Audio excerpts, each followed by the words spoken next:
I'm glad y'all could make it. I'm kidding. I'm late. I'm late or on time as usual. I'm on time for me and my clock. I didn't even realize the time until I was about to go live, and I was like, "Oh crap! It was 6:14." I was like, "Oh." So, are y'all ready to slice and dice some some Melani Pawlowski? Anybody here? Anybody here? Raise your hand. Welcome to Difficult Research. I'm Kresha, as it says on this big red thing right here. um, I'm glad you guys are here. It's good to see you, like always. I'm trying to get my, um, I guess, be more presentable, not just here, but presentation wise. Um, it's really just being confident in myself. I just really jumble things up in my brain. I'm like, oh, I panic. So thank you guys for being patient and understanding as always. Okay. And I have the weird mom. I asked her the other night in chat, kind of put her on the spot. I was like, maybe weird mom can join me to help me read some of this crap because some days are good. I can read really well out loud. Some days I sound like I'm in kindergarten and never read a book in my life or a sentence even.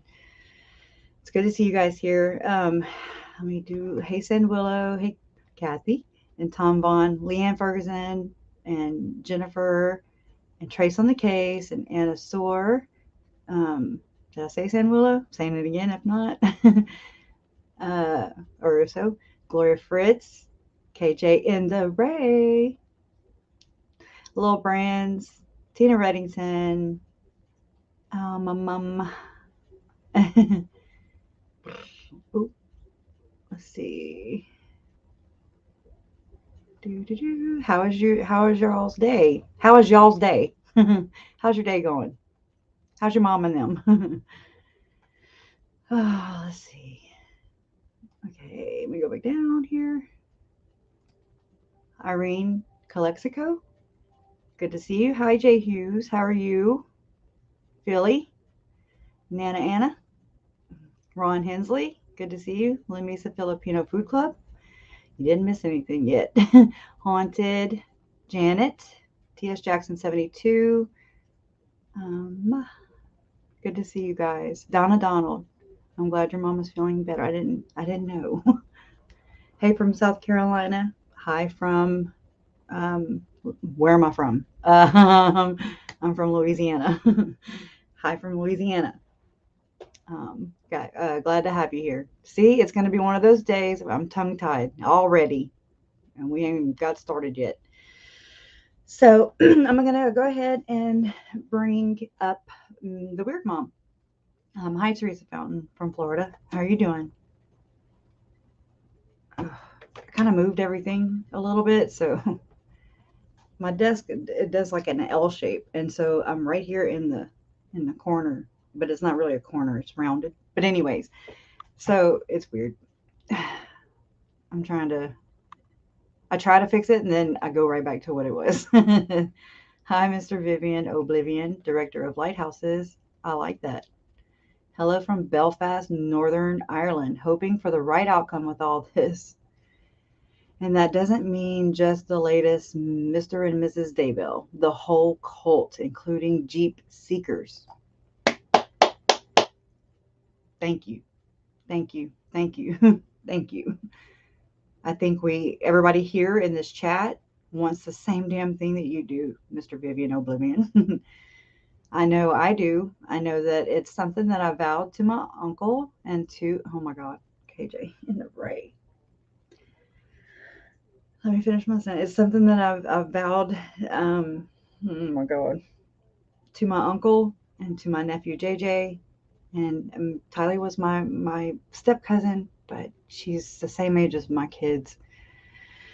I vowed that everybody that has blood on their hands, either directly or indirectly, that not just go after the cops that let them down.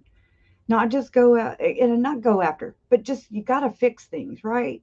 That's the best apology to me is change, to not allow this to happen again. So many things happened in the ecclesiastical side of it, the law enforcement side of it, child and family services. Just there's so many things that let them down and let them slip through. So we don't want that again. But anyways, thank you so much, KJ. Oh my God. I just wanted to complete my sentence though, or my thought. So I really appreciate that and everything that you do, you and Mr. Wayne. Just y'all are blessings. That's all.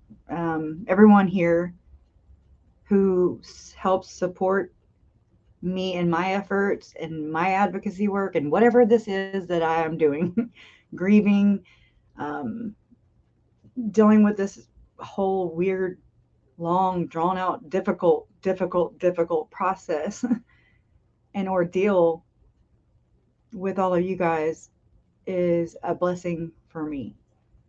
You guys are a blessing. You guys are the silver lining.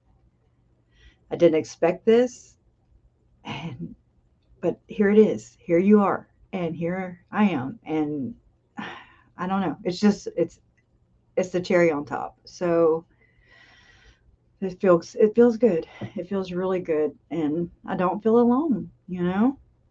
Hi, Seeking Justice. Hi, Ashley Kane. How are you?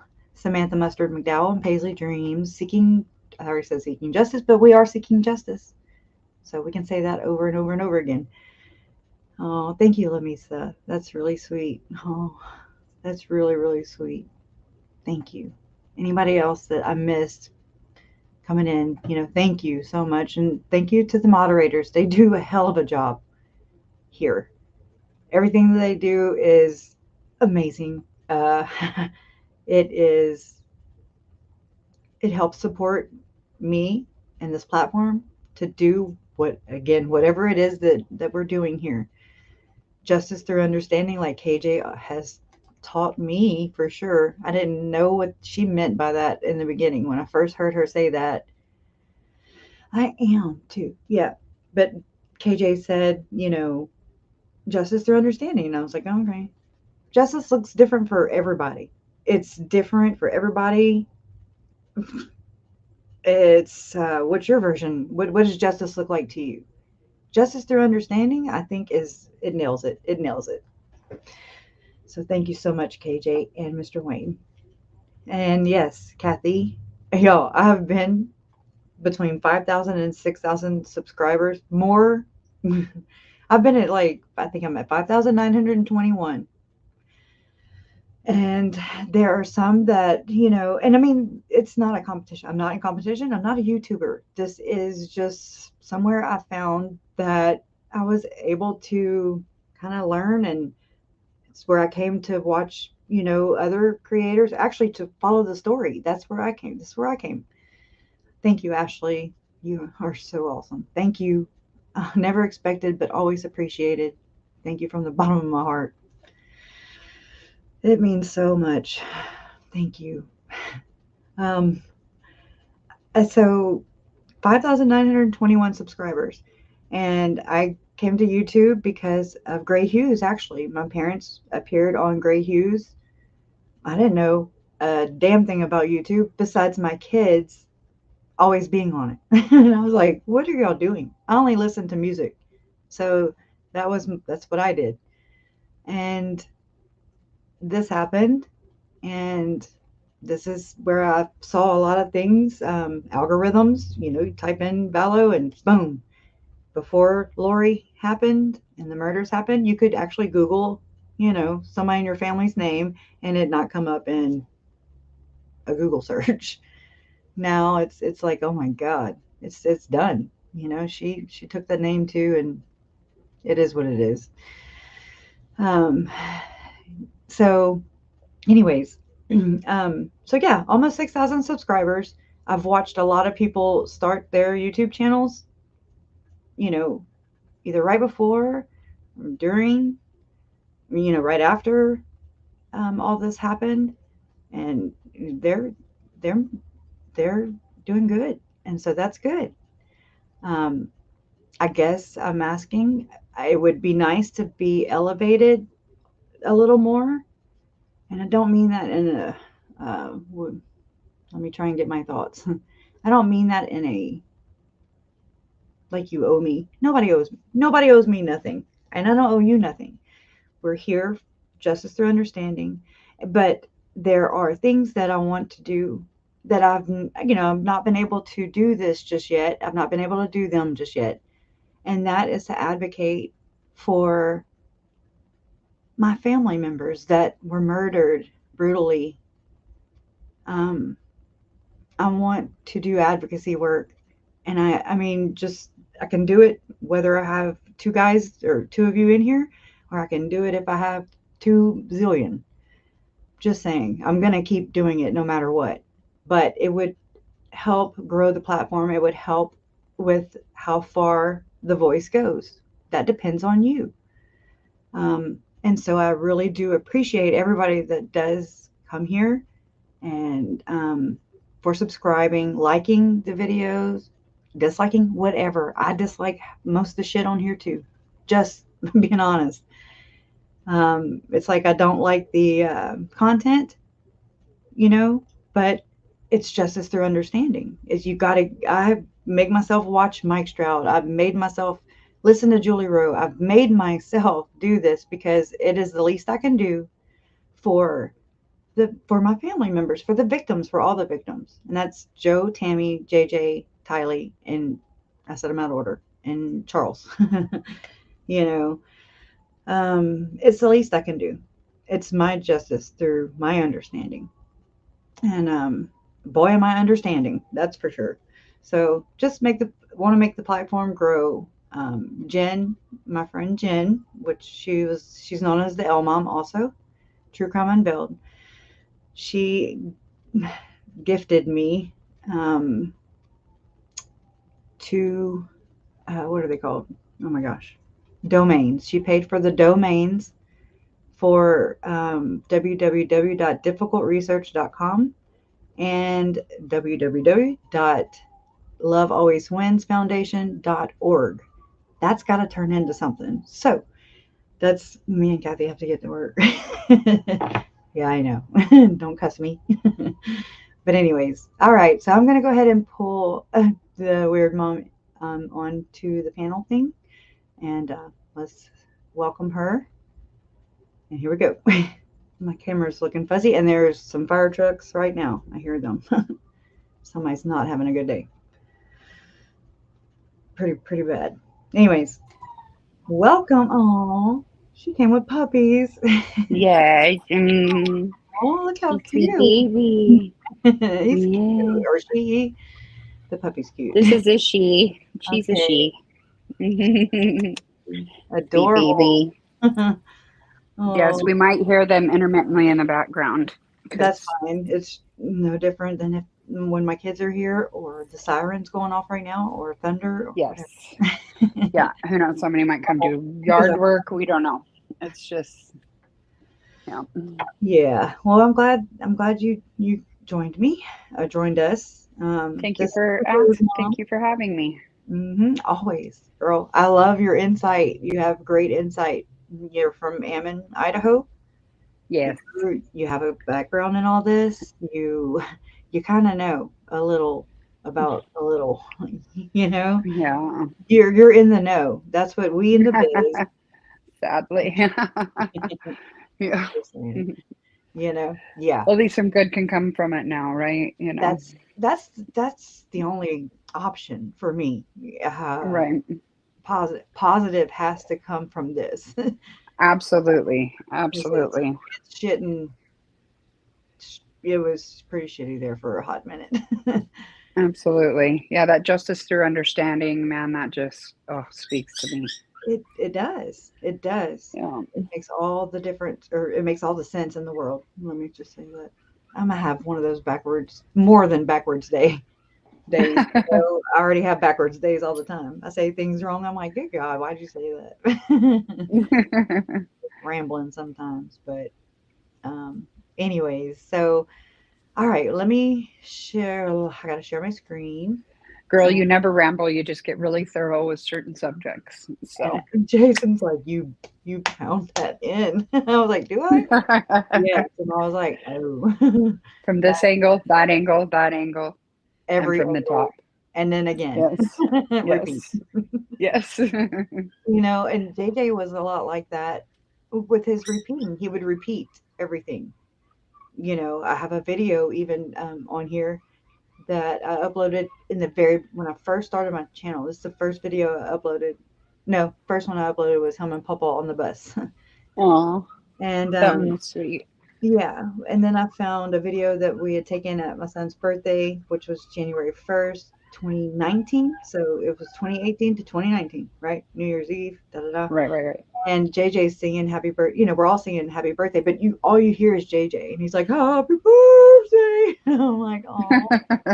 And then there's some duct tape, literally some duct tape on the counter, on the table. And we're in, Foreshadowing. and oh my God. And he says, duct tape, duct tape. And I'm just like, oh my God, oh my God, oh my God. Oh Yes. my God. That's so intense. That is just so I have intense. chills right now on my face. I've said it before, but Right. right there in that moment, it's real. It's so real. Yes. It's about as real as you get. And Absolutely. yeah.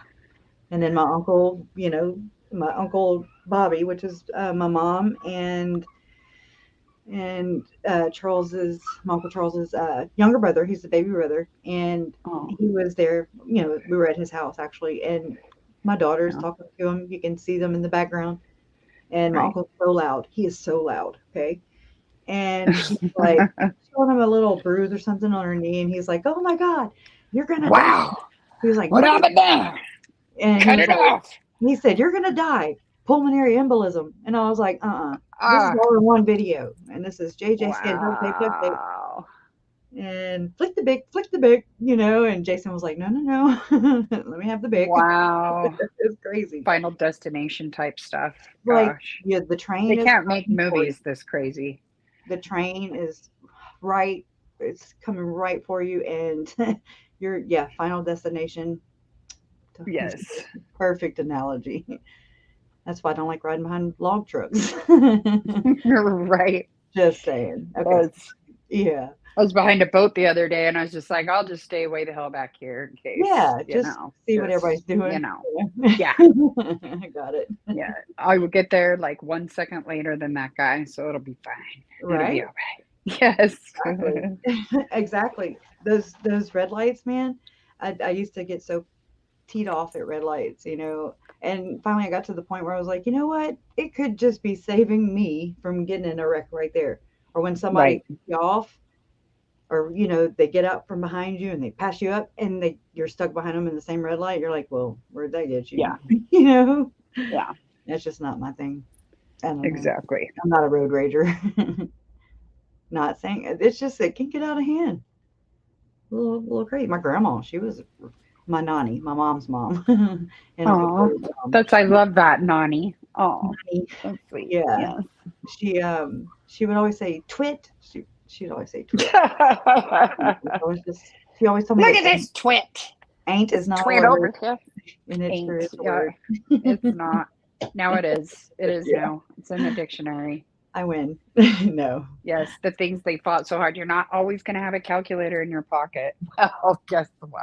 What? Now I Yeah. do. I do. Yes, you will. Yeah. Oh my gosh. Anyways, so this is a incident report, um, as you can see, from Gilbert Police Department, and this was I got to get back over there so I can see the damn thing. Right. I have it pulled up on the Whoa. TV so I can Oh. read right off the TV, but there's a slight delay I noticed on the TV and it won't catch up. It thinks it's live, but it's not. It's lying to me. There's a slight delay. I All think my right. phone's right on cue this time for once, though. So, yeah. So this is from Gilbert Police Department. It has all to do with Brandon Boudreaux, the day he got shot at. presumably by Alex Cox, right? Right. Y'all, there's so much in here. I don't know if I must be new to the party. I don't know.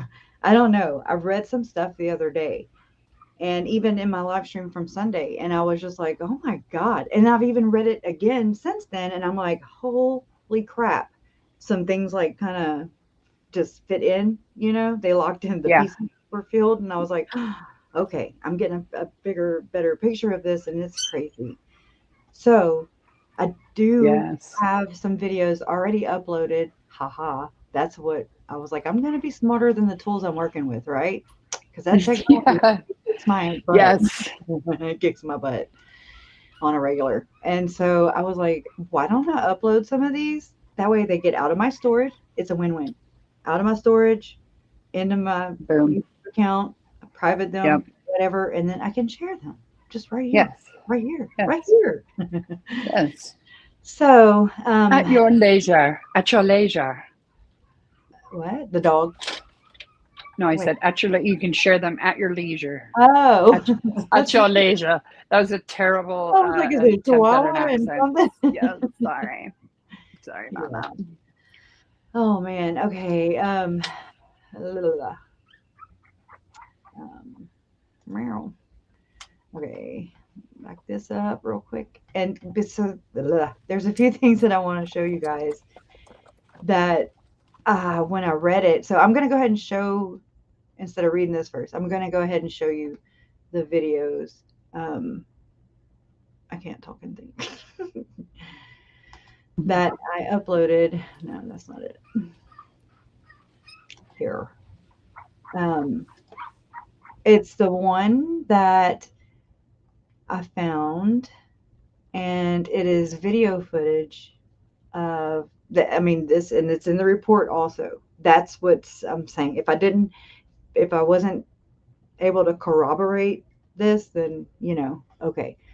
But I can corroborate it with this report. It's nuts. So let me go and share this. Oh wait, no, I'm probably gonna have to watch it in another window. Hold on. So this is at Yellowstone, and in the paperwork, in the document, it says the green shirt is what I'm assuming they're saying is JJ running around. They don't say Tylee though. That freaked me out. And this is at 14:28, 14 or whatever time this is right here. Mm-hmm. And I'm assuming this is what they're talking about. I have no idea. Um, it's interesting. Mm. Um, Tylee was wearing a gray sweater. I don't know if she had a jacket. I don't know what she had with her.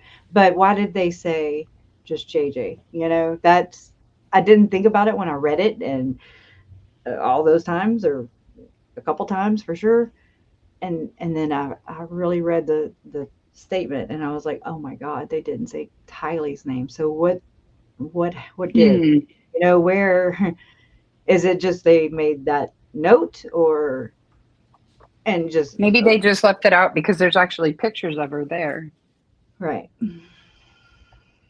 It's just, it blew my mind. Yeah.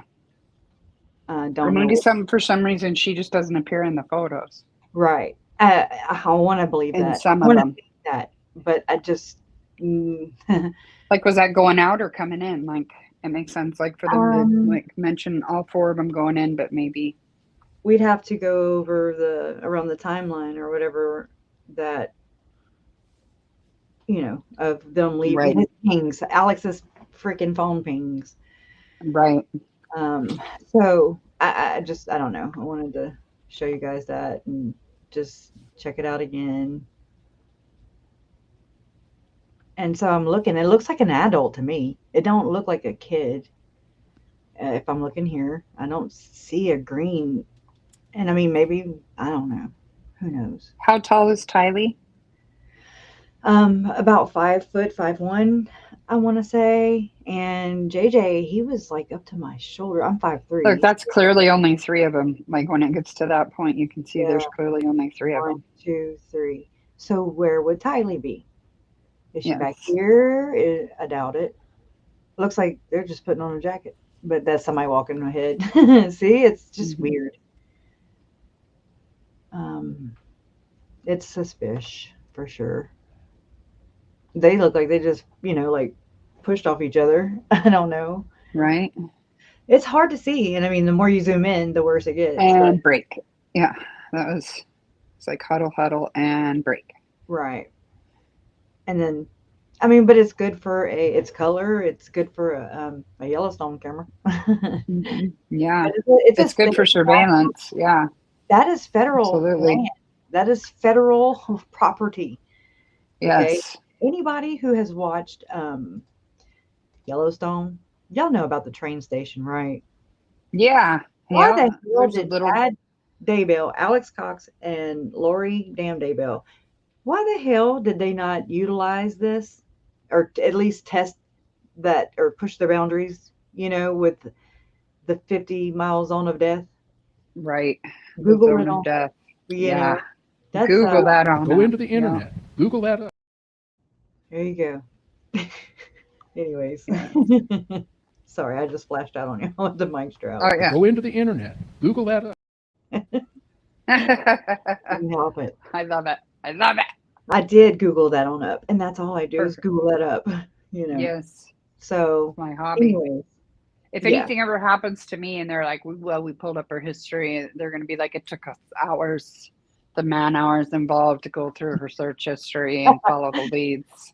Right? And Like, I'll be like, you can yes, just thank the Daybells and just go thank them for my Google search because it's right. all, I'm like, Oh, what is, mm-hmm, whatever, mm-hmm. you and your castor beans, Yeah, changing it. yes. I'm going to mute so I can open this uh, completely healthy and nutritious drink.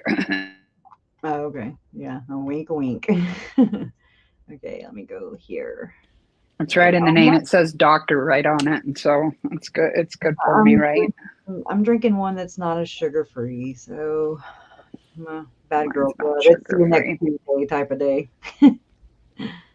I've been bitter lately. I need the extra sugar.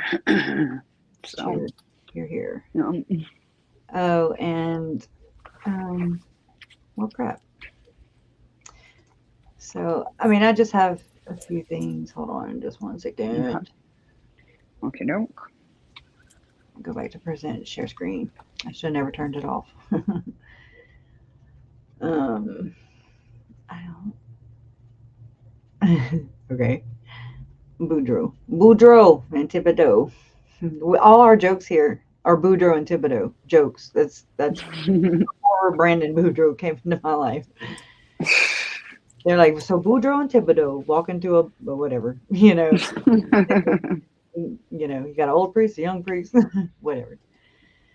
Okay, so that's a good picture. This was auto enhanced or whatever by KTVB, I think. Okay. Don't know. Anyways, um, so and then like this, I remember these pictures. Oh, yes. Yes, yes. Y'all remember these? Please respect my Was family's it was privacy. it was it her husband that had like the pallets and the pile of dirt for sale Yes, ma'am. I on have it. Craigslist? That's so I messed have up, dude. I have them on the four-wheeler. Where's it at? Oh, Also it's disrespectful as hell. Like, would you ride a four wheeler through any kind? I don't know how they're living there. I could not. I could I not. know. I couldn't live Boo- where if a stranger had done all of that stuff, much less No, someone in my family. I found this new Like show anyone I on. knew dug up out of my yard. Like, geez. I mean, like, and then they're just like, yeah, four wheeling. Yeah, So the yeah, just dirt. living my best It's funny. Just a life. cute joke. With the Yeah. raccoon No. differences No. here. Yeah. That's what I'm saying. There's something. Okay, this is Yeah. Yeah. my. See that shit? Yeah. Okay, Mocking. this Mocking. is my revelation, if you will, of the references to the raccoon by Chad. A raccoon. I'm from Southwest Louisiana. We say coon ass for Cajun French. That's the people. My descendants. They're from uh, France. They're from Canada, Acadia, they're Acadian. Right. Kunas, it's Kunas talking. And anyways, and so a coon, this goes into racism, okay? A coon is what racist people refer to, and I've heard it before. I've heard this, so it just makes the most sense to me. A coon has been referred to black people, and what is dark, Cain's dark descent, the kid, 50 Cain dark. and Abel and all of that, and the curse of Cain, and so on and so forth. Right, and they're so on. dark. Yep. They're dark. Mormons absolutely embracing that whole like mindset too. Yes. And so to me, that's what that is. That's my revelation. That's my take. Girl. What? Wow. What? Wow. That's mind blowing. Oh. That is mind blowing. That just blew my mind. Oh, really? I'm going to have to mute and make what. Don't pick on me. No, that is like, I never put those two together, but I mean, shit. I mean, dang it. Right? Sorry. Yeah. Sense. Shoots. Oh, shoots. Yeah. It makes the most sense. It makes so much sense, Kresha. And then the limb, wow. Before, and burn the limb debris. I feel like that has, the raccoon inference is about Tylee and what Chad had to do. They can't help but tell on themselves. That's just something that they do. Not just Chad and Lori. Yep. The other murderers, that people study. Yeah, because there's an arrogance. There's an arrogance to taking a life. Then, notice how Melani Pawlowski and her Aunt Lori, she can have her Aunt Lori. They all, oh, come on. Let me find a dang picture here. Let's look at them for a little bit. Yes, let's. But like here, well, crap. Oh yeah, there's a AccuStrike. This is Alex and Adam. Just gun ranging it up. So gross. It's so scary. It's just evil right there in your damn family. You don't know what the hell to do with it. But you don't want to hide. You just, I don't know. It's freaky deaky. Anyway. Yeah. Rearranging every damn thing. Sorry. So I remember this picture coming out early on. But I don't remember Tylee's Jeep having, and I mean, I have evidence pictures, from the Gilbert PD, the Gilbert police report that we're supposed to go over today. And so I don't remember this star, like the Lone Star. I don't know how to blow it up any damn more. Besides keep stretching the dang thing. I don't know. I'll have to take a look at that. And it looks like it's not that gray color, but it's been, in this police report, it's referred to as light gray. It's referred to as dark black or dark, a dark colored Jeep. It's green. It's chartreuse. The cop lady says, she wants to know if it's freaking chartreuse green. And he's just like, I don't know. It's freaking green. But it's like a gray green. So I'm sure if you own a Jeep and you ever had to pick out a package, never. I've never exactly the green. So, anyways, I don't know. But Lori and oh, that's not finished. See how they hold their mouths together? To me, oh my goodness. To me, it's like they are trying to keep their mouth shut. Right. Pursing their lips. Yes. And Lori does that a lot because she can't fight back all her smiles, Right. It's a tell. Right. So I like this pic right here. I was like, oh my gosh. And I look right here and I was like, is that a noose or something hanging right here? My You know, God. I told Jason, I was like, look, it kind of looks like a dang noose. Could be I don't know, I guess an extension. Oh, wow. Who knows? But that's the Oh, I can't neighbors. wait And for that to that pop up on the the TV. ring, yeah, the Ring doorbell cam got the footage of JJ, the last footage we've seen of JJ, allegedly, as far as I know. Well, what is But that? that's when they're busting into Lori and Melanie's apartments and Huh. Alex's on November 27th. That's the SWAT team. Welfare It check. almost looks like the end of a winch, like with Oh, you're talking that about big this. I chunky. was like, that's them. Okay, never mind. You're talking about this. It looks like I, an extension cord. Like on is it the closer to where they are? it's at the neighbors where the neighbor Uh, took the picture. Yeah. Like close up to the camera, right? Yeah. Yeah. Yeah. Yeah. On their porch. Yeah. What is that? That's And so there's weird. snow right here and looks like icicles, but that could just be the video or the picture. Is it the end of their blinds? I don't know. I think it's on the outside. Is it? Okay. It's definitely not a noose. I just saying it kind of looked like Yeah. one. It does look a noose. That's yeah. Yeah. They definitely hung themselves with the way they handled this entire thing. Yeah. I can't even where's a good spot? Oh, how about your backyard? Right. Okay. I know, right? That way you can watch them. Well, my wife is still alive, so we'll need to But take care of that goes that right back to quick. this whole thing, though. That goes back to this whole thing with Chad, or with Lori's alibi, quote unquote alibi. Okay, Right. is Chad gonna Oh come my out? God, I have that end table right now at my house. Right now.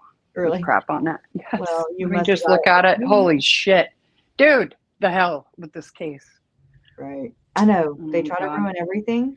Right. They See do. that They scooter try. right there? My girls had that scooter. Well, and we know from my mom and Larry's documentary on their documentary, Larry was looking for JJ's scooter, and it was in that Scooter. Yeah. storage shed. Yeah. You know, I mean, just Yeah. because I mean that kid would wear shoes out.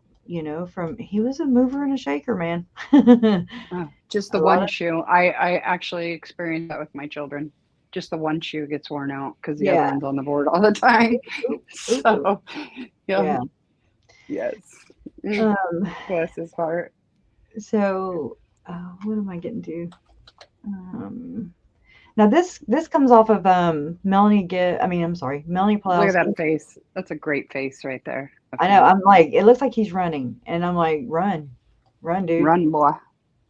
You should Yeah, run. You should you should be. probably run. Too late.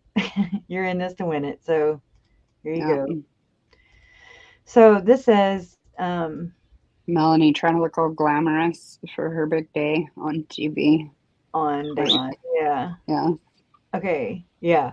She's got her lips perched again. And she Mm-hmm. can't help but telling herself she's a good liar. They're all good liars. Yeah. Or it's going to catch up to them though. Just flows right out naturally. This is from Brandon Boudreaux and Melani Pawlowski's child custody case. It's hard, like we're not going to get all those because there's minors involved, right? Right. But every now and then I don't know, I'd have screenshots of this stuff, and so I'm like, oh, and so they're little nuggets, right? So this Right. is a summary, and this is just the only page I have, and right here that I know of right now, and it says, upon information and belief, father, which is Brandon, has been and will continue to be unable to provide any reason why the parties should not have a joint legal decision-making authority. Huh? Oh, unable. Okay, he's not agreeing to. He's like, nope, hell no, hell no. The previous award of joint legal decision-making authority for both parties should be reinstated immediately. I don't know what that means. Parenting time. They're saying like reinstate it. Like they're saying that he doesn't have a reason to say why they shouldn't have joint legal custody, and that the previous joint legal decision making. Yeah. So go back to the original where they split it before allegedly, Red rum. Right. Good. We're good. The best interest of a parent is this parenting time. The best interest of a child is the primary consideration in awarding legal decision-making authority in parenting time. Father has not provided any factual support or evidence which supports his complete deprivation of parenting time for mother. Oh, they're so good at playing the victims, and this is a pattern That you poor see with every girl. one of them. Every Poor single one of Melanie. them. They are Yeah. all So none of this is even her fault. Gosh. right. Goodness. And they suck. They suck. Yeah. Freaking snakes. Okay. Crap. Okay, it is completely unclear. It is completely unclear why father believes he is qualified to diagnose mother as having a mental health disorder. Well, honey, welcome to YouTube. I mean, As any fool can see. Helen Keller. Helen Keller passed away. Helen Keller could tell. She was deaf. She can see. From 100 yards away. Just she could saying. tell from 100. Yes. Yes. Yeah. And she's dead. Yes. I'm sure they baptized her. I'm sure they baptized her. Yeah, they probably. I'm sure. If not, you missed that one. Mm-hmm. Hurry up and get to it. Anyways. Anyway, Somebody right now is going to be like writing that down. Ooh, yeah, they're like, oh, I'm gonna check into that. They're here hate watching, and they're like, you know what? That's a good. Oh, that's a good. Just be sure you hit the thumbs up. That's all I say. Yes. Absent Or the proof. thumbs down. It doesn't matter either way. If you Either hit the thumbs down, it helps everything too. It's a response. Yep. Dealer's choice. Absent proof of any such disorder. Oh my gosh. Absent proof of any such disorder, the parties' previous agreement to share equal time with the children should be reinstated. Once the parties have begun to exercise an equal parenting time schedule, mother requests that she receive makeup parenting time for the over 1 year of time she was deprived of with the children. Specifically, I know, right? Right. Self-deprivation. Specifically, mother requests she receive 1 full week, 7 days, of uninterrupted time with the children in calendar year 2020, and 1 full week, 7 days, of uninterrupted time with the children in calendar year 2021, in addition to her regular parenting time. In addition, mother requests she receive parenting time for Thanksgiving. Gross. Ugh. There's something really gross around the Thanksgiving thing, and I'll have to share that when I have that more put together. Yeah. It's some weird stuff that happened around. It's Nancy James and Mike James. They run Preparing a People, Color My Media. They're Preparing a People. That's what everybody is wanting this cult to be, or try to blame this on all of them. But it's really the big church. And so, anyways, she. God dang it. Yeah, they were really trying to eclipse all of those other groups. Oh yeah. In my humble opinion, you know. Yes. Yeah. From my experience in this, yes, it's nothing but distance. It's a pattern. Anything that's negative or tarnished or that's like chewed up gum. Right. Anyway. So, but with Nancy James, she wrote a post on one of their podcasts, and she said something to the tune of just getting back from the Thanksgiving holidays feast. She says feast a lot, and it has to do, y'all know I go on the religious side of this. There is a lot of Rosh Hashanah. I think that's how you say it. I don't know. Jewish holidays. There's a Jewish calendar, a Gregorian calendar. There are, there's different calendars, and Mormonism is really different. There's some stuff from Jewish inference, there's some Jewish stuff in, I don't know. There's just all kinds of stuff. And absolutely, he borrowed from all kinds of places. Yeah. And just like I've said with Chad this whole time, I'm like, this whole time I've just been like, it's like a hodgepodge. Chad's beliefs or whatever this is. I didn't know what I meant by that. I didn't know that. I was just like, it's like he took a little from here, a little from Harry Potter, a little from a dish, Harry Potter. like a gumbo, where I'm from. We make gumbos, and it was really just to pinch pennies back in the day, but it's really damn, Right. you know, Chad's Yeah. gumbo is not good. But anyways, so so now that I've learned and I've been studying the religion, the beliefs, the culture of Mormonism, oh my God. Yeah. He's just like, in that manner, in that sense, a lot like Prophet Joseph Smith, in my opinion. Don't come at me. Just saying. But anyways, I agree. I agree. He's like trying to like be some kind of second Joseph Smith. I The don't think hell. he's trying to. I just think that they were Well, raised, every one of these people here, they all have the same pattern of behavior. They all are dismissive. They are, they like to I'm sorry, denialism. They like to deny everything. They don't want any culpability, nothing negative. Um, they I mean, especially Melanie, if I heard the Church of Jesus Christ of Latter-day Saints one more time, I was going to cry because she's like, no, my beliefs they're in line. I believe in the Church of Jesus Christ of Latter-day Saints, and I'm just like, they say it over and over and over again. No, they are 100% in line with LDS. It is what it is. I feel like that's why there's so many branch offs and stuff, because everybody breaks away allegedly to yeah. chase this idea that's being sold as the Church of the Firstborn. Yes. Enter Why over so there. many go that direction is just a complete Thank you. mystery, isn't it? Yeah, Hmm. it's problematic. It's a Yeah. problem, Yeah. and it's not just my problem. It's all of Yeah. our problems. Right.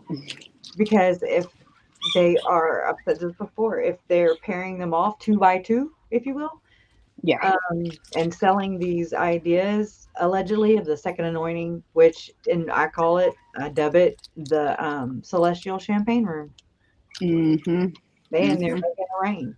Okay. Yeah. And that's Yeah. so gross. It's so bad. And so what if another murderous couple who's pumped into all this narcissism and all this um what do you call it when they turn into a victim? Uh Oh, freaking martyrdom. yeah, yes. Oh my God. I wasn't even thinking about that, but yes, that's what it is. Mm-hmm. It's all about they're out to get us. They're coming to take us away. Haha.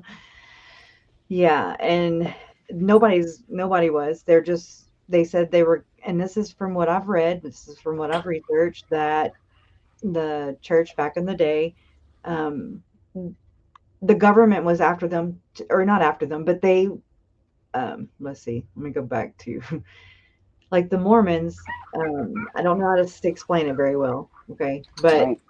from what I know, or how the best I can explain it now, is that the Mormons, when they, I guess in Utah, they were trying to, like, Brigham Young had the church, and he was like trying to, kind of like how Texas was trying to break away and be its own country, I guess. Uh, I forget when that was. It wasn't long ago, or it was in the last 10 years, I think. Um, Texas was trying to become its own. What am I trying to say? Whatever. Um, Land. I don't know what to say. Like its own country, Yeah, like own country. like And a sovereign yes, sovereign from the United States. this is what it is. It's just a big grown up, a big old bunch of scary foxes. Just saying. Yes. Yes. Yes. And I don't mean And that it all feeds into each other. All of it it. all feeds into each other. They go hand in hand. Can't do one without the other. Mhm. And it's scary to me. That is scary. And it becomes an our problem, a we problem, and not a me problem. Yes. Yes. And because so many people want to discount this, so many people have this, so many people do. I don't know why.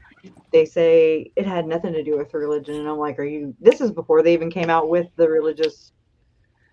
Right. That's their motive. That was their reason, or whatever. I don't know all those Mm-hmm. times, but that was before all that, and it's usually members of the church. And I know that this has to be a shitty. I'm sorry. This has to be a bad way, a horrible way to, I guess, Yes. learn Yeah. about some things. But you know what? This is their truth. This is Tylee, JJ, Charles, Tammy, and Joe's truth. Yep. This is their story. Do what you Yeah, and they will. were all members too, you know, They were active, tithing, loyal, members. law Yeah. abiding, yeah, Just members. They and the church comes out and they make statements all the time. I mean, for the littlest things. Eric Hawkins or Chad Hawkins, I'm sorry, or Eric Hawkins. I don't know. I have Chad Hawkins' book right here at the temples. Anyways, yeah, they and got that Hoffman guy too. oh yeah, I don't know, nuts. It's just yeah. Um, well, what was I saying? Crap, it sucks. I hate when I do that. Oh, you were talking about the oh god, oh man, I just blinked too. I know. I almost It's remembered. okay. That was so close. Yeah, but anyways, so Ah, let me just continue with this. In addition, mother requests that she receive parenting time for Thanksgiving, Christmas Eve, and Christmas Day this year, as she was deprived of her parenting time with the children last year. Mother also requests she receive overnight parenting time with each child for his or her birthday in calendar year 2021, except for Braxton, who has a December birthday, which should be celebrated with mother in 2020. Good God. You know, my daughter's birthday is on Joseph Smith's birthday. Just saying. oh, dang. Just, Wow, just throwing that in there. interesting. Yeah. Uh, And so, anyways, I need to get to the. Oh, they're over here. That's what it is. I'm blanking also, more than normal. Let's see. Now this is just like a. This comes from the Big FOIA dump. Those are just a couple of things. I was just kind of running through them last night, and they're kind of. I was just kind of reading to see because they all intertwine. Every single one of these, whether it be Brandon's case, whether it be Melanie's case, whether it be Charles, all these different cases. And then Idaho has their own. So they all interlock, just like the pieces, all the characters, all the co conspirators. Um, there's all these reports and different interviews and different things said. And it's just crazy. What I'm trying to find what I ran across the other night, and I was like, holy crap. See these, oh, that's what it was. These were sent, they were faxed on, it's not going to show me, on December 6th, 2019 at 9:52 a.m. It was faxed, okay? That's page 12. So let me back up. So it's like they were on to things. The FBI, Rexburg, they were on to them earlier than I thought. Um, ah, yeah, it's nuts.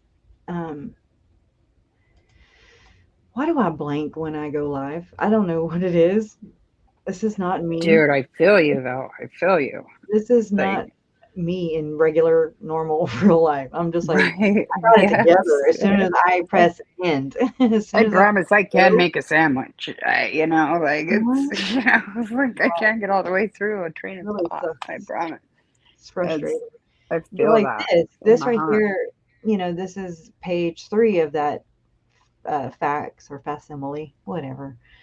And they're just warrants and things like that. Um, given under my hand the 6th day of December. Something happened on December 6th, 2019. And it was Melani uh, Pawlowski. Oh, well. Oh, okay. I just switched tabs, but I was thinking y'all could see it. Y'all can't. Melanie Pawlowski. And I know this through. How do I get the hell out of here? I'm trying to get out. Oh, push back. Okay. Um, let me play this because it's in this. I apologize for my scatterbrainness. It's all good. You're doing great. Oh, Jason Mao at Temple. Chad was told around September 23rd, 2018, through Jason Mao at Temple.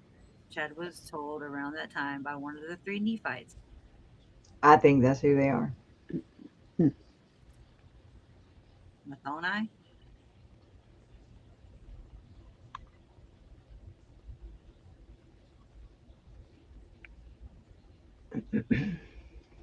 That a special woman would come into his life.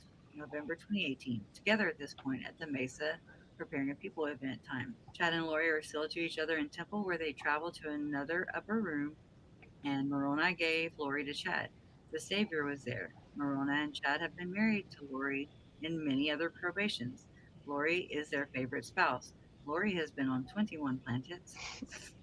Lori has been on 21 planets and Chad 31. Once he was a Holy Ghost.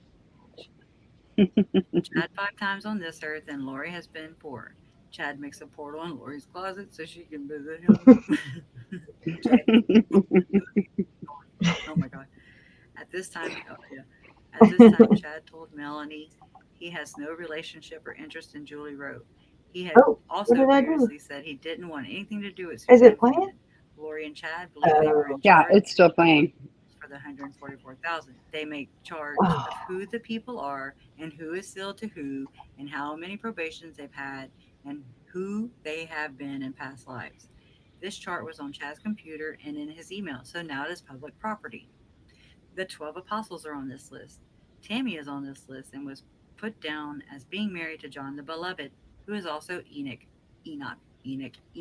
whatever one you want.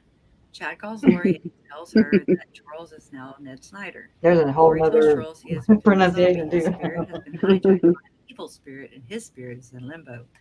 He was hijacked again and became Garrett, and then he became Eblos, 10 to 20,000 zombies.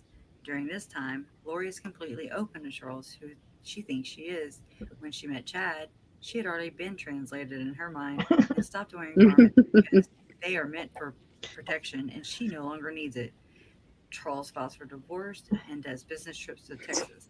Lori receives a revelation that Charles will die in an accident on his way back home from Texas. He doesn't die, and Lori is frustrated and tells Melanie she better leave her house. She calls and has Alex come stay with Ugh. her. Next morning, Charles is killed. Chad told Alex that he was the angel that had come and stopped Laman and Lemuel from hurting Nephi, and he is now Lori's protector. Alex believed all of this, and Melanie believes he was her hitman and did all the killings. Charles had Lori committed to a mental facility, and they tested her, and she told them who she was. Translated, part of the 144,000, and they let her ass go. July 11, 2019. Charles is killed. September 2019. Lori moves with the kids to Rexburg. Melanie is aware that Chad and Lori have taken trips together while both of them are still married to their spouses. They took a trip to visit multiple temples and receive revelation on who is part of the 144,000. They get up early in the morning to walk around the BYUI track together, That's a great holding picture hands and too. kissing. I Tammy love has it. become suspicious. Chad tells Lori that Tammy has now become a zombie. Lori, meanwhile, is telling Melanie that she can't wait to have sex with Chad and how it's such an important part of who you are, and everyone should be having it at least once a day. And Wow. once she was with Okay. Chad, they would be having it 3 times a day. Oh goodness. Oh. Hold your sentence. Chad and Lori told Melanie that Alex, my mom, Kay, and Tylee have now become zombies. That's when it registered for Lori me. withdrew them from school, Wow. and this was the last anyone saw. That was June October of 2019, 2022. Tammy dies. Chad Wow. calls Melanie and tells her not to answer the phone because the police would be calling her because he told them that the kids were with her. Melanie asked where the kids are, and he said that they were with Kay. Later, police came to her house and she told them what she knew. She started fearing for her life. She left her kids with her recently All divorced my husband earrings. and kid's father and went to stay with David Borwick in Utah. They have been dating and are on Chad and Lori's chart. David becomes skeptical and wants out of it, sets her straight, and has her give full report to the police. She also records a conversation over the phone with Chad and Lori where she confronts them about their false beliefs and cheating on their spouses. Calls them a core whore. Lori blows her off I meant to edit that out. and quotes scriptures of I why love Melanie that. is wrong. Lore whore. This was early January. Lore November whore. of 2019, Chad and Where Lori married. Lore was Question born. mark. Day after Thanksgiving, Melanie receives email from Lori full of beautiful pictures of their wedding on the beach. She didn't even know they had gotten married at this point. December 2019, Alex dies. Possible blood clot in lung? Question mark. Melanie says kids are most likely dead. All were probably killed by KFL Alex. TV. Melanie remembers that That's Lori her and list. Chad were frustrated why Tammy had not died yet. Chad told Lori it's not that easy to get someone's spirit out of their body. At any time, Lori and Well, Chad could tell the any number knife of or zombies gun. there were in any given state, usually around 20,000 nationally. They also said two of the apostles are zombies, Ballard and Renlin. They also believe that Just the saying. SHTF, which is shit hit the fan, is this year, and that they could just wait this out in Hawaii and then come back. Is November 26, 2018, and we are our very first podcast. My name is Jason Mao, and to my left is... I'm Melanie Gibb. Melanie is awesome. For those of you that don't know who she is, she has some amazing abilities, amazing gifts. She is what we in the business call a gatherer, and people are naturally attracted to her because of just the light that beams out of her. The first time I saw her, I knew instantly that she was a gatherer, and she's become basically the point person here in the Southwest area for like-minded people to start focusing on greater light and knowledge and learning a lot about themselves and about the Lord and what it is that He wants from us. And so I am honored to have her to my left. Thank you. She's lost her mind. I don't know how to say it. We're LDS. She thinks she's a resurrected being and a God, and remember the 144,000. Jesus is coming next year. She took all the money out of her bank account today. Also with us today is Lori. And Lori is so cool. Lori and I met in a very, very unique situation. And real quick, Lori, let's talk about that before we start, because people don't even know who you are. Well, people in the know who you are, but one of the reasons why we're doing this podcast is so that we can spread the light of knowledge and help people learn about who they are and find their gifts and draw closer to Christ. And what happened to you was pretty unique, and how we ended up in the same room together is even more unique. So can we start off with that? Daybell and Lori VALLOW, they met technically on September 23rd, 2018, through Jason Mao at Temple. Chad was told around that time by one of the three Nephites. We can. It's so fun to be here with Jason and Melanie. I love them so much and grateful for them and all their service that they do. I feel like that I work for the Lord. I feel like I've turned my life to Him from circumstances that have happened to me in my life. And I ask Him who He wants me to meet, who He needs me to go to, and what He wants me to do. And I was sent to the temple on a certain day to get a message from someone. And in walked Jason Mao. You are the group that are being groomed for that. Why do you think you're here? You are the group that are being groomed for that. Why do you think you're here? He just tells it as it is. When I looked at you, when I looked into your eyes for the first time and really saw who you were inside, I can't help it. I instantly knew you're one of us. You're a gatherer. You know, you get it. She's You also understand that a there's something subtractor. bigger going on here than just church on Yes. Sunday. That this is the end times, and you are awake. You are prepared. You are moving in that direction. And I saw that in just a half a second of that brother and sister connection that we made, and I just knew right away I had to get you in touch with Melanie. He had to get her in touch. So somebody is sending people to the temple. I just caught this. Mm-hmm. I already had it, but that was a good point right there. Right. She says I was sent to the temple on a certain day by a certain someone, I forget how she said it. And he just says how they met. Let me listen to it again. And you are awake. You are prepared. You are moving in that direction. And I saw that in just a half a second of that brother and sister connection that we made. And I just knew right away I had to get you in touch with Melanie, and we needed to connect somehow. So oh my God, going out on a limb here. I don't mean that in a Chad Daybell kind of way.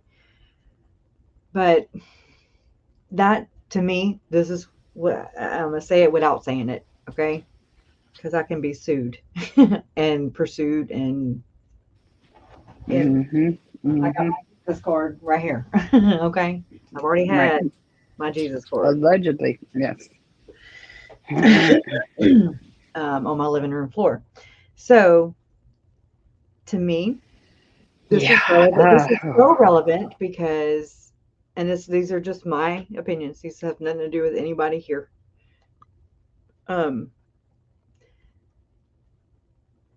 So it's relevant because I don't feel like Chad and Lori would have ever met. I feel like it was set up in a sense. And like Lori said, she was sent to the temple by someone. And I mean, she's willing to murder. For, if he comes at you once, if he comes at you twice, if he comes at you 3 times, it says it right here in the scriptures. I do not have a murderous heart. I just wanted to stop the pain and stop the bleeding or whatever, And so she went to her bishop and she said, give me a temple recommend, or, it's murder or temple or recommend. else. Right. And so I don't she know poked him in the chest when she had this conversation with him. You listen to me, buddy. Right. Pluk, pluk. And so I don't know who gave her what bishop. I don't know. I don't know if it was Gabe. I don't think so. It seems like it'd be before them. I don't know. I don't know what I don't know. Yeah. And so, but still, something bigger is going on. And I'm on to it. So there's quite a few people, who join me every time, throughout this journey, and they're catching on too. Right. And things that you do in the dark will come to the light.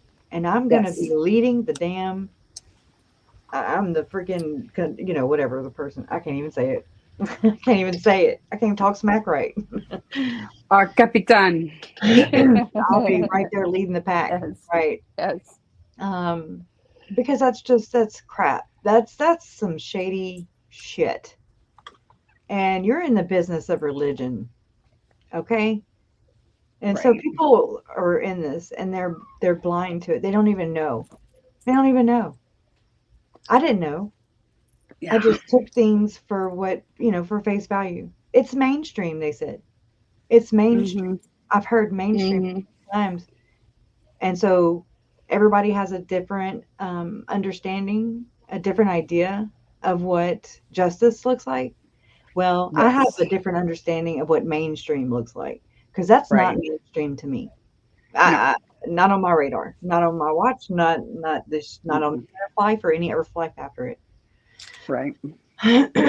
But so I feel like this is some kind of recruiting MLM. I've said it so many times, because that's what I'm going to continue to do, because that's what I do.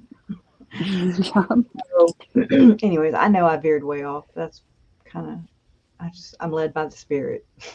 Yep. Let the Spirit guide you. Oop, I'm sorry. Praise. Blessed be the fruit. So, Hey, Lord, open. I found the I can go to it. I can go to it. I can go to it. It's page 193 of that report. I say I can go to it if I can find it. It's right here. Okay. So go there. Let me skip down to it so I don't make y'all sick. Scrolling down that fast. 193. Oh, come on. It just went to 187. Just saying. Okay, 192. Okay, gotta back that up a little bit. It is way in my face. Okay. All right, share this tab instead. And let me go and hide us back here. Oh, yeah. Okay. And I don't know. Do you want to read? Yep, sure. Okay. I'll back it up just a little so I don't have to scroll as much. Okay. Okie doke. Let me just shut my door so that Nope. nobody comes over. Like, the puppies. They get visitors. So How are the puppies? We're going to read about, let's see. Oh, close it down.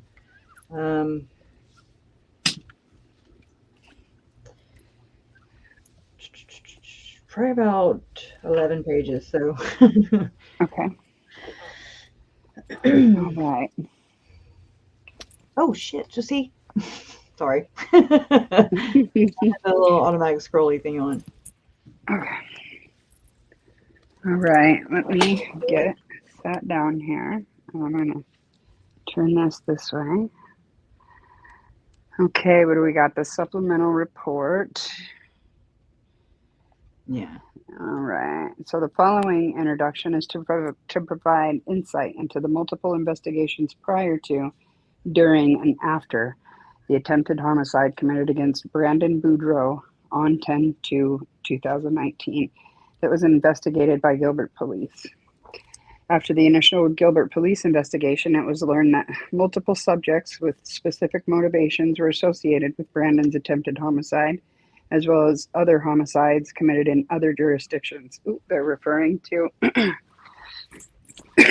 lots of stuff there. Yep.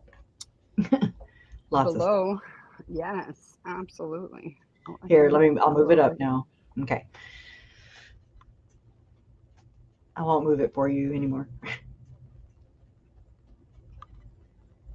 Can you see it? Uh-oh. I just heard something go boop. Oh. Okay. Hold on. She got kicked out on accident, I guess. Okay. That? Yeah. Okay. I was trying to pinch. I aggressively pinched. And it went whoop, and it just like shut down Safari. I was like, wait. Oh. Whoa. Yes. There you go. Okay. Right. Wait. I just turn that off. That's just not a great angle. Okay. Okay. What do we got here? Oh yeah. After the initial Gilbert police investigation, contact was made with other Arizona enforcement agencies, Idaho law enforcement agencies, and the Federal Bureau of Investigation, Phoebe. A primary focus for all investigations became the welfare of two children, which we can, I think, confidently assume is JJ and Tylee. Right. The summary ends on 6/10/2020 as a result of blank remains being found and their deaths confirmed on that date. Like, okay, yeah, all right. I got to make this a little bigger. I thought that said something else entirely there for a second. Okay, that makes more sense. Yeah. Y'all know Okay. The primary suspects identified and associated with 5 death investigations and 1 attempted homicide between the years of 2018 and 2020 are Lori Noreen VALLOW, Alexander Alex Lamar Cox, and Chad Guy Daybell. So 5 death investigations. Listen, right? 5. So Continue. We have Tammy. Okay, sorry. All right. The deceased victims are Joseph, Charles, Tammy. Oh, and blank and blank. Ah, oh my goodness. Tylee and JJ. Right. Tylee and JJ. Oh, wait. Oh, yeah. Okay. That is 5. The victim associated with the attempted homicide is Brandon Boudreaux. As of this writing, Alex Cox is deceased, and Lori Vallow, as well as Chad Daybell, are in custody. Alex Cox, 39 years old at this time, was the sibling to Lori Noreen Vallow, 34 years old at the time, on 8/5/2007. Oh. Lori's ex-husband, Joseph, 49 years old at the time, finished a visit with his daughter in common with Lori, Tylee Ryan, 4 years old at the time, and was approached by Alex in a parking lot. Alex tased and assaulted Joseph. Joseph was able to get away from Alex and seek help. Austin police responded, and Alex was taken into custody, charged, and later convicted for the offense. On 12/15/2011, Alex completed the terms and conditions of the deferred education and was released from custody, and all the charges filed against him were dismissed. Right. I just thought it was interesting that they included Joe on this. Right. That is interesting that they included Joe. Right. My math went crazy too. I was like, wait. Right. I don't know why. Yeah. You have to put it in your brain, align it. Wait. Oh, yeah, that's right. Yeah. Okay. There's an extra. Yeah. No, there's not. Okay. But really, there's 7 or 8, allegedly, in my opinion. Just, Right. Yeah, there's some shady, weird stuff that happened. And so it says Phoenix PD. Okay. Phoenix PD, 2018. This is on April 3rd. Joseph, 59 years old, was found deceased in his residence, East Baseline Road in Phoenix, Arizona, in an advanced stage of decay. Phoenix police investigated and did not note anything unusual other than Lori and blank were living in Arizona at the time, and Lori was notified of Joseph's death. Lori told Phoenix detectives that she had not heard from Joseph in approximately 2 years. The OME ruled Joseph's manner of death as natural. In 2020, Phoenix police reopened the investigation of Joseph's death. The investigation remains active. Well, thank goodness for that. Right. Yeah. And then we have on July 11th, 2019, Charles Vallow, and this is in Chandler. Charles Vallow, 62 years old, was the ex-husband to Lori Vallow, 46 years old. Charles and Lori took care of Tylee together, as well as their adopted son, JJ. Charles visited Lori at her Chandler, Arizona address on July 11th, 2019. Present at the address were Alex Cox, Lori, blank, and Charles. A physical altercation ensued between Alex and Charles. Alex shot and killed Charles inside the residence while Lori and Tylee were allegedly outside. Alex was not taken into custody. As of this writing, the Chandler police investigation remains active. All right. And then we have the Gilbert Police Department on October 2nd, 2019. See additional supplements for further details. Stay tuned. Further light knowledge. Yes. Melani Boudreaux. What? Just tell me when you're tired. Okay. Melani Boudreaux, 30 years old, is the niece to Lori and Alex. Melanie was married to Brandon Boudreaux, 34 years old, and they had 4 children in common. On October 2nd of 2019, Brandon was shot by a suspect in a Jeep Wrangler that was parked idling in front of Brandon's house for almost 2 hours, confirmed via cellular data and witnesses at the scene. The suspect's gunshot missed Brandon. The suspect drove away, and Brandon called Gilbert police. As of this writing, there is sufficient evidence to show Alex Cox drove Charles Vallow's Jeep Wrangler from Rexburg, Idaho to Gilbert, Arizona, where he waited and then shot at Brandon Boudreaux on October 2nd, 2019 at approximately 9:14 a.m. The Gilbert police investigation remains active. And then we have in Fremont County, on October 9th, 2019, Chad Daybell, 51 years old, was married to Tammy Daybell, 49 years old. On 10/9/2019, a male suspect dressed all in black with a ski mask pointed a gun at Tammy and pulled the trigger multiple times before he ran away. No projectiles fired out of the weapon. Despite law enforcement efforts, the suspect was unable to be located, so she did call the cops. Evidence gathered and processed identified Chad as the facilitator of the crime and Alex as the shooter. Interesting. Yes, very interesting. Very, very interesting. The Fremont County Sheriff's Office investigation remains active. Active. Fremont County. And this is on 10/19/2019 investigation update below.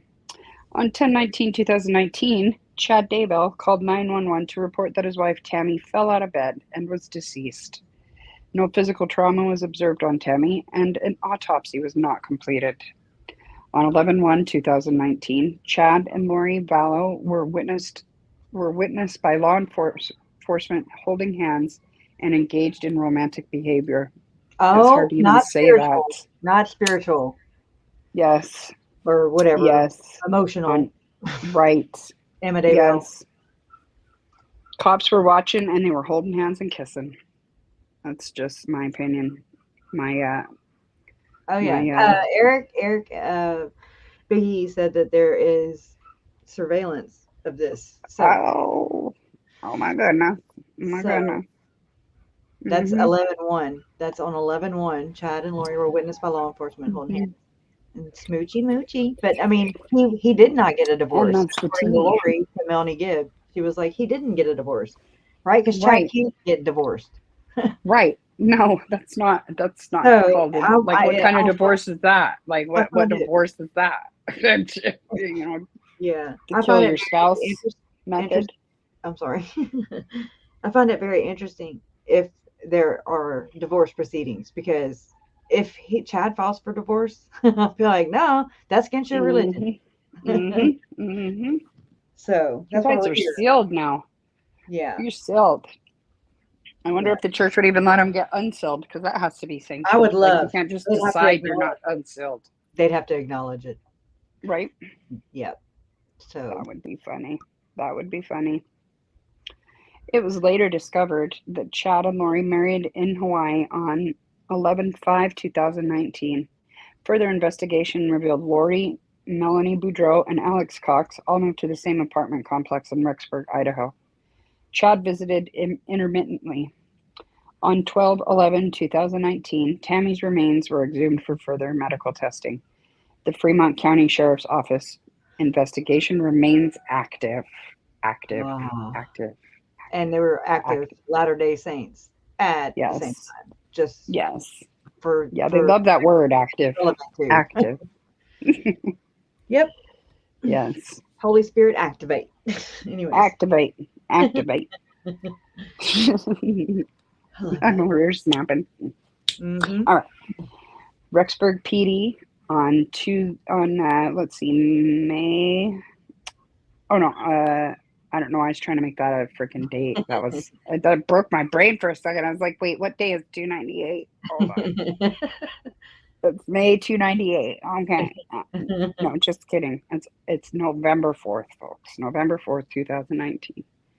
Rexburg PD located the Jeep Wrangler associated with the Gilbert attempted homicide. The Jeep was at the apartment complex in Idaho where Alex, Lori, Melanie, and Chad were observed. Boom. Surveillance. Yep, look at that. Boom. Observed them there. Surveillance began with the primary objective to locate the juvenile dependents, whom were to be in Lori's care. On 11/26/2019, Rexburg police contacted and spoke with Alex, Chad, and Lori, whom all provided inconsistent statements for JJ's whereabouts. Evidence and statements from involved persons indicate that Alex took care of them, blank, as if it related to their dark souls. What the hell? That is a weird redaction spot. Okay. Yep. And just read that a second time from my brain. Yeah, here. let's do that. Evidence and statements from involved persons indicate that Alex took care of them, quote, we're still in the quotes as we go across. Yep. As related to their, quote, dark souls, unquote. The Rexburg Police Department obtained a arrest warrant, and Lori was taken into custody on February 20th, 2020, as a result of blank unknown locations and welfare, desertion and non-support of dependent children. Yeah, dependent children. Yep. Wow. Yep. Wow. So Gilbert. Yeah. Still, it's a conspiracy. That's all they have to prove. Yeah. Is it's a conspiracy. Right. Jason says it every time, and I forget to remind everybody. It's just they just have to prove conspiracy. It's still the same as first-degree murder. It is in Idaho. If somebody dies during any kind of criminal conspiracy, it's bam. It's just the same as if you just plotted out and had a really God good bless plan. you, Idaho. Yep. Absolutely. Yeah. So. All right. So we got Gilbert PD on 12/12/2019. So on December 12th, 2019, Gilbert police responded to the Gilbert residence where Alex was living with his wife of 2 weeks. 2 weeks. Zulema Pastines. Alex Pastines. No, I'm just kidding. I put that in there. Alex was found unresponsive and transported to the hospital where he was pronounced deceased. A search warrant was served at the residence with evidence collected. Evidence. Collected. Yeah, the blowtorches, I guess. And that bag of money, like, oh yeah, oh, you know what? I did forget. There's the bag of money in the closet. I had forgotten about that, but now that you say, yeah, my kids counted it. Yeah, they counted. I trust them. That's good. Yeah.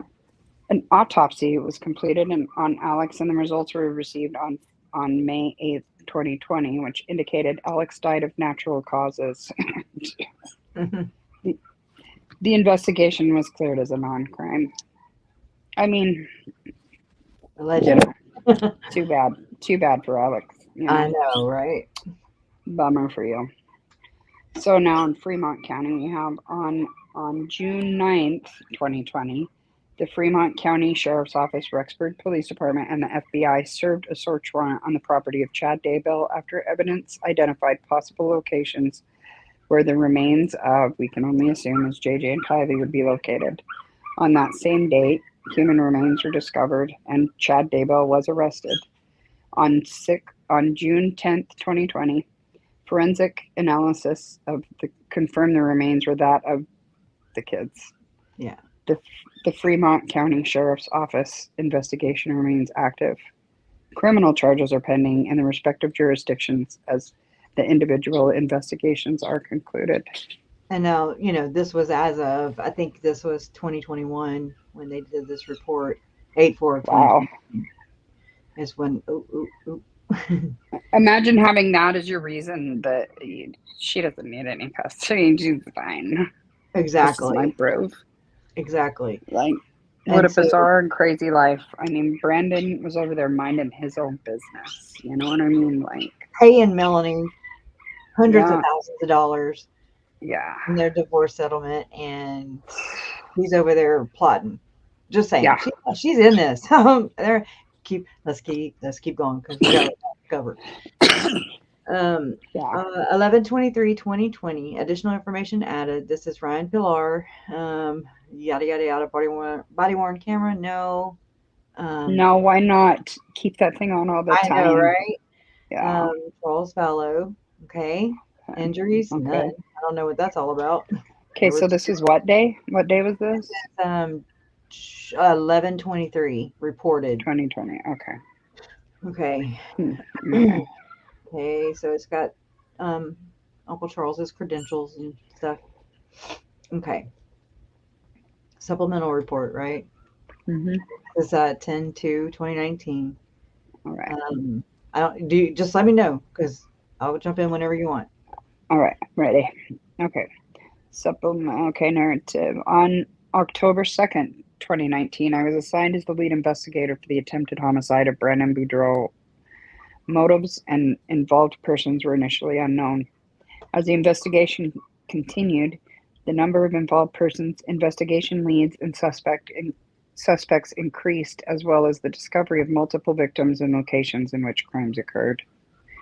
It was further learned that the suspects used multiple cellular devices, email accounts, and unique methods for communicating. Portaling. Portaling. You know My you got it. closet. I just talked to him from my closet. What do you mean?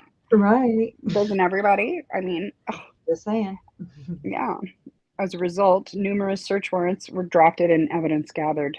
Multiple detectives assisted with interviews, evidence collection, and other tasks throughout the duration of this investigation. Some of the involvement will be referred to and can be reviewed in full with previous supplements. The primary focus of this supplement is to describe the initial Gilbert police investigation that took place on October 2nd, 2019. Refer to subsequent supplements for the continued Gilbert police investigation from October 3rd, 2019 through June 10th, 2020. Gilbert police initial investigation, October 2nd, 2019. Sorry. So on October 2nd, 2019 at approximately 10:30 hours, I was assigned this active shooting investigation and requested to respond to the incident location near the victim's residence. And that's in Gilbert, Arizona. The initial information was that an unknown suspect shot at Brandon Boudreaux, a 34-year-old male, from a dark-colored Jeep Wrangler at approximately 09:15 hours. Brandon did not sustain any injuries. The suspect left the area and was unable to be located by responding officers. Well, it sounds like Brandon knows how to flee properly. Yeah. That's how you flee. That's Like because that. he's a Boudreaux girl. That is right. Right. It's in his blood. I something and observed the incident location to be within a densely populated residential neighborhood. I parked my assigned unmarked police vehicle on the South Fisher Lane east. Let's see, I gotta turn this, I think. Nope, that's not it. East of the crime scene. There were multiple marked police vehicles that blocked eastbound and westbound traffic from driving on East Phillips. Between South Cole and South Fisher Lane, because the picture goes over it on my screen. So, like, we got her now, though. It's all under it. Okay. Yeah, it's all under it now, though. Crime scene tape established a perimeter around the residential structure and the roadway in front of East Phelps Street. The aforementioned structure was a two-storied residential home positioned on the south side of Phelps Street and had a front door and a two-car garage that faced north. Only one residential home was to the east of the before East Phelps Street meets at South Fisher Lane. Two orange cones were in the roadway in front of blank, where I later learned that shards of glass were located. In the driveway of blank was a black-colored Tesla with the driver's side door open. I later understood that the window of the driver's side door had fallen and was on the concrete below.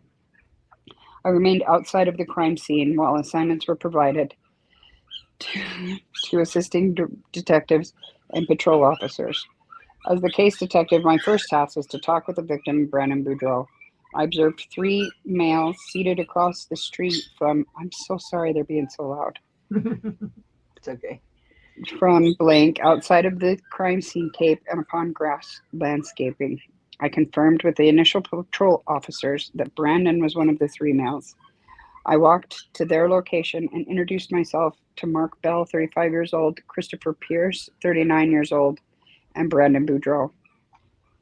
During our initial conversation, I learned Brandon telephoned his two friends' business partners, Mark Bell and Christopher Pierce, and requested they come to his location after the incident.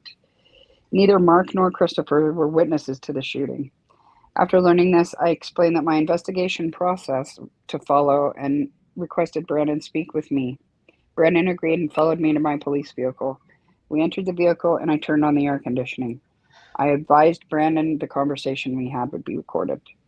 So this is the recording that they released that I uploaded it. It had a little over 1,000 views and I accidentally deleted it. So I got to re-upload it. Oh dear. Yeah, I wondered where that when I was like in the middle of it and went back, couldn't find it. I was like, oh. Okay. Shoot. I got to remember when I do that. All right. It's all good. After I confirmed Brandon's identification information, I learned he was married to Melani Boudreaux, 30 years old, and they had 4 children in common, blankety blank blank. Brandon and Melanie were almost married for 11 years with their anniversary date on blank. 1031. 1031. Okay, the way that's worded, it's like they almost got married for 11 years. They were about to get married. I know.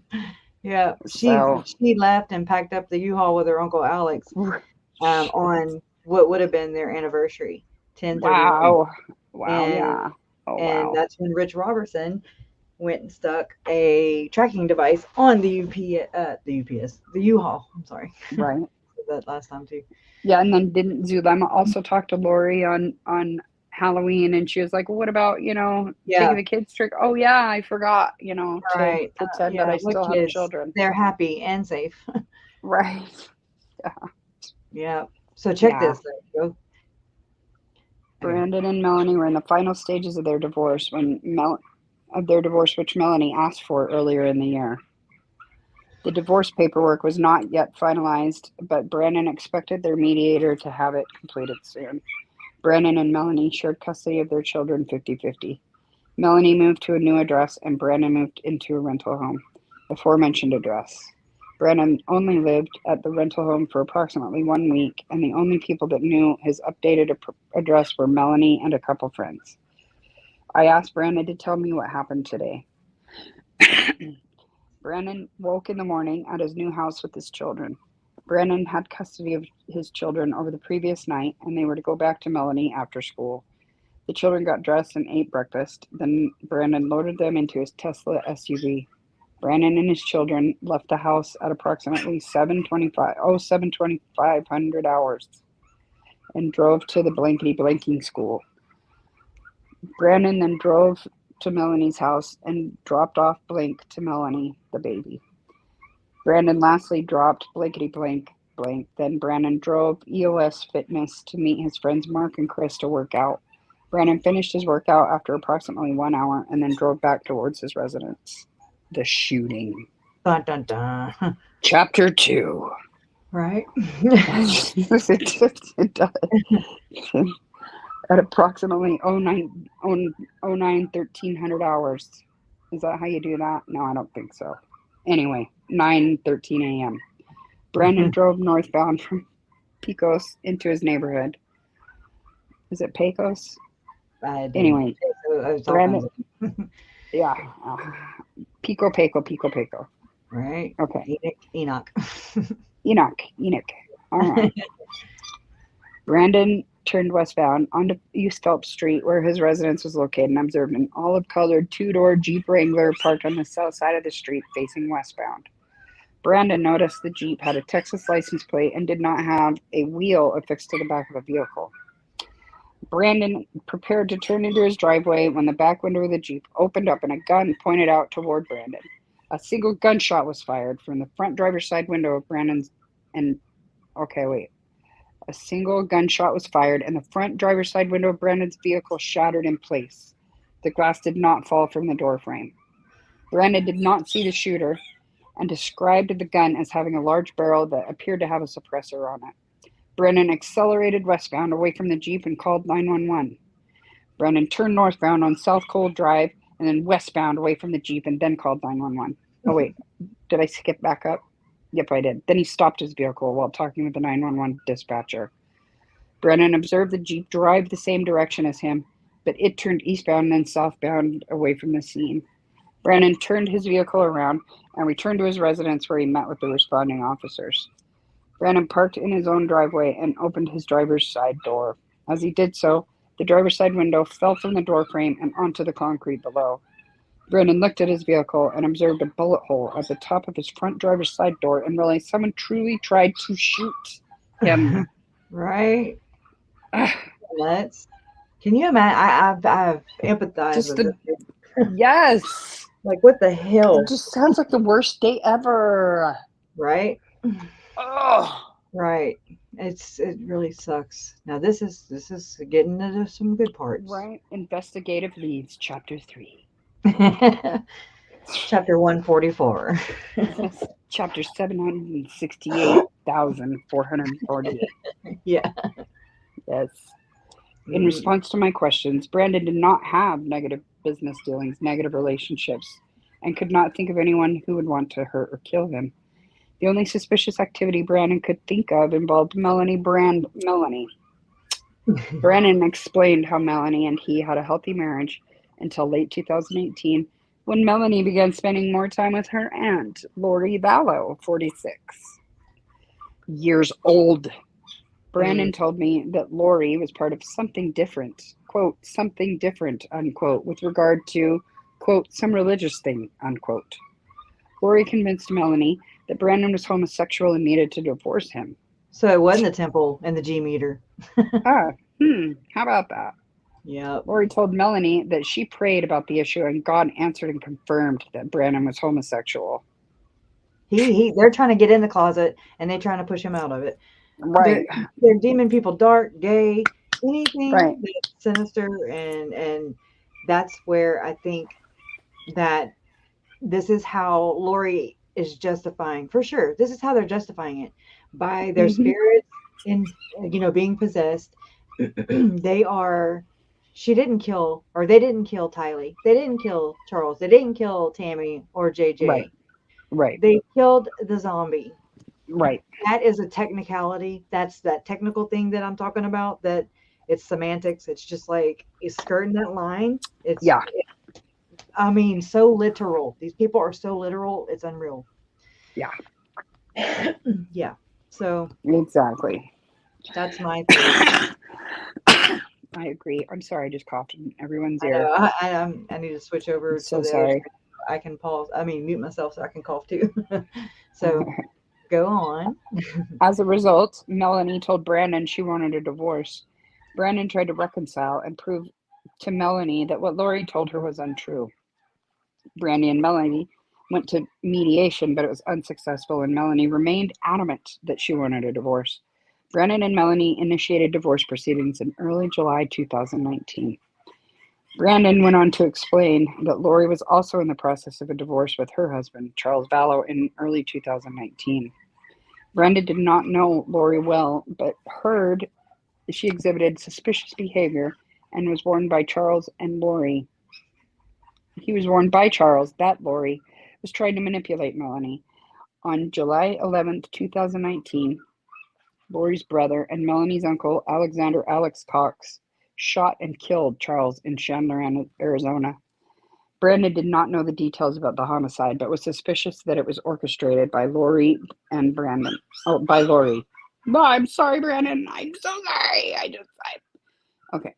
Brandon was also concerned that his shooting may be related to Charles' homicide. Brandon told me that Lori used to live in Texas and was confident the license plate on the shooter's Jeep was from Texas. I asked further about the financial motive for the shooting. Brandon told me that Melanie was still on his life insurance policy and received approximately if he were to die. Furthermore, Brandon already paid her approximately, redacted, in their divorce thus far.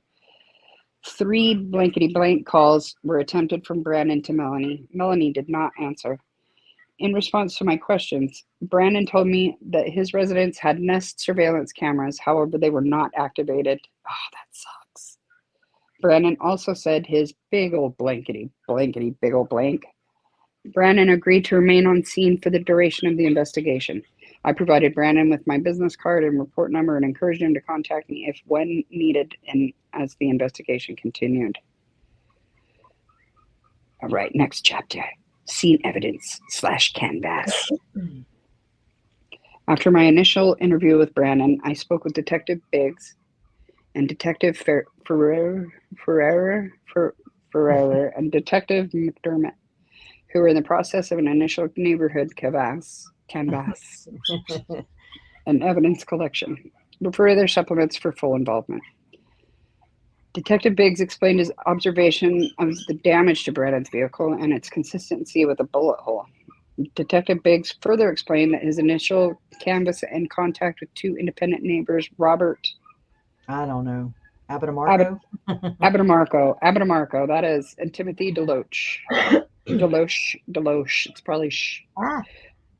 Both Robert and Timothy confirmed seeing the Jeep Wrangler at... Look at them just using the first names too, because those are tough last names. Separate times during the morning. The dark-colored Jeep was idling, had dark-tinted windows, parked the wrong way on Phelps, westbound on the eastbound side, displayed a Texas license plate, The front driver's seat was pushed to the steering wheel, and neither Robert nor Timothy had seen the Jeep in their neighborhood before. No suspect was observed. Detective Ferrer photographed the crime scene. He located disturbed leaf debris and tire tracks from where the Jeep Wrangler was previously parked. The tire tracks angled northwest, consistent with its travel after Brandon's vehicle post-shooting. Detective Ferrer located a Ring camera at blank East Phelps, and the owner, Elizabeth Pippett, later shared her footage with the Ring portal. The footage only displayed her front door patio, however. The audio captured an idling vehicle at 08:27 hours, then a vehicle quickly accelerating at 09:14 hours. Booyah. Goodness gracious, you guys. They're never this noisy even. I don't even know what's going on. They're like, let's find our voice right now while you're on live. Okay. The canvas. Okay. Oh, yeah. During my interview with Brandon, he specified path of travel driven before, during, and after the shooting. Brandon turned northbound on South Brighton Lane from the East Pecos Road, westbound onto East Francis Lane, northbound on South Cole Drive, eastbound on East Fairview Street, northbound on South Fisher Lane, then westbound on East Phelps Street. That's why they didn't find him. The shooting occurred on East Phelps Street, and then Brandon accelerated westbound and then turned northbound on South Cole Drive, stopped his vehicle south of East Fry Road while he was on the phone with 911. Brandon witnessed the Jeep pursue him westbound on East Phelps Street, then northbound on South Cole Drive. But the Jeep turned east on East Waite Lane, which would have required the Jeep to turn south on South Fisher Lane and ultimately out of the neighborhood onto East Pecos Road. Only one entrance exit out of that neighborhood from the Jeep's path of travel. There were multiple houses and residents within the path of the travel described above. As a result, multiple detectives were requested and responded to the scene for an extensive neighborhood canvass.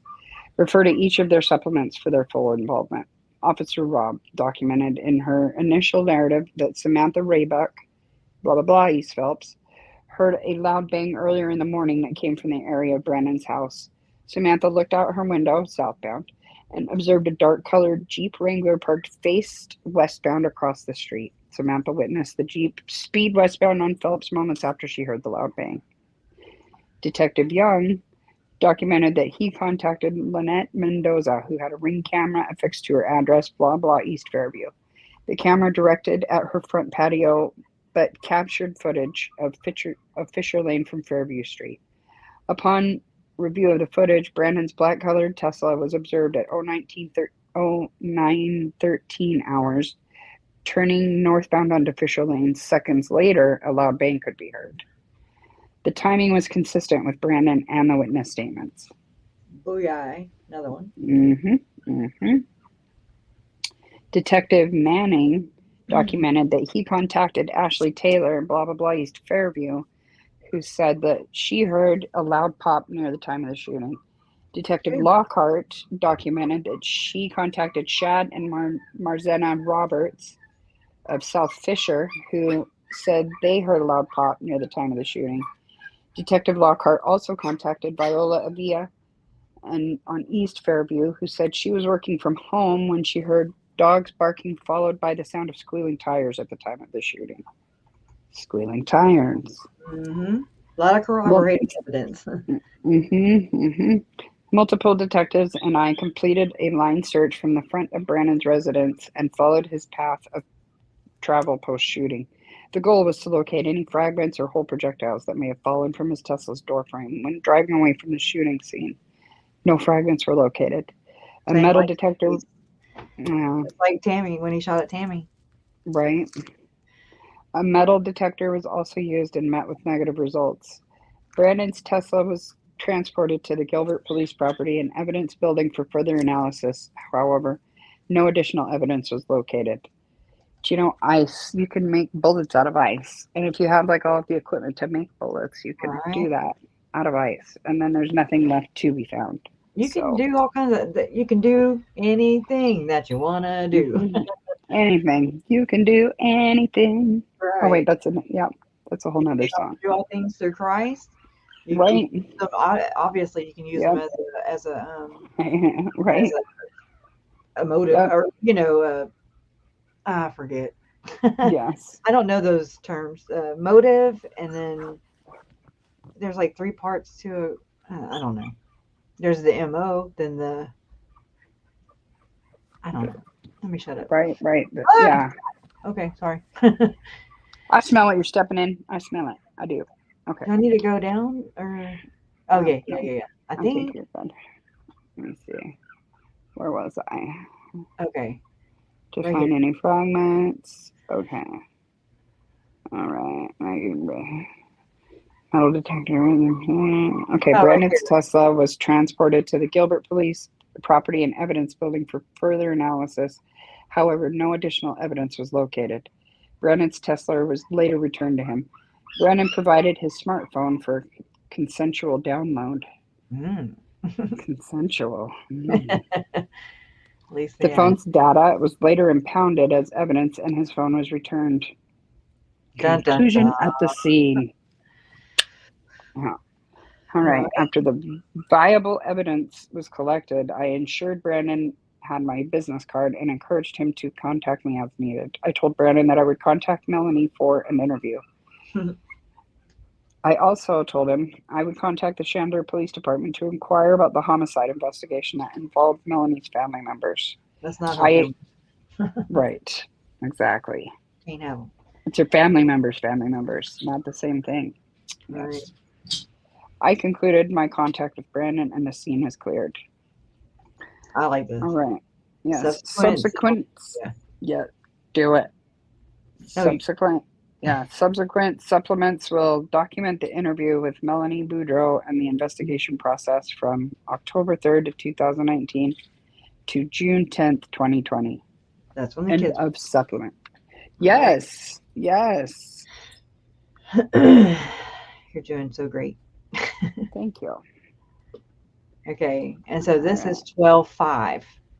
Okay. 2020. Okay. Dun, dun, dun. All right. We have Officer Ryan Pilar. Mark Warden. Okay. All right. On Gilbert Police investigation continued from 10/3/2019 through 10/31/2019. The narrative. The following supplement is a summary of the investigation completed by the Gilbert Police Department from October 3rd, 2019, the day after the attempted homicide of Brandon Boudreaux, through 10/31/2019, the date when the suspect's Jeep Wrangler appeared in Idaho. Oh, where was it in between all that time, I wonder? Oh, there's tons. Multiple detectives assisted with the interviews, evidence collection, and other tasks throughout the duration of this investigation. Some of that involvement will be referred to and can be reviewed in full within previous supplements. Sorry. This supplement will begin with the interview of Melanie Boudreaux on 10/3/2019. Following the interview will be a summary of Gilbert Police initial contact with Chandler Police, Fremont County Sheriff's Office, Rexburg Police, and the Federal Bureau of Investigation, the FEB. Okay, let me go back over there. Okay. Boop. Okay. All right. Gilbert Police investigation continued. After the initial investigation on 10/2/2019, I called Melanie Boudreaux and requested she come to the Gilbert Police Department for an interview. Melanie did not inquire about the specifics of the interview, but agreed to meet me on 10/3/2019 at 10:30 hours. Melanie brought her youngest child, Blank, with her to the interview. The interview was video and audio recorded and later impounded as evidence. Interview with Melanie Boudreaux. At the time of my interview with Melanie, it was not clear how much she knew about what happened to Brandon or if she was involved. I began the interview by confirming Melanie's contact and identification information. I asked Melanie about her relationship with Brandon. Melanie explained how they were married for almost 13 years, but they were in the final stages of a divorce. Melanie told me she did not work but received money from the divorce. Melanie confirmed that the 50-50 child custody arrangement she shared with Brandon now that he has his own residence. Divorce reasoning. Chapter something and something thousand. I asked Melanie about the reasons Brandon and she filed for divorce. Melanie told me that Brandon traveled a lot and started to make bad business deals. Melanie allowed Brandon to make the financial decisions because she was a full-time mother of their 4 children. Melanie told me that she noticed a change in Brandon's behavior. She believed it was a result from the stress from work, but she did not know for certain. Melanie also found a lot of gay activity, quote, gay activity, unquote, surrounding Brandon. She described a video of Brandon dancing with another guy on his phone, as well as, quote, gay pictures, unquote. Melanie did not elaborate further. Oh, we can all guess.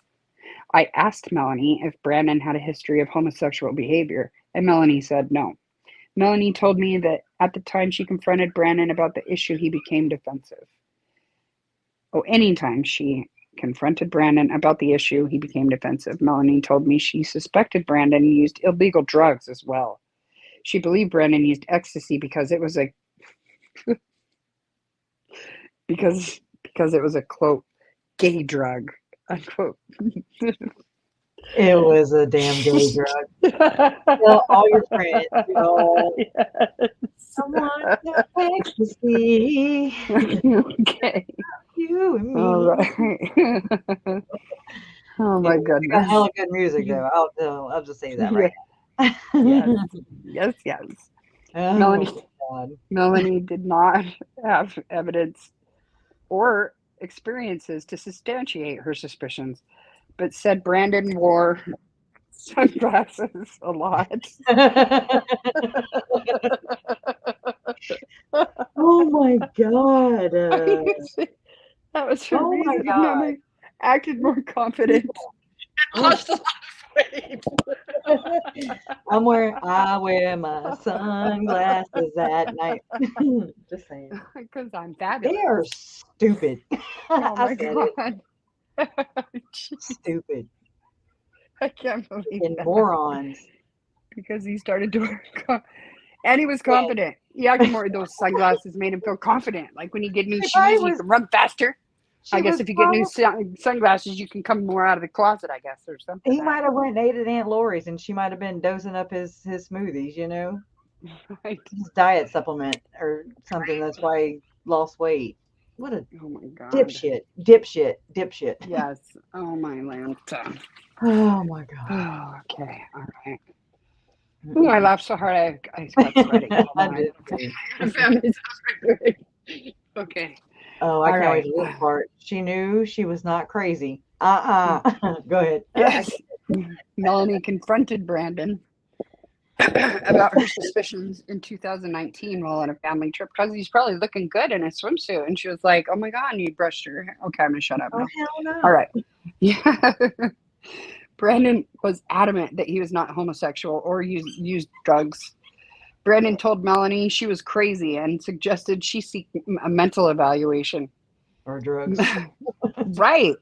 Or Melanie told, you need to get on drugs is what needs to happen here. Something. Like, speaking of drugs, some good ones out there. Right. Latuda, that's a great one. Let's start with it. All right. Melanie told me she knew she was not crazy and knew the truth. As a result of Melanie's suspicions, she primarily communicated with Brandon via text message and maintained as little contact as possible. Sure. Brandon and Melanie filed for divorce in July 2019. Melanie told me since their divorce, Brandon had turned church members and her own family members against her. Who? Right? Yeah. Right. Who she said was gay? Right. Yeah. I mean, that might have been what she said. Lori and Chad turn people dark, or deem people dark, and she deems them gay. Right. Gay zombies. Yes. All right. Melanie Boudreaux walks into a gay bar. Just oh Lord. She comes out a zombie. Right. Yes. Melanie said a lot of people. Melanie said a lot of people believed what Brandon said about her, so she learned to stay independent. The people, Get independent first. Okay, It's I'll fine. stop. I don't want you guys anyway. It's fine. It's fine. The people she now primarily talked to with was her grandmother Janice Cox and Aunt Lori Vallow. Interesting. That's her family. Okay. Yeah. Finances. All right. I asked Melanie to explain the finances that Brandon and she shared. Melanie told me Brandon had always made decent money since they'd been together. Brandon owned several different companies and over the years shared responsibilities with business partners and friends. And as a result of their divorce, Melanie was paid out blankety blank blank by one of Brandon's business partners, Chris Pierce. Melanie also received another blank blank from Avgard Insurance, Brandon's previous company.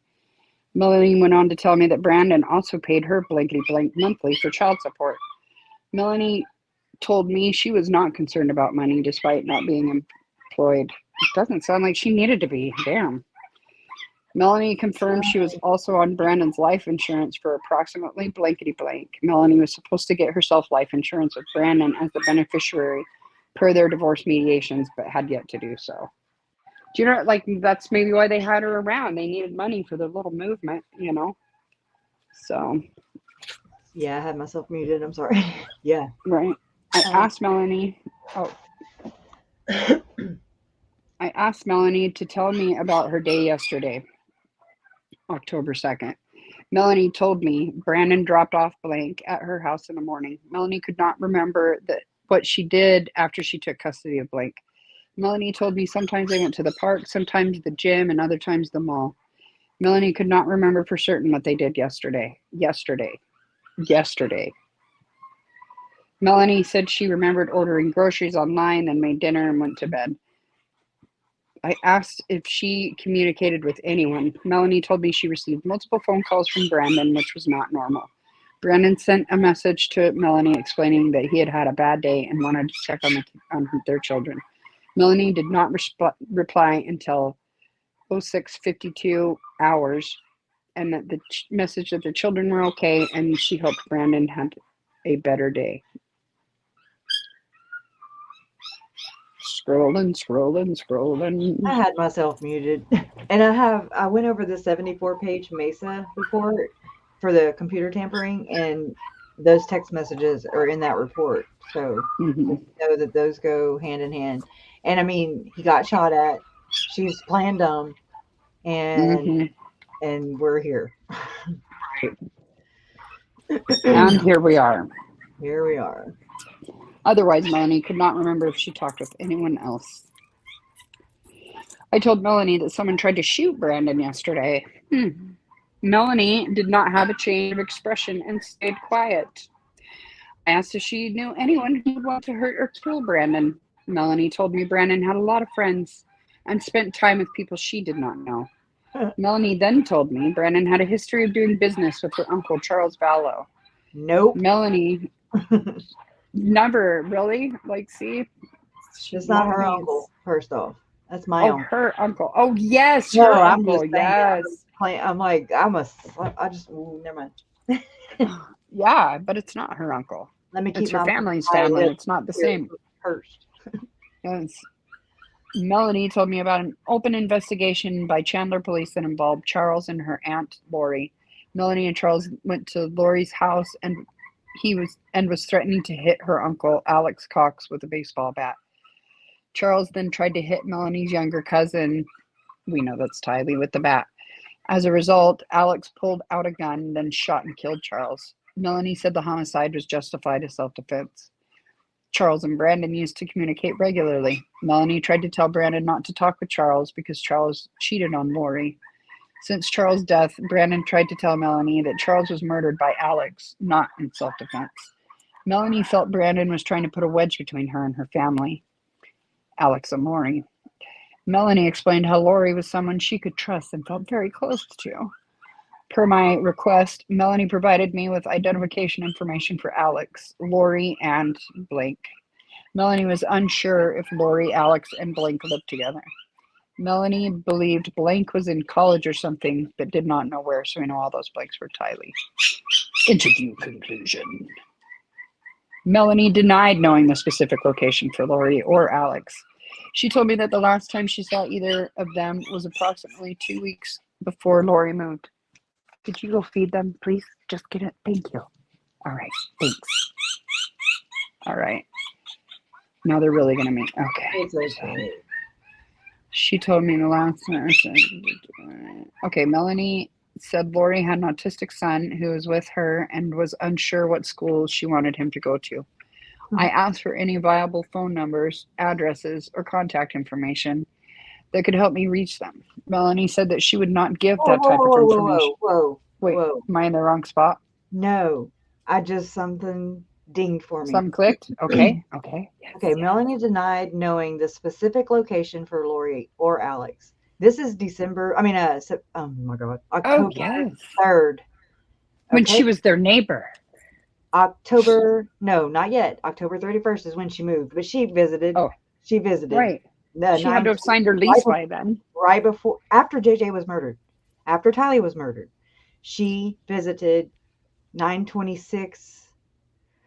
It was like 3 or 4 days. Okay. And then trust me, it gets really freaking interesting really fast. But okay, so I'm gonna read that. Melanie denied knowing the specific location for Lori or Alex. She told me the last time she saw either of them was approximately 2 weeks ago, before Lori moved. From Arizona. From Arizona? Lori moved in September 1st. Melanie said Lori had an autistic son. Now, this is hindsight now. This is after the kids were murdered, after everybody was murdered, except for Tammy. Tammy's the only one still alive, and Brandon. And, okay, Melanie said Lori had an autistic son who was with her and was unsure what school she wanted him to go to. I asked her for any viable phone numbers, addresses, or contact information that could help me reach them. Melanie said she would not give that type of information because she was told that people could track phones and use listening devices to gather information. Sounds like Summer saying she couldn't ask Lori where the kids were because the jail recordings. Right. Okay. And then where did it hit me? Melanie. Okay. Okay. Melanie said Lori had to do her own thing while Melanie, figured out her divorce with Brandon. Okay. At the conclusion of the interview, Melanie asked if Brandon was okay. I told her that he was alive. Melanie did not have further information for me, and we ended the interview. End of interview. I don't know what clicked for me right there, but she's talking in hindsight. Like, she knows the kids aren't there. When she went to Rexburg, right, like 9/26, and like it's like her and Alex, like she went up there, and then as soon as she flew back, he travels, in the Jeep down. Wait, whoa, hold on.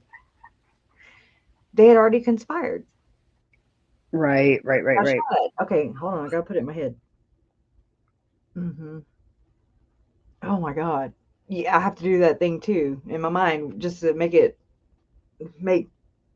sort it for a second, let it click all the way in. Yeah, but jiggle it a little. The interview is after the kids are murdered. She's visited Rexburg.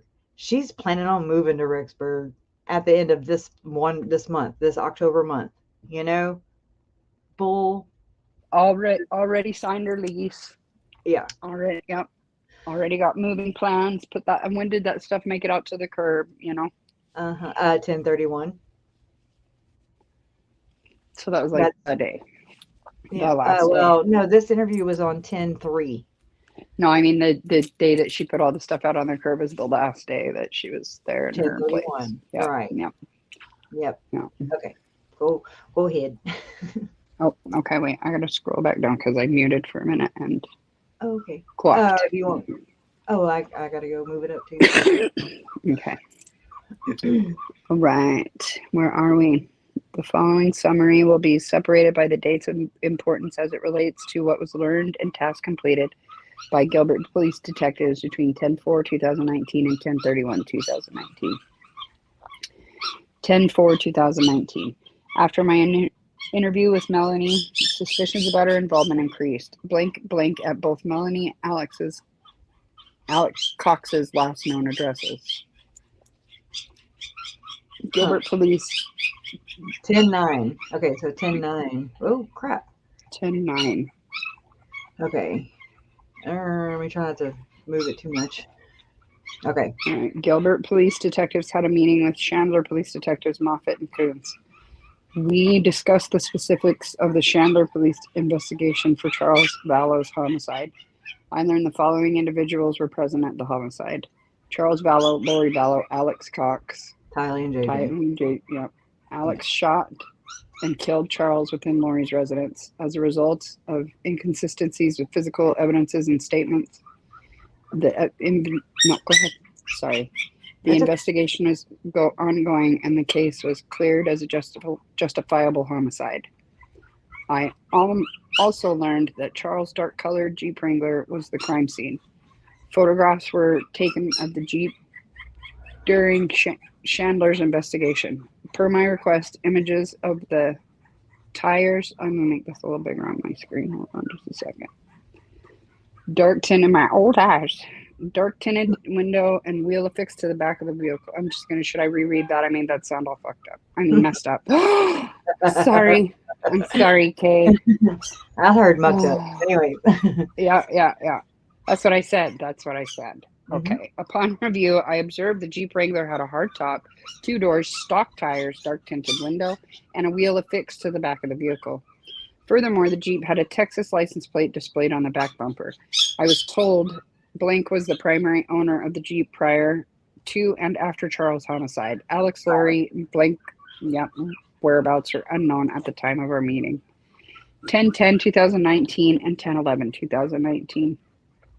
I drafted search warrants, then sent them to Verizon and T-Mobile for the known phone numbers of Alex, Lori, Melanie, and blank, Tylee. Yeah. And I also completed a blank warrant for the area around Brandon's address. Isn't that cool? Yeah. I don't know what a blank warrant is, but it sounds like a geographical one. Yeah. 10/14/2019. Brandon Boudreaux called me to advise Melanie contacted him and said she would be moving to Boise. Yeah, that was good. That was good. Boise, IDAHO next week, with or without her children. Brandon was taken back by this because Melanie never talked about Boise before, and she would never want to separate from her children.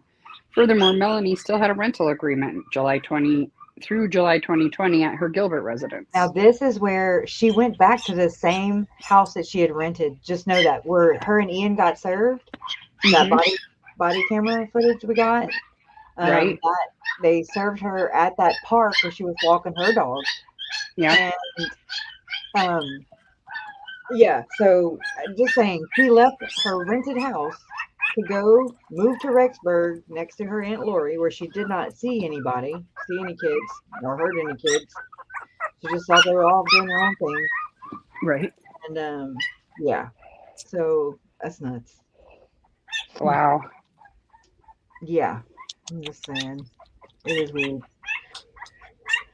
I had to pick this puppy up because I don't know what he's yelling about, but you want me to read? Yeah, go ahead and read for a second. Let me fix these guys up. All right. So, furthermore, Melanie still had a rental agreement through July 2020 at her Gilbert residence. Brandon said this was extremely unusual behavior for Melanie, especially after the recent shooting. Brandon had custody of his 4 children during our conversation and said he would be seeking legal assistance reference the custodial arrangement considering Melanie's sudden desire to move. On this date, data was also received from Verizon for the information requested on the search warrants.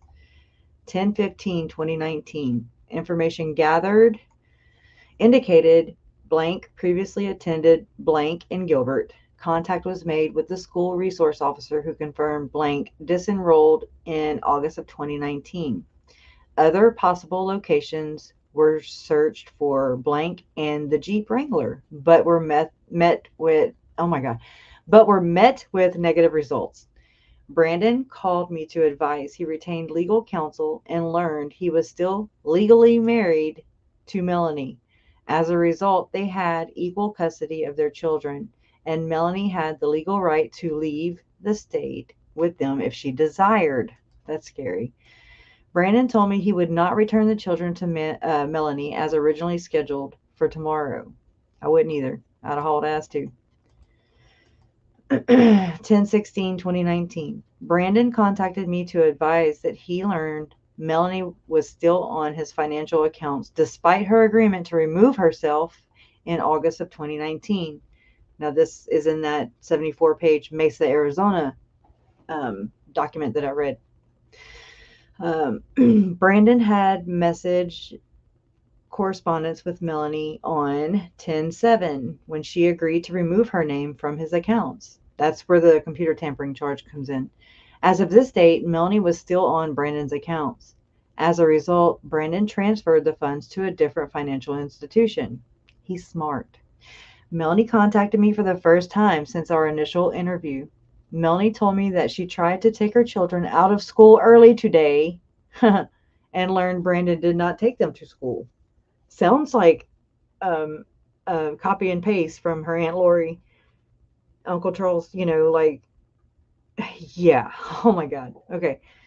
I denied, this is the detective, I denied knowledge of Brandon's reasoning and explained the equal custody per their legal marriage. I asked Melanie if any further developed since our initial interview. Melanie said no. I asked about her desired move to Idaho. Melanie said it was an unplanned location and she just wanted a fresh start. Melanie reiterated her belief that Brandon was manipulating and threatening her in an attempt to disrupt her relationship with Lori. Lore whore. Melanie could not provide any details or evidence of Brandon's threats or manipulations. We concluded our call. I learned that blank responses returned blank near Hallbrook. This is where they got Alex. Near Hallbrook, Arizona. On 10/1 on the I-40 at 6:52 hours, a gray-colored hardtop two-door Jeep Wrangler with the Texas license plate was captured driving toward the Phoenix metro area. The Jeep did not have a wheel affixed to the back of the vehicle. Isn't that special? You know? The image was captured approximately 26 hours and 30 minutes prior to Brandon's attempted homicide. I contacted Chandler Detective Moffitt and Detective Coons and provided them with the updated information. As a result, they contacted the FBI for assistance with the cellular data received from the Chandler and Gilbert investigations. 10/17/19. The FBI confirmed receipt of those records, or the phone records, blank. This information showed Lori may be living in Idaho, hence Melanie's desire to move. 10/22/19. Brandon told me about a suspicious death in Idaho and forwarded me a link to an obituary with the link right there. Brandon explained that Tammy Daybell was the wife of Chad Daybell. Chad was an individual that Charles VALLOW told Brandon about. Wow. Huh. Wow. Let that sink in. Prior to his death, Charles discovered suspicious email correspondence between Lori and Chad. Charles believed Lori and Chad had an ongoing affair with each other. The obituary Brandon sent me from Tammy's death that occurred on 10/19/19. Told Brandon that I would contact the respective Idaho law enforcement agencies for follow-up. And there is a phone call between this detective, Ryan Pillar, who talked to somebody at the corner, or I don't forget what it was, but it was recorded and it's out there, saying that the family, anyways, it'll tell us. Okay, wait, where was I at? You're at, okay. I told Brandon, so you're at 10/24/2019. Okay, 10/24/20. Brandon called me to advise that Melanie had become unresponsive to his messages and may have left Arizona. Melanie did not try to take their children, nor did she notify Brandon where she was going. The last contact Brandon had with Melanie was on 10/16 of 2019. 10/28/19. Brandon contacted me to advise his children and he would be moving to Utah to stay with his parents for the foreseeable future.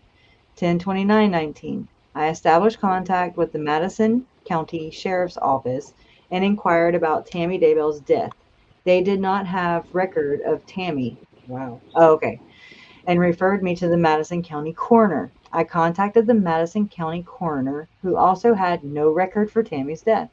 I reviewed the obituary that Brandon forwarded me and called the funeral home. I was referred to the Fremont County Sheriff's Office because that agency investigated Tammy's death. I called Fremont County Sheriff's Office and requested their police report 2019, then spoke with Coroner Brenda Dye. Coroner Dye told me that no autopsy was performed on Tammy despite her age, 49 years old, and lack of medical history. Coroner Dye asked if there was something suspicious surrounding Tammy's death. I told her I was unsure. Unsolicited, Coroner Dye shared that she spoke with neighbors of the Daybell family. The neighbors referred to the Daybell family as extremely religious, and there were recent reports of people meeting to plan for a doomsday event. Now, this is not by Chad, by the way. People were moving to Rexburg. I'm going to mute you for a second. People were moving there anyways because of visions of glory, because of AVAL, because of all these dreamers and doers and seers and revelators mount up, right? Okay. I don't know if I can. I don't know if I unmute it. If you can mute it. Yeah. Yep. Yep. Okay. I'll mute it. Let me see. Okay. Let's see. Doomsday. I contacted Detective Moffat and provided him with the updated information regarding Tammy Daybell's death. Detective Moffat said he would contact the FBI to schedule a meeting to discuss the combined investigations. 10/31/2019. Detective McDermott contacted Fremont County Sheriff's Office Lieutenant Powell and learned there were multiple blank responses received that confirmed the Jeep Wrangler Texas plate blank was in Idaho, and then all that redaction. In summary, the Jeep traveled from the area of Idaho Falls on 9/30, continued southbound into Arizona on 10/1. Brandon's shooting occurred on 10/2, and then the Jeep returned to the area of Idaho Falls on 10/3. Brandon messaged after he discovered Melanie and an unidentified male, presumably Alex, returned to Melanie's Gilbert residence. When was this? 10/31. Okay. All right. They moved property out of Melanie's rental home and into a U-Haul, which confirmed Melanie was moving. Subsequent supplements will document this investigation progress from 11/1 until 6/10/2020. Oh, enter Melanie, Rachel, Gibb, Phoebe, Warwick, the Wicked Witch of the South, Arizona. There. Wait, was their body camera? Does it say? No. Okay. She was 48 then. Knows better. Okay. Gilbert, this is a supplemental report. Gilbert police investigation continued 11/1/2019 to 12/1/2019. Narrative. The following supplement is a summary of the investigation completed by the Gilbert Police Department from 11/1 to 12/1/2019. Multiple detectives assisted with interviews, evidence collection, and other tasks throughout the duration of this investigation. Some of that involvement will be referred to and can be reviewed in full within previous supplements. This supplement will begin on 11/1/2019 when Gilbert Police communicated with the Fremont County Sheriff's Office and the Rexburg Police Department in reference to the Jeep Wrangler associated with Brandon Boudreaux's attempted homicide. Gilbert police investigation continued through those dates. The following summary will be separated by the dates of importance as it relates to what was learned and tasks completed by GPD between 11/1 and 12/1. 11/1, 2019. Detective McDermott spoke with the Fremont County Sheriff's Office Lieutenant Powell and learned that Lieutenant Powell located Lori Vallow and Chad Daybell. Bam. Lori appeared to be residing at 565 Pioneer, right? Apartment number, who knows? Who knows? Rexburg, Idaho. Lieutenant Powell observed Lori and Chad holding hands in a romantic manner. Lieutenant Powell did not locate Alex Cox or the Jeep Wrangler, but enlisted assistance from Detective Ray Hermosillo with the Rexburg Police Department. The city of Rexburg is located within Madison County, and Madison County is bordered with Fremont County. Detective McDermott called Detective Hermosillo and provided him with details of the Gilbert police investigation. Detective Hermosillo used that information to draft a search warrant to seize the Jeep Wrangler, if/when it was located. On 11/4/2019, Detective Hermosillo located the Jeep Wrangler Texas plate parked within the parking lot of Lori Vallow's apartment complex, the address in Rexburg.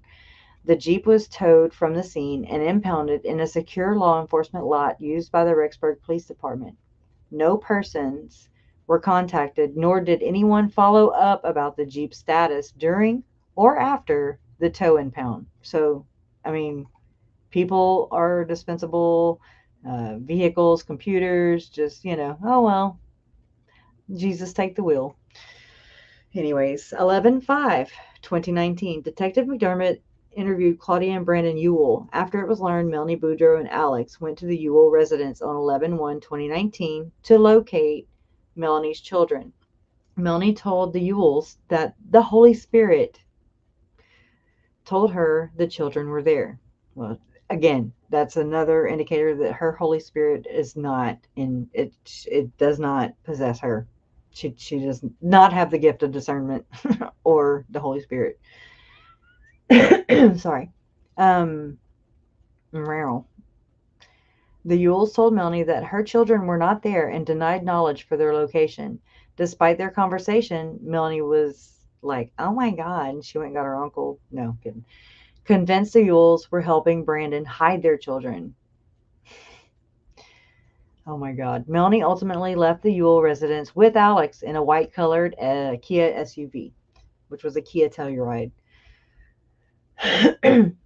Fremont County Sheriff's Office confirmed Melanie signed a lease on 10/28/2019. So there you go. She was there before 10/31 at the same apartment complex as Lori. Furthermore, it was confirmed Alex also resided at the apartment complex. The apartment numbers rented between Alex, Lori, and Melanie were 107, 174, and 175. 11/6 through 11/8/2019. I received and reviewed the police reports from the Fremont County Sheriff's Office. I learned that on 10/9/19, an unidentified suspect pointed and shot a gun at Tammy Daybell while she was standing in front of her residence. Tammy, I wonder if there's body cam for that. Just thought about it. Oh, well, it'll be in the investigation. Never mind. And it's in Idaho. Tammy was not injured, nor were any projectiles located. Interesting, because there were none located for Brandon either. On 10/19/19, Chad called police after he discovered Tammy fell out of bed and was deceased. No autopsy was completed, and Tammy's body was transported, then buried in Salt Lake City, Utah. I thought it was buried in Spring, whatever. I called Lieutenant Powell and learned Lori and Chad flew to Hawaii together. Okay. This is 11/6 through 11/8. They already flew to Hawaii. And okay. I also learned Melanie and Alex had been seen at the aforementioned apartment complex. No children were observed. Lieutenant Powell told me his agency intended to exhume Tammy Daybell's body as a result of the investigation discoveries. Tom Olzak with the Arizona Department of Public Safety was contacted and agreed to assist with the Gilbert police investigation. Detective Olzak, whatever, confirmed he could use blank to obtain digital evidence from the Jeep. Yes. Oh, yes. That's what I like to hear. Oh my God. Okay. He could use. Okay, I'm in a different room, so if you need me, let me know. Okay. I'll let you pick it up at the next page. Okay. Detective O confirmed he could use blank to obtain digital evidence from the Jeep Wrangler's, I'm sure, GPS location, whatever. The decision was made to travel to Rexburg, Idaho to process the Jeep for physical and digital evidence on a later date. And I have those photos, but I don't want to, it's already going to be a long live, so it already is. On 11/12/2019, I spoke with Brandon and learned Melanie still paid for his life insurance policy, so it remained active despite Brandon's request for her to be removed. At approximately 16:10 hours Mountain Standard Time, Brandon called me because Melanie was at his parents' home, located in American Fork, Utah. We have the spotty footage. It was provided to me by Jen, the L mom, True Crime Unveiled. She paid for it, and she went and got it.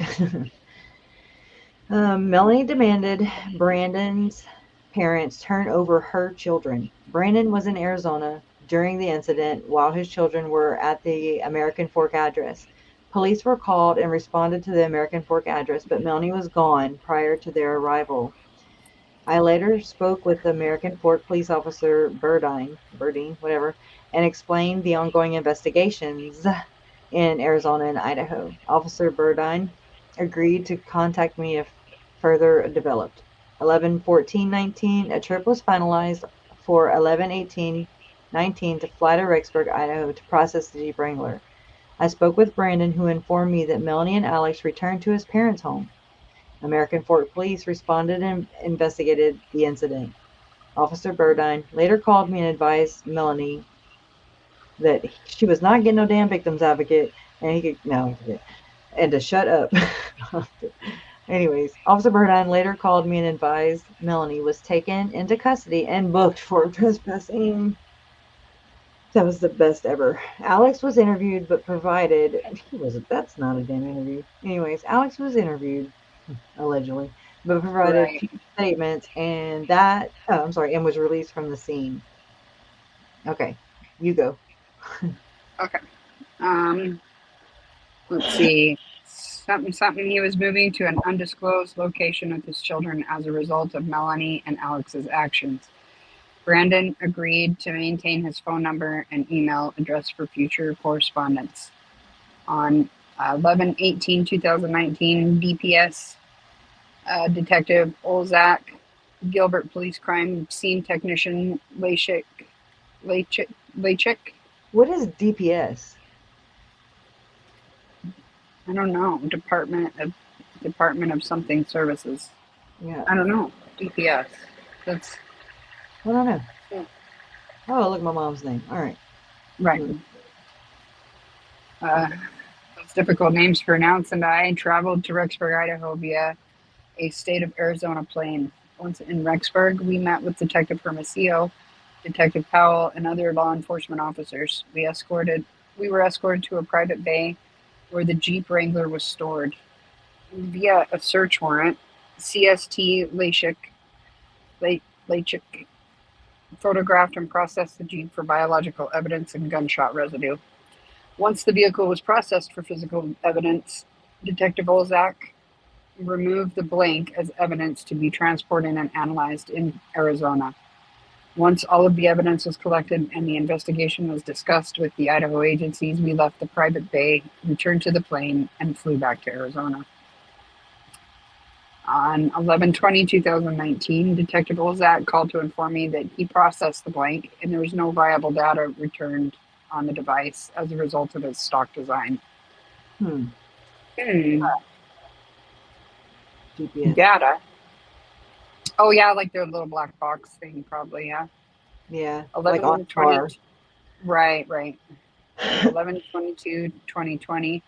Brandon called and we discussed a discovery made by Kay Woodcock, Charles Vallow's sister. Kay located a fake Gmail account that was suspected to have been created by Lori. Lori used the Gmail account to communicate directly with Chad prior to Charles's death. Oh, I forgot to turn that off. Sorry. That's probably going to help a lot. I later forwarded the information to Chandler, Detective Moffat, as it related to his investigation. Brandon also suggested I look into Melanie Gibb. Melanie was a close friend of Lori and was referred by Brandon as a recruiter for their religious group. I called the Phoenix Police Department and confirmed that they had a police report, DR 2008-0000582201, for the 2018 death investigation of Joseph Lori's ex-husband and Tylee's father. I also obtained the report number for his autopsy completed by the Maricopa County Office of the Medical Examiner. And I called the OME and confirmed that they still had no biological specimen from Joseph's autopsy. I was told that the specimen was scheduled to be destroyed soon. Per my request, the OME agreed to hold the specimen until further contact from law enforcement. Good save. Detective Moffat and I, thank you. Detective McDermott, Detective Moffat, and I met with the FBI agents to discuss the Chandler Police and Gilbert Police investigations. Special Agent Kerry Cooper initiated a case to assist our agencies with the continued evidence gathering processing. During our discussion, the primary focus for both investigations was to check the welfare of Lori's children, JJ and Tylee. Neither of the children had been seen or heard from since September of 2019.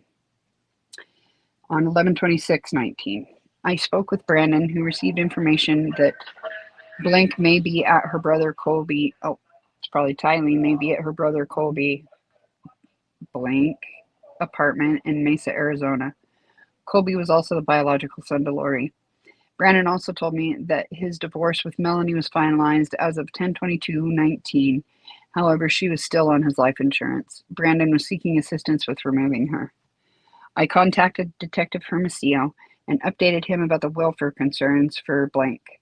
Detective Hermosillo and assisting officers made contact at the apartments for Lori, Alex, and Melanie. When they arrived, Alex and Chad were standing outside. They were separately interviewed and provided inconsistent statements for where the children were located. Lori was contacted and said Blank was attending college at Tylee was attending college at Brigham Young University, and JJ was with her friend Melanie Gibb in Arizona. Detective Hermosillo relayed the above information to me, and I attempted calling Melanie. Melanie did not answer, so I left a message requesting a response. Detective McDermott and I went to Melanie's last known address, but no one answered. We then responded to Melanie's ex-husband, Brendan Gibb's address. Brendan was not home, so I spoke with their eldest son, Blank. Said his mother was in Utah with her boyfriend, David Warwick, and did not believe JJ was with her. Per my request, Blank agreed to contact Melanie and ask her to call me. I've provided Blank with my business card and concluded our contact. As a result of JJ's unconfirmed location and Melanie's lack of response, surveillance began at Melanie and Brendan's addresses. At 21:40 hours Mountain Standard Time, Melanie called me and confirmed she was not in Arizona. Melanie told me that JJ was not with her and she had not seen him in weeks. Melanie told me JJ should be with his mother, Lori. Melanie was adamant JJ was not with her, then said, "I don't want anything to do with this." Unquote. That was a quote. Quote, "I don't want anything to do with this," unquote. She don't get to just walk away. Yeah. Yep, right? I had to unmute myself. I had to hurry up, jump over here and unmute myself and Right. Right. Shame on you, Melanie. Yeah, shame on you. Yes. Absolutely. We needed to absolutely confirm that was her saying it too. That's why it's like, right? Quote unquote. She said, "I want nothing to do with this." And yeah. Unquote. So it gets better because she didn't freaking contact law enforcement back until she had gotten Lori and Chad on that tape, on that that recording, and then she contacted the goddamn cops. Yes. Shame on you and David. Okay. I hope they recall this. Anyways, they have to. And you can tell she didn't want nothing to do with it. By the way, she just called everybody after. Well, let me just tell you. Let me type this nice story, girl. I don't gossip and I don't follow Yeah, we'll keep this under your hat, but Slippery is an yeah. understatement, JB. An understatement. Mm-hmm. Anyways, all right, let me mute myself. Okay, let's see, where was I? I was at anything to do with this. I encouraged Melanie to contact me if/when she discovered JJ's whereabouts. After the call, I contacted Detective Hermosillo and provided him with the updated information. 11/27/19. Rexburg police served 3 residential search warrants on the apartments for Alex, Lori, and Melanie. Lori vacated her apartment and her location was unknown. Lori did not respond to calls or messages. Alex and Melanie were not home. However, property remained in their respective dwellings. Photographs and multiple items were seized as evidence from their apartments. Photographs and multiple items were seized as evidence from their apartments. Alex and Melanie responded to phone calls by law enforcement and agreed to return to Rexburg on 12/3 to talk to detectives. Detectives McDermott and I responded to Colby's address to confirm if Tylee was there, as Brandon suggested. Colby was contacted and interviewed. It was confirmed neither Tylee or JJ were at Colby's address. Colby said that the last time he saw Tylee was via a FaceTime call on 8/30/2019. Colby said they were in Rexburg, Idaho at their new address. Since that FaceTime call, Colby only communicated with Tylee via text message. Colby said Tylee messages and content recently became delayed and shorter. Colby was concerned for Tylee, so he reached out to his mother, Lori. Lori assured Colby that Tylee was fine and unable to communicate because of school. Colby was still concerned, but believed his mother. Per our request, Colby agreed to contact police if Lori reached out to him. Detective McDermott and I provided our business cards and left Colby's residence. 11/28/2019 through 12/1/2019. Blink welfare and whereabouts remained unknown, so we know that's the kids. The holiday season delayed some of the legal process and evidence review. Lori, Chad, Alex, and Melanie's locations were outstanding. Notice how they're including her in every single, Exactly. More to come. Exactly. More to come. I'm Yes. telling you, they're holding her. She's being forced, and then they're gonna nail her ass. That's my prediction. Yep. Subsequent supplements will document the investigation progress from 12/2/2019 through 6/10/2020. End of supplement. Now we have an incident report from 12/12/2020. Ryan Pilar, Warden Mark. Additional information added. So this is a supplemental report. Gilbert Police investigation continued. The following supplement is a summary of the investigation completed by the Gilbert Police Department from 12/2/2019 through 12/31/2019. Multiple detectives assisted with interviews, evidence collection, and other tasks throughout the duration of this investigation. Some of that involvement will be referred to and can be reviewed in full within previous supplements. This supplement will begin on 12/2/2019. It's like once upon a time. As the Gilbert Police continued to work on the Chandler Police, Rexburg Police, Fremont County Sheriff's Office, and the Federal Bureau of Investigation. The primary focus of the combined investigations became the welfare of Lori something children, JJ and Tylee. Gilbert Police investigation continued. The following summary will be separated by the dates of importance as it relates to what was learned and tasks completed by Gilbert Police detectives between December 2nd, 19 and December 31st, 19. This is December 2nd, 19. Special Agent Ricky Wright from the FBI's Idaho office was assigned to assist with the investigations. Telephonic meetings and email correspondence with all agencies became a routine in the days and weeks to follow. 12/3/2019. The first telephonic meeting between the involved agencies was had. An overview of the investigations was shared, as well as a review from some of the evidence collected during the 3 residential search warrants executed by Rexburg PD and the FBI. These poor, just starting to wade into this, like, oh my Atlanta.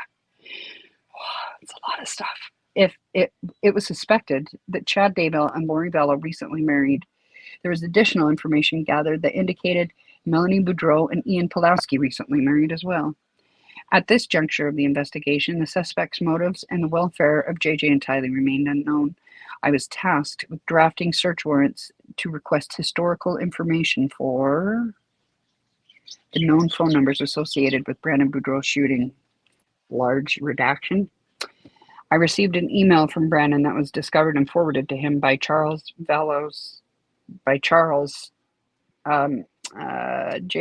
let's see, I don't know. It says Charles redacted sister Kay Woodcock. Big old redaction within Lori's family. This email was drafted by Chad and sent to Lori. I later shared this information with the combined law enforcement agencies.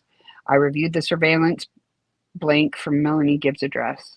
She had not returned home, and there was no evidence that JJ was in her custody. 12/5/2019. Brandon sent me an email that was drafted by Natalie Pawlowski, who expressed fear for herself and her children. Natalie was the most recent ex-wife. Most recent? Oh, the recent ex-wife to Ian, and I don't know why that was me. I'm sorry, that was me reading weird. Natalie was the recent ex-wife to Ian, and they had children in common. Natalie tracked down Brandon after she discovered Ian married Brandon's ex-wife Melanie on 11/30/2019. After they married, Melanie told Ian about her spiritual visions, and blank, and blank, and blank. Ian shared this information with Natalie, and they each became concerned for their welfare.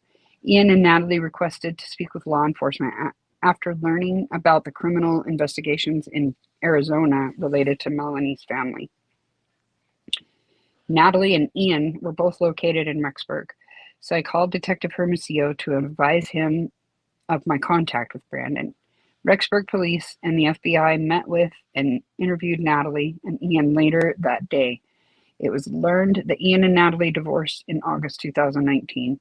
Ian met Melanie soon after, and they then married in November 2019. Since their marriage, Melanie told Ian that she believed in a new religion referred to as blankety blank. Church of the Firstborn, which Church of the Firstborn, which is the holy order. It's the patriarchal power. Now, see, Ian's raised in the church. He's calling it a new religion. It's a new religion called. And I asked Jason this last night. I was like, why? It's weird that Brandon being from, he's a Mormon. He's a practicing Mormon. Right. Yep. And he's calling it odd. So it's not well known in the until you're coming out of it, until you're like Chad and Lori, and you're invited to the second anointing. You're deemed a priest and a priestess and a god and a goddess, and you are exalted into the Church of the Firstborn. You're inducted into the Church of the Firstborn. Your salvation is guaranteed. So, and it says the stipulations for that is to not shed innocent blood. And so I'm like, okay, so how would they justify this in their minds, right? Because Lori justifies, for sure Lori does. I know Chad did. Right. Justifies murder and causing harm to another human being. She justifies things with the scriptures. She tells Melanie Gibb, I live by the scriptures. Yeah. Okay. So, oh my God, here they are. She's exalted. You don't tell somebody like Lori damn Daybell, VALLOW, at that time. Right. VALLOW. You don't tell somebody who's sick and twisted already and whatever. And Chad. Right. You don't tell people like that they can be exalted because they turned them into zombies. Zombies are dark. Zombies, you got to rid them. Because Jesus, when he comes back, he can't do that, I guess. Right. Because they're gods too. Right. They're, Jesus has a Melchizedek priesthood, and they one-upped him, right? Unreal. Yeah. So. Unreal. Cuckoo. Yeah. So inducted into what, the new religion? Where's that at? I can't find it. Oh, right. All the redactions in a new religion referred to as blank. Melanie went on to explain the blank. Blank, blank, blank, blank, blank. Melanie told Ian about blank, blank, blank, blank, blank, blank, blank, blank. Melanie did not provide the children's names, and Ian did not know which children she meant. That is scary as heck. Oh my gosh. Ain't it? Yes. Yeah. Ian identified Alex Cox as Melanie's uncle and said Alex married Zulema Pastines on 11/29/19. Zulema believed blank natural disaster. Here comes the earthquake. Why is that redacted? Like, believed blank natural disasters. I really meant it when I said movers and shakers. Anyways. Yes. Yes. Earthquakers. Oh, Zulema further believed an earthquake would occur in Salt Lake City in July of 2020, which would begin the war of good versus evil. Melanie also told Ian that Chad and Alex blankety blank blankety blank blank blank. Alex later told Chad about his failed attempt, and Chad told Alex that God moved the bullet, so future attempts to blank blank. Wow, these people really know how to like cliffhang some stuff. Jeez. I can fill in the blanks. You know what I'm saying? Yeah, like, they got Taylor Sheridan ain't got nothing on these guys. To murder Brandon, you know, the hearsay information. Oh my God. Ian shared with law enforcement, provided insight to possible motives for crimes committed. Oh yeah. Blank with Melanie, Lori, Alex, and Chad, and whomever else could be related to the investigations. Ian agreed. After I learned the above information, surveillance began at Zulema Gilbert's residence. Like, stop watching you now. Okay. She has the She's psychic. She should have known that. She has the eye of the Lord, and they have the eye of the government. Right. Her eye of the Lord couldn't see out to the front yard, apparently. So, just saying. Okay. I received and forwarded additional warrant responses from cellular providers to the FBI for analysis. It was learned that Alex Cox was back in Gilbert, Arizona, and living at Zulema's address. As a result, blankety blank blank associated with Alex and Zulema. During a conference calls, I learned that Melanie Gibb hired an attorney and spoke briefly with the Rexburg police. Melanie said the last. Okay. So right there, I'm interjecting because with her interview with East Idaho News, she's like, I don't need a lawyer when I'm telling the truth because it shall set me free. Not effing, oh my God, I want to say it so bad. You fucking liar. Right. Except for those times I lied. And those don't count. How about them fiery darts? I didn't mean it at the time, so I don't mean it now. So I apologize for that. I just really want to F-bomb so bad right now. Yes, right? Yes. I want to bomb over Baghdad. Okay. Pluck, yes. Pluck, yes. Okay. During a conference calls. Okay, wait. All right. Melanie said the last time she saw JJ was on 9/23/2019. Okay, read that. Everybody listen. Oh, wait. Oh, my God. Melanie said the last time she saw JJ was on 9/23/2019 because they saw him in the red pajamas with the whole, like, we're going to do a podcast. She was there before each of the deaths doing some kind of podcast. Listen, like, just mysteriously. Really absorb this, okay? Yes. She was there the day Alex pinged on Chad's fucking property, bearing, 17 minutes he's there. They wouldn't leave till that Monday morning. Not that Sunday. After the property visitation. 9/22 is the last picture taken of JJ in those pajamas. Okay? Right. Okay. There you go. She was still there the next day, the day after. She's saying they left that day, but they didn't leave that day. They left the next day. Yep. The zombie was knocking her picture of Jesus off her damn refrigerator that, oh my God, I want. Anyways, Jason caught that and he was like, read that again. And I was like, oh my God. Right. Yes. He's on it. Lori asked Melanie to take JJ with her, but Melanie declined. Why? Melanie then, why? Like now knowing what like happened, like she sure doesn't seem very like, oh, I wish I could have, I would have. Like, she's thankful for this experience and she can now preach at other people. Right. Anyways. Yes. Melanie then returned to Utah with her boyfriend, David Warwick. On 11/26/2009. Wait, Utah. She lives in Utah now? Yeah. Okay. No, at this point, she's already in Utah? Because I thought she's Before in they got Arizona married, still. right. She's Yeah. basically the separate bedrooms. There Mhm. was hardly no stuff. I mean, there was hardly any of the kids' stuff there. I'm thinking JJ's mattress. There was a mattress pulled into Lori's room in the corner of her room, from Mhm. the nanny from care.com. Right. And that just is so sad to me. And the fit that he threw and all that, just so much going on. Everything was just getting stripped away. Yes. And that's what a narcissist does, an evil bitch. That's what an evil bitch does. Yes. Yep. And her king and her Mhm. god. Yep.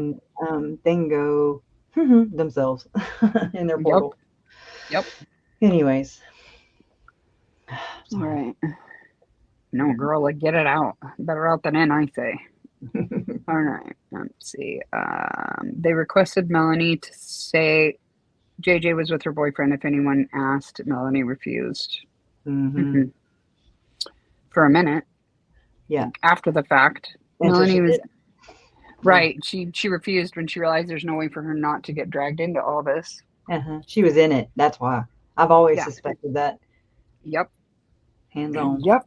Mm-hmm. I hope that's her. Melanie gathered herself right into that situation. That's what she She's did. a gatherer. Gathered up a can of worms. Yeah. Melanie was adamant with the Rexburg police that she did not know where JJ was located.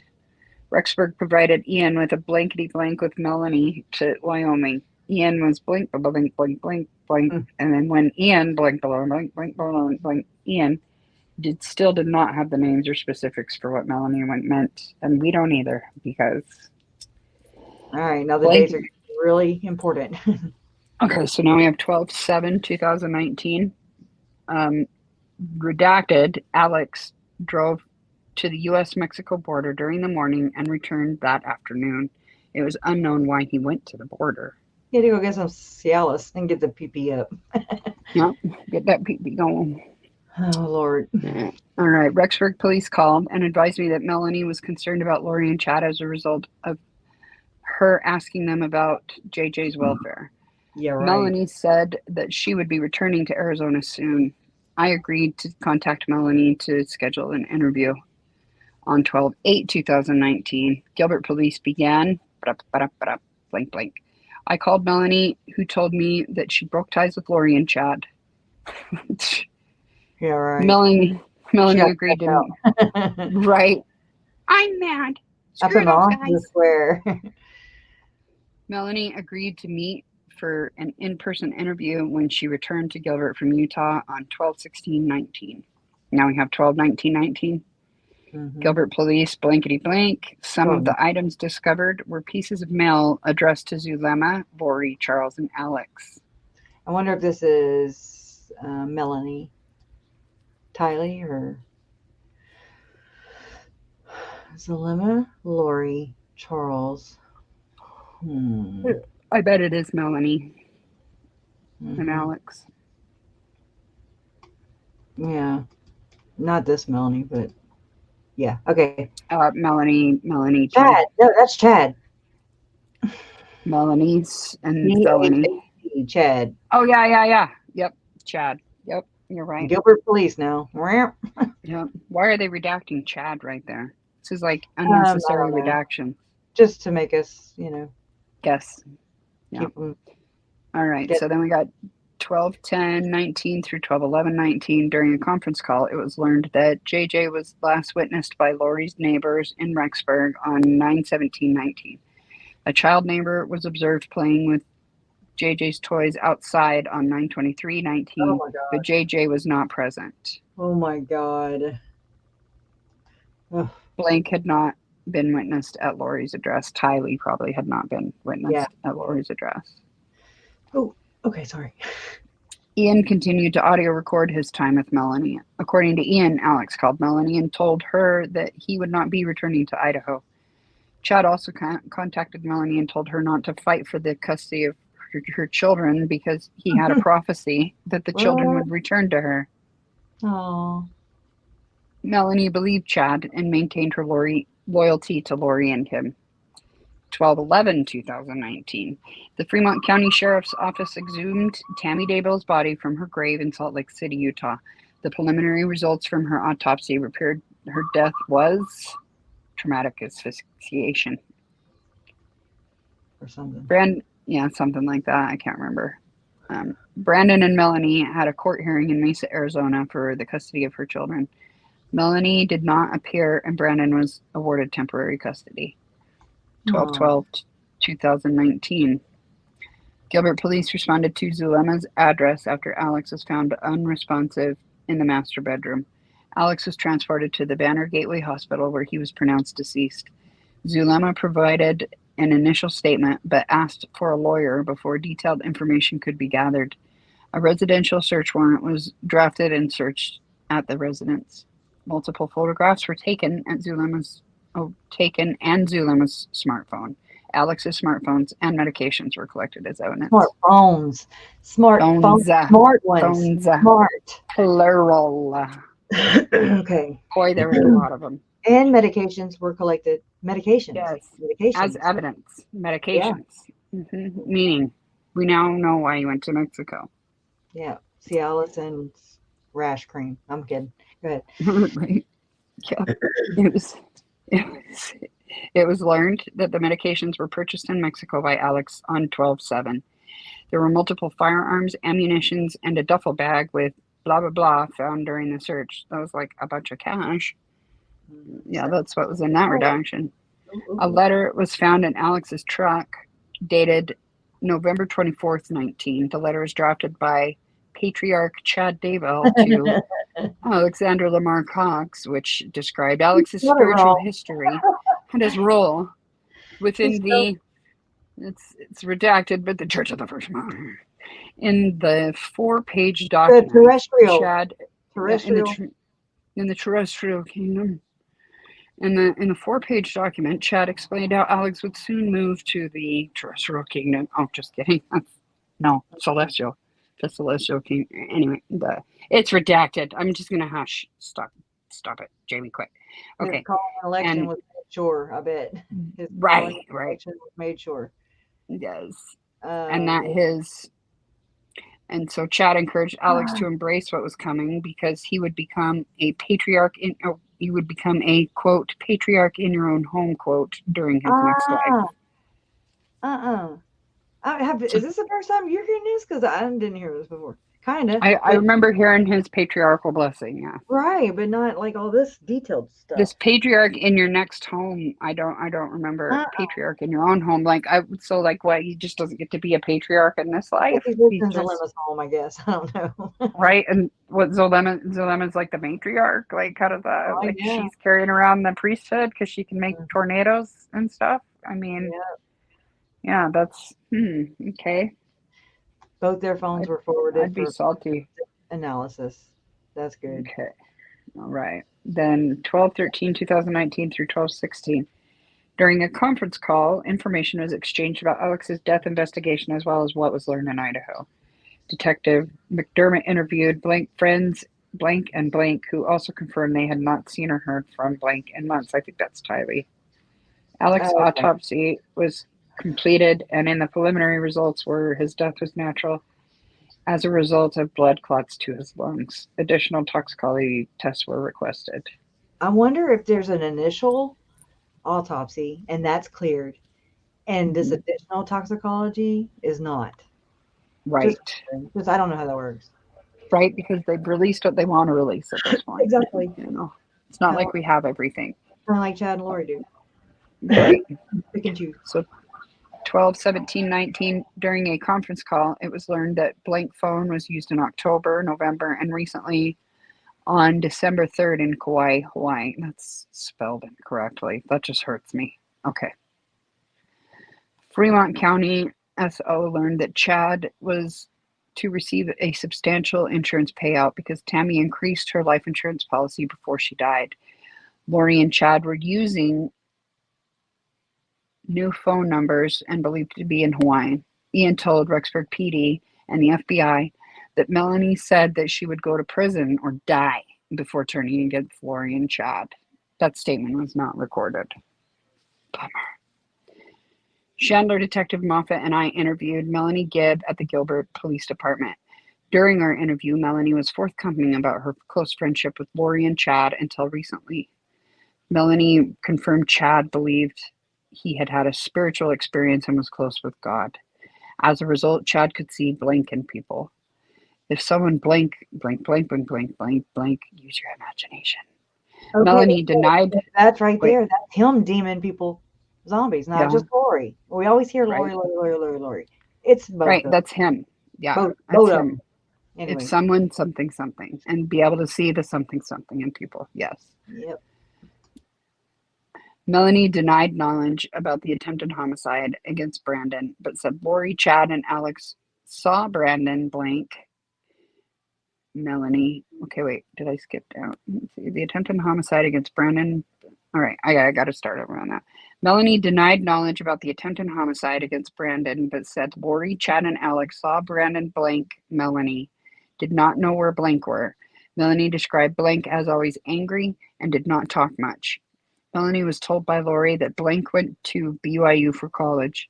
Melanie said JJ was regularly in good spirits and had blank, which made him hyperactive. Melanie said that she visited Lori and Chad and Alex in September. Blank was present. It's probably JJ was present most of her time spent in Idaho. Lori made comments to Melanie about something because he was hyper. Melanie believed JJ's behavior was a result of his. Is it the autism? Is that what they're blanking out? Anyway, his death. Melanie left. His what? I would say his death. As a result of his death. Melanie believed JJ's behavior was a result of his death. No, yeah, and they have it up there like that he hyperactive ADHD. had autism. Right. Yep. Okay, Look so at Melanie left right here. Right. Melanie left Lori's residence on 9/23, and JJ was present. Isn't that special? Yes. All right, let me mute myself again and go back over.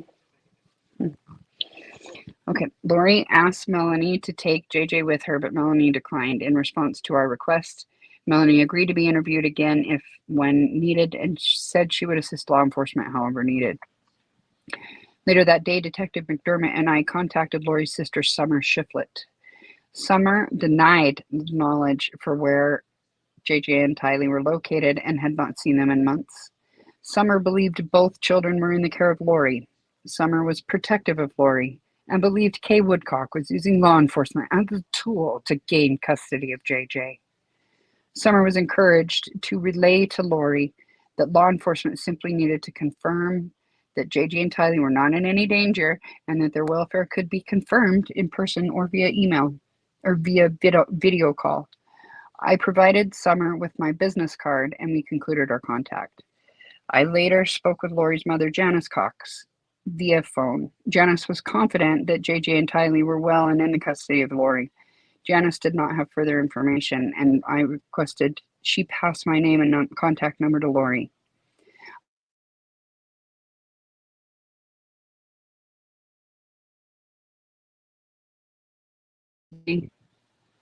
Oh. Is it me? Was it me? Yeah. Sorry. It's okay. It's all your fault. Hold on. I lost you for a minute. Okay, I met with Zulema. I can't stop. Like, I don't want to end it because I just want to keep reading. Damn it. Right. Yes. We're almost there, though, aren't we? I mean, shoots. It's a 304 page.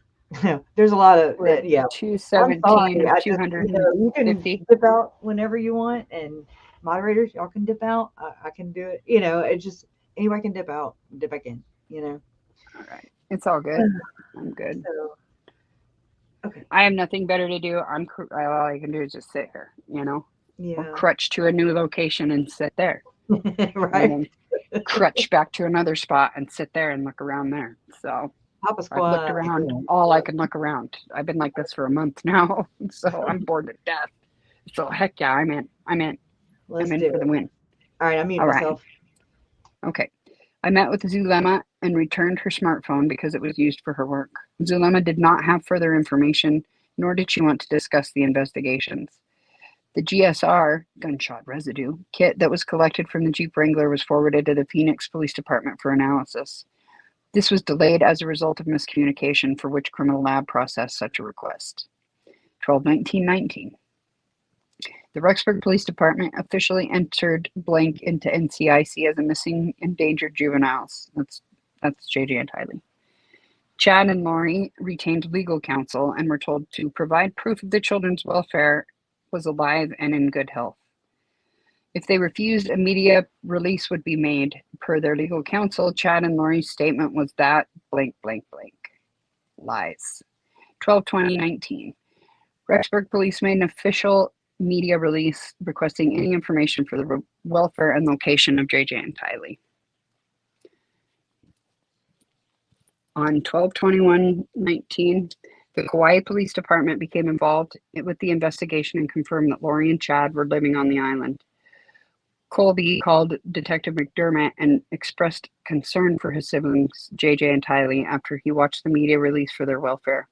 Colby said he last talked to his mother, Lori, on 11/27 after Detective McDermott and I first talked with Colby. Colby asked Lori about JJ and Tylee, then told her that the police were looking for them.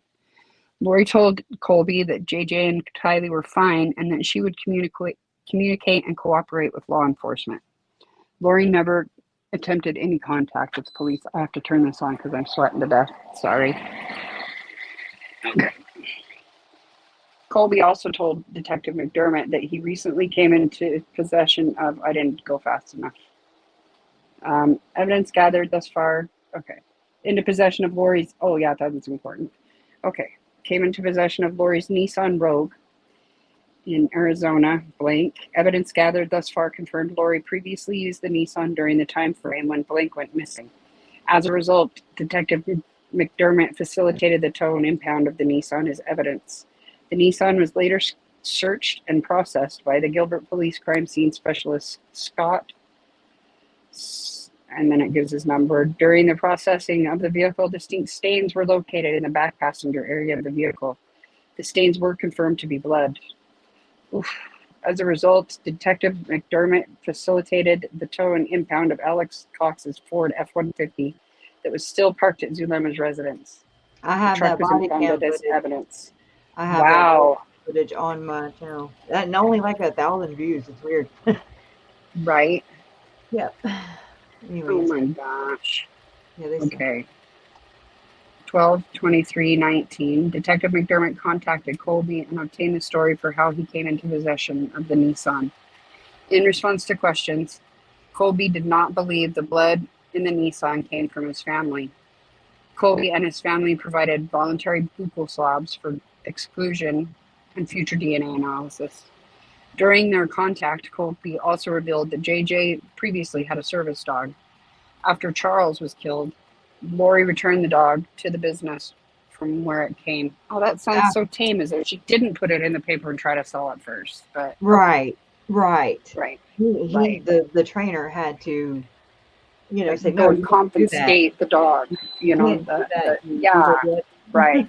Yeah, she returned it. Yeah, that's the important thing. Yeah. Alex's Ford F-150 was processed for evidence, and a confirmed blood stain was found on the front passenger seat in the vehicle. Whew. Melanie was interviewed again by the FBI in Idaho. Melanie was dishonest about facts, blank, blank. Melanie did not provide any additional leads or investigative information. Melanie was not challenged on her lies because Ian was president and still cooperating with law enforcement. Wow. 12/27/19. During a conference call, it was learned that the media release brought forth a lot of investigative information, both true and untrue. Lori and Chad were contacted by prosecutors from Rexburg, but maintained that JJ and Tylee were safe and refused to cooperate with law enforcement. Blank revealed Alex and Blank traveled together to the area of Yellowstone National Park on 9/8/2019, but additional blank was still in progress. Assistance was requested for the Idaho agencies to obtaining buccal swabs from family members who would have access to Lori's Nissan or Alex's Ford, so it could be compared to the samples collected in Gilbert. Yeah, I remember, like, my mom, the FBI, and she had to get in touch with my brother, who is JJ's biological father, and do swabs. Wow. Yeah. Oh, how awful. That is awful. Okay, I have to Did I? take a Did I? little girl's break right quick, so give me Okay. just a second. Okay, I'll be right Okay. back. Did Okay, I'm going to mute. Nobody okay. wants. All right. 12/28/2019. I interviewed Neil Mesta. I don't know how to say it.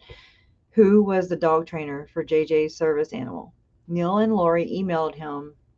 Neil said Lori emailed him on 7/22/2019. Good God. To return the dog as a result of Charles's death, which makes no damn sense because it's for JJ. It's not for Charles. Anyways, Lori did not provide specifics for how Charles died. I'm surprised she didn't offer it up.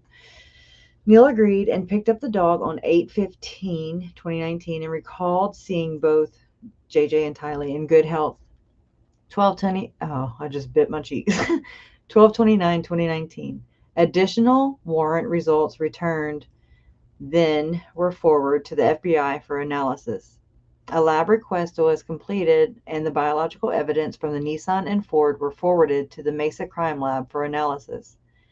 On 12/31/2019, Detective McDermott and I contacted and interviewed Lori's friend, Julie Clement. Dragon. Oh, I can't stand this wench. Anyways, yeah, that woman. Julie identified herself as a spiritual healer for Lori, Chad, and Zulema. She also has a website called Joy Untapped. Go Google that on up. Anyways, I messed myself up by goofing. Anyways, Julie said she last talked with Lori and Chad via phone yesterday, 12:30, right? Julie was asked to provide their updated phone numbers, but she refused. Diva. Anyways, Julie denied knowledge about the children's location or welfare. I provided Julie with my business card and encouraged her to call me if she remembered anything helpful. And now Julie Clement she's a wife of somebody who holds a calling in the church, FYI. And she claimed that there was a dragon in my uncle. And so that's, I guess, next time I schedule a live stream, we're going to talk about the revelations and where they come from. And we'll just go, it's like an encyclopedia. And so it's to where anybody in chat and myself, we can all just like Google them on up, basically. And it'll tell us what each, like what the dragon means, what dark spirits mean in Mormon theology. So, and it was written by, it's not in the Book of Mormon. It's not in any of their books. But it was written by Bruce R. McConkie. I'm sure he was related to the McConkie law firm. Just throwing that in there. And he held a high, like, I think he was a general authority or something. But anyways, analysis of Zulema and Alex's blank, I guess their phones, was completed to be served on Alex's truck. Lori and Chad were still located in Hawaii, and the welfare location for the children remained unknown. All right. They will progress from January 1st, 2020 to 6/10/2020. Okay. 4/5/2021. Neil Mestas. Other persons involved. Summer Shiflett. Okay, I don't like this biatch. But anyways. Janice Lee. Ian Robert Pawlowski. Natalie Marie Pawlowski.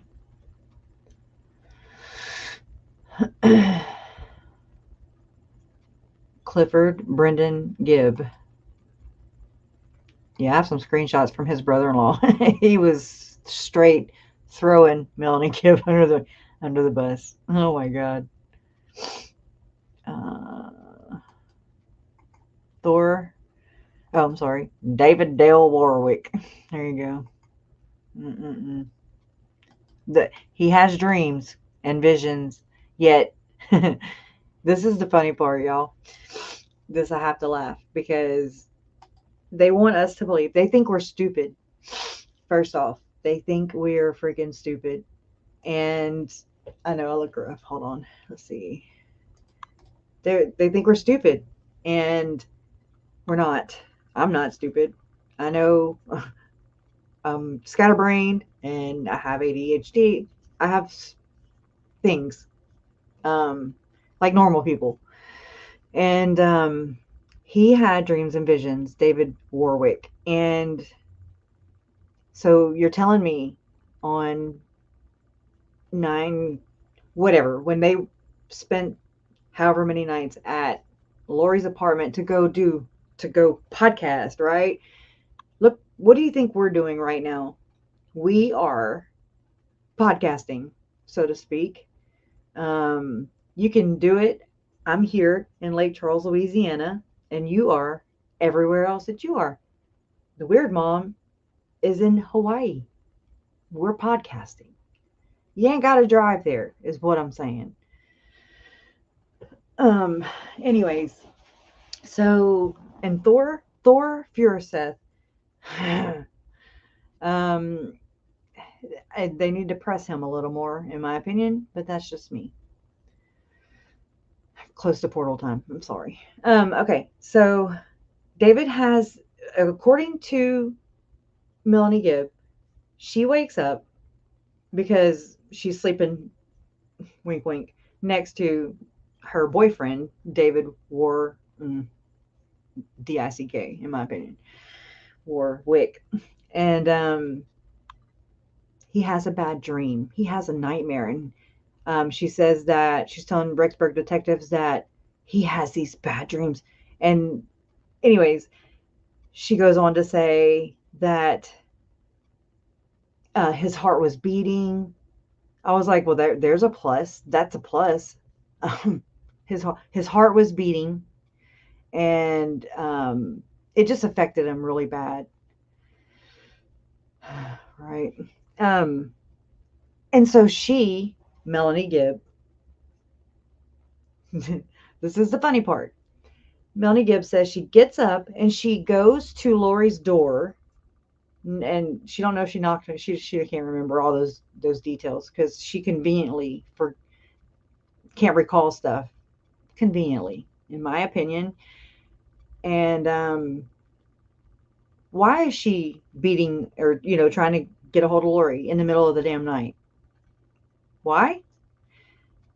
She doesn't believe in this stuff at all. She says it a bazillion. She's saying it right now. Okay. She does not believe in this.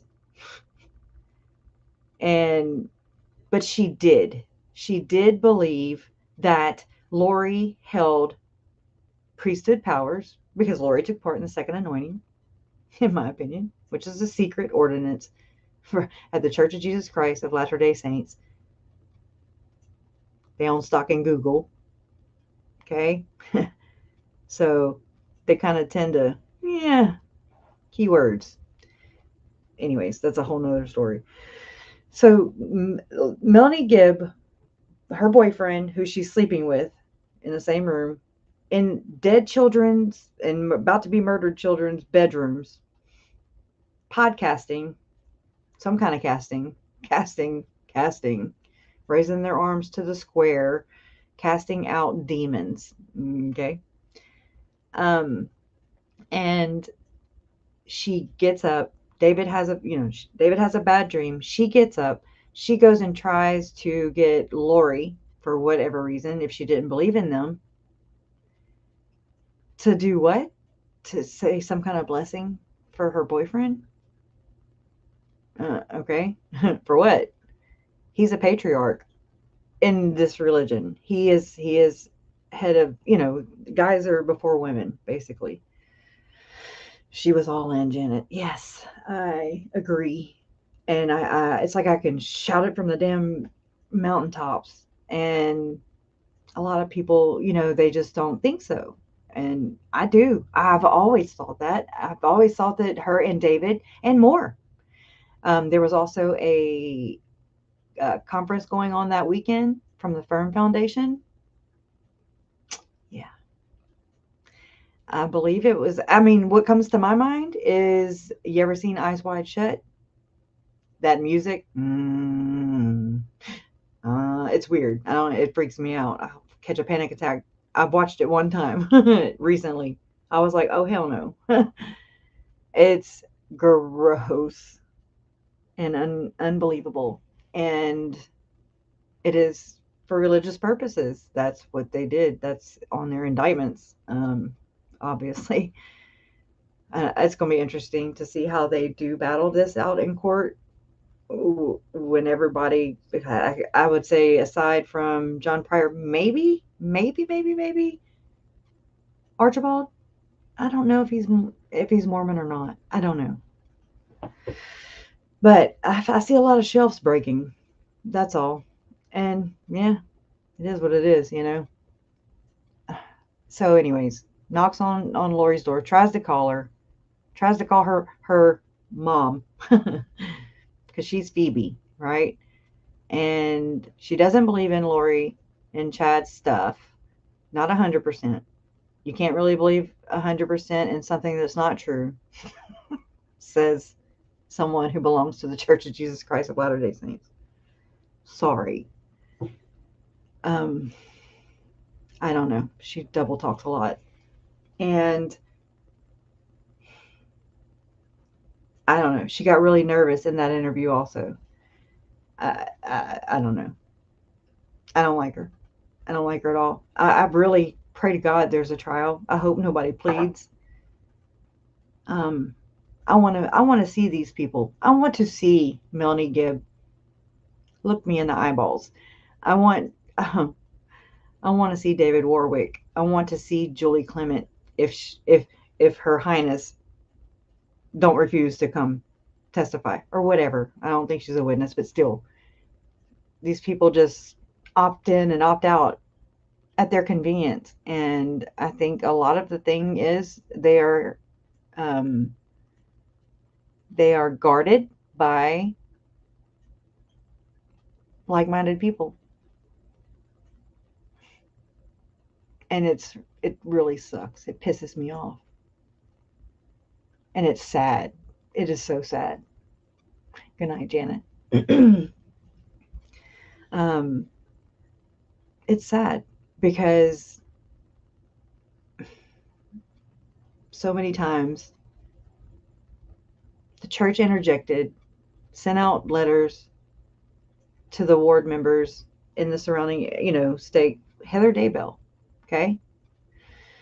And said, that reminded them, the last time they sent out a letter was in 2010. But all of a sudden in 2020, the second day of Chad's preliminary hearing, after Melanie Gibb testified the first day, send out letters, they said, to remind the members that you shouldn't interject in a law, whatever. Don't quote me. But basically, not to get involved. Don't call the cops. Call the hotline. Call the helpline. Beep, boop, boop. Call the helpline. Curtin McConkie. To shut them down.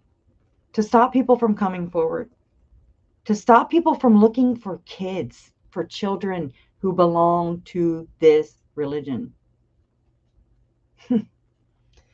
My uncle basically paid tithing to be totally let down by the ecclesiastical leaders of the Mormon Church. And I don't think that is cool. And it is definitely opposite of Christ-like, in my humble opinion. I have done my very best, and I will continue. but I get mad sometimes. I get angry and I get very frustrated because they're not the only ones. This happens over and over and over again. Change the names of the victims, change the names of the patriarchs. Protection and projection, just it's the same behavior that I see with Lori. Lori uses everybody as pawns. When she's done with you, she's done with you. See the same thing in the hierarchy of her ecclesiastical leaders. And that speaks volumes to me. That's what I saw when I saw my Aunt Lori. That's what I saw when she walked into the courtroom in Rexburg, Idaho, gloating her ass off like an arrogant bitch. And I was like, who is that? Like, I don't know who that person is. What? And it was strange. It was so her behavior did not match up with the severity of the situation. Who stays in jail while their kids, I mean, we read it just now. The FBI and law enforcement said to Chad and Lori, basically, hey, you got a chance, just FaceTime, whatever. Just say the kids are fine. It's not how Chad pushed it off on AVAL and everything, saying it's just a nasty custody battle with grandma and stay tuned to GRI, pay your subscription fee so I get paid. And then when Lori was trying to bond out the bondsman, she was saying that she would give them rights to the book that her and Chad were going to write on this shit. Are you kidding me? They turned it down. Why? Because they know better. They have a good moral compass.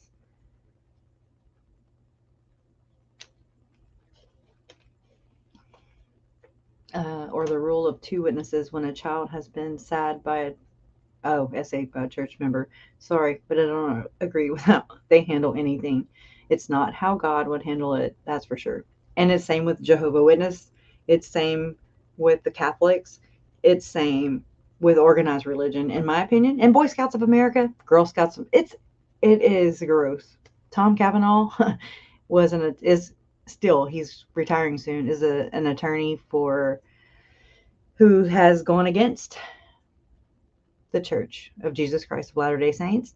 And I think he had referred to it on his Vice interview before this last essay. I say the last one, but the one that came onto the radar, Paul Adams and his daughter was MJ. Thank you, Lil Brands. Only if you come along with me. Stay with me, and you have. I love it. Thank you so much. Oh, Magic Able. I had an indigenous foster sister through the foster educational program system. The Mormon Church took part in the 60s, and she claimed she was abused. Yep. They are guilty of child abuse since the founding. Yep. And protect the abusers, protect the murderers, protect the offenders, and shit on innocent blood, innocent babies, and innocent people, members of their congregation who pay for their for all their property. They have slush funds and they're do you understand the predicament I'm in? I'm in a pickle. And I was just kidding when I said that I was going to be the Rhea Lemony of the Mormon Church. I was joking. I have no desire to be like Leah Remini of the Scientology Church. What the hell? I need A&E to follow me around just for extra protection. Just saying. I found this card in the middle of my living room floor a year ago. I'm going to cover the phone number right here. And I did sign up to the churchofjesuschrist.org, whatever, their website. I did sign up under K-A-Y, because my name's kind of, it's Kresha. There's not many. And this was what was there. Hi, Kay. This is the missionaries. We hope all is well. Give us a call when you can. Thanks.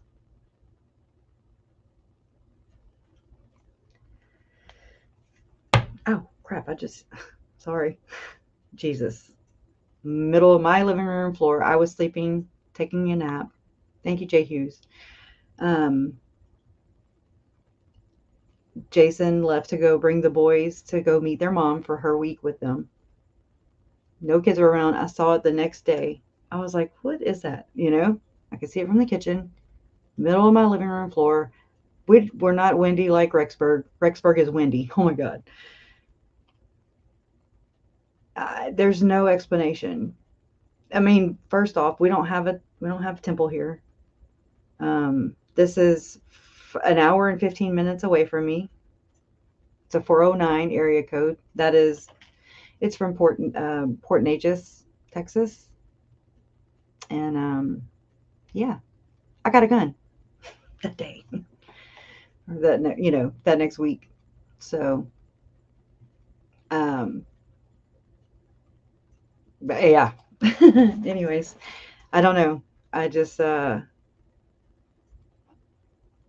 want to stay alive. That'd be great.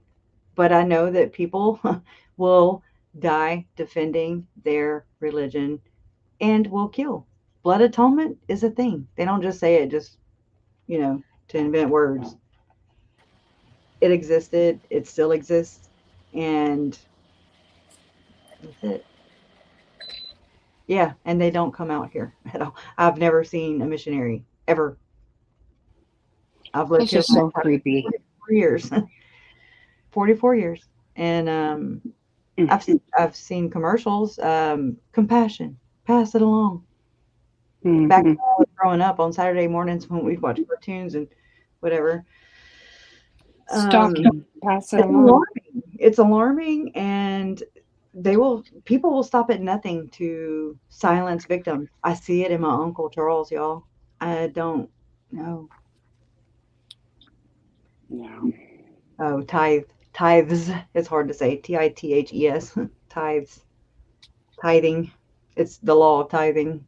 You have to pay the church 10% of your income. Off Is the it top. ordinate or gross? Gross. It's off the top. Yeah. Before you pay your taxes, you pay your Meaning tithing. Chad would have had to pay on the life insurance policy that he got for Tammy. And it's a big thing between active Mormons. This is something I have experienced. I can say it from my experience, seeing all this, going through all this. I have been fought along this entire way. I've been like, oh my God, it's not, it's a cult. It's a cult. It's a cult. We don't believe in that. We don't. And I'm like, why do they keep saying we don't believe in that? It was weird. Right. I was just like, that's odd. Nobody's saying that you teach it. It's in the Bible. And you have a Book of Mormon off the Bible. I forget what year, 1600s, just say that, King James Version.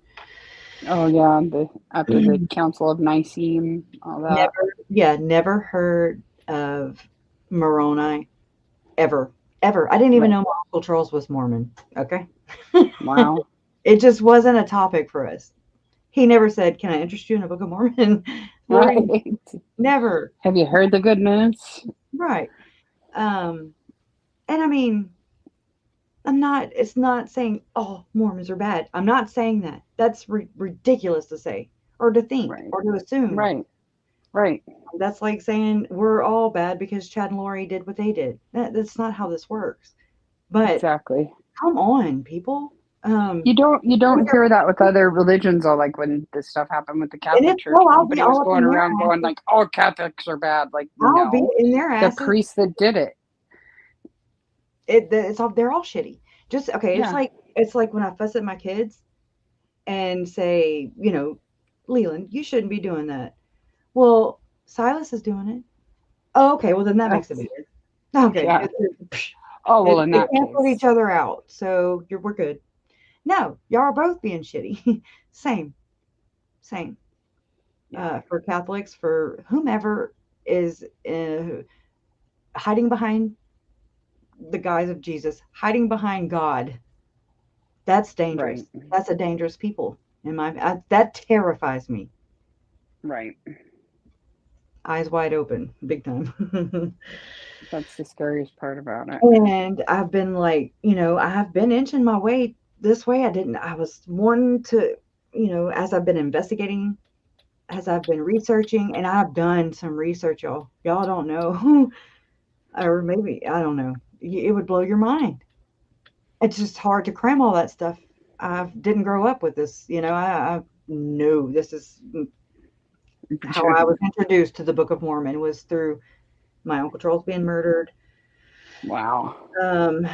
Was Tylee and JJ being missing, and then being found dismembered and tightly wrapped in an abundant amount of duct tape on Chad Daybell, Mormon Chad Daybell's property. Yes. I got fucked a lot because of the active status. Yeah. That's why I emphasize it. Julie Rowe was not excommunicated until April of 2019. Yeah. Yeah, we'll do that, little brains. Good idea. And Eric Smith, he was excommunicated June 2nd of 2019. Mike Stroud, February 13th, 2019. Now, they don't make this public unless it's public. They're public. Right. Unless it draws a lot of negative attention. Then they're like, oh, no, pop, lock, and drop it. Other than just that, so y'all know, just so everyone knows. By the First Amendment. Wow. So I don't understand how a church that's an incorporation does this. I don't know how that works. But to me, how it looks to me is people saying that they don't believe what I'm saying. What I'm saying is bad. I should not be. This is just Chad and Lori.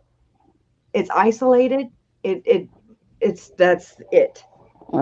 Bullshit. It's not. Right.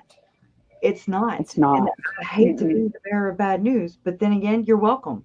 Okay. It's right. Your only way to freedom. Yep.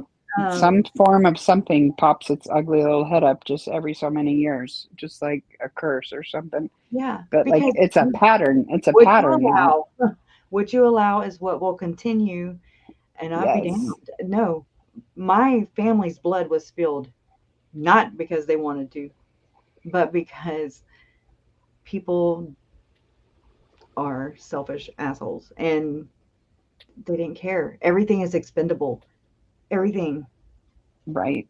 You're fighting this imaginary war, and it's just taking out innocent victims.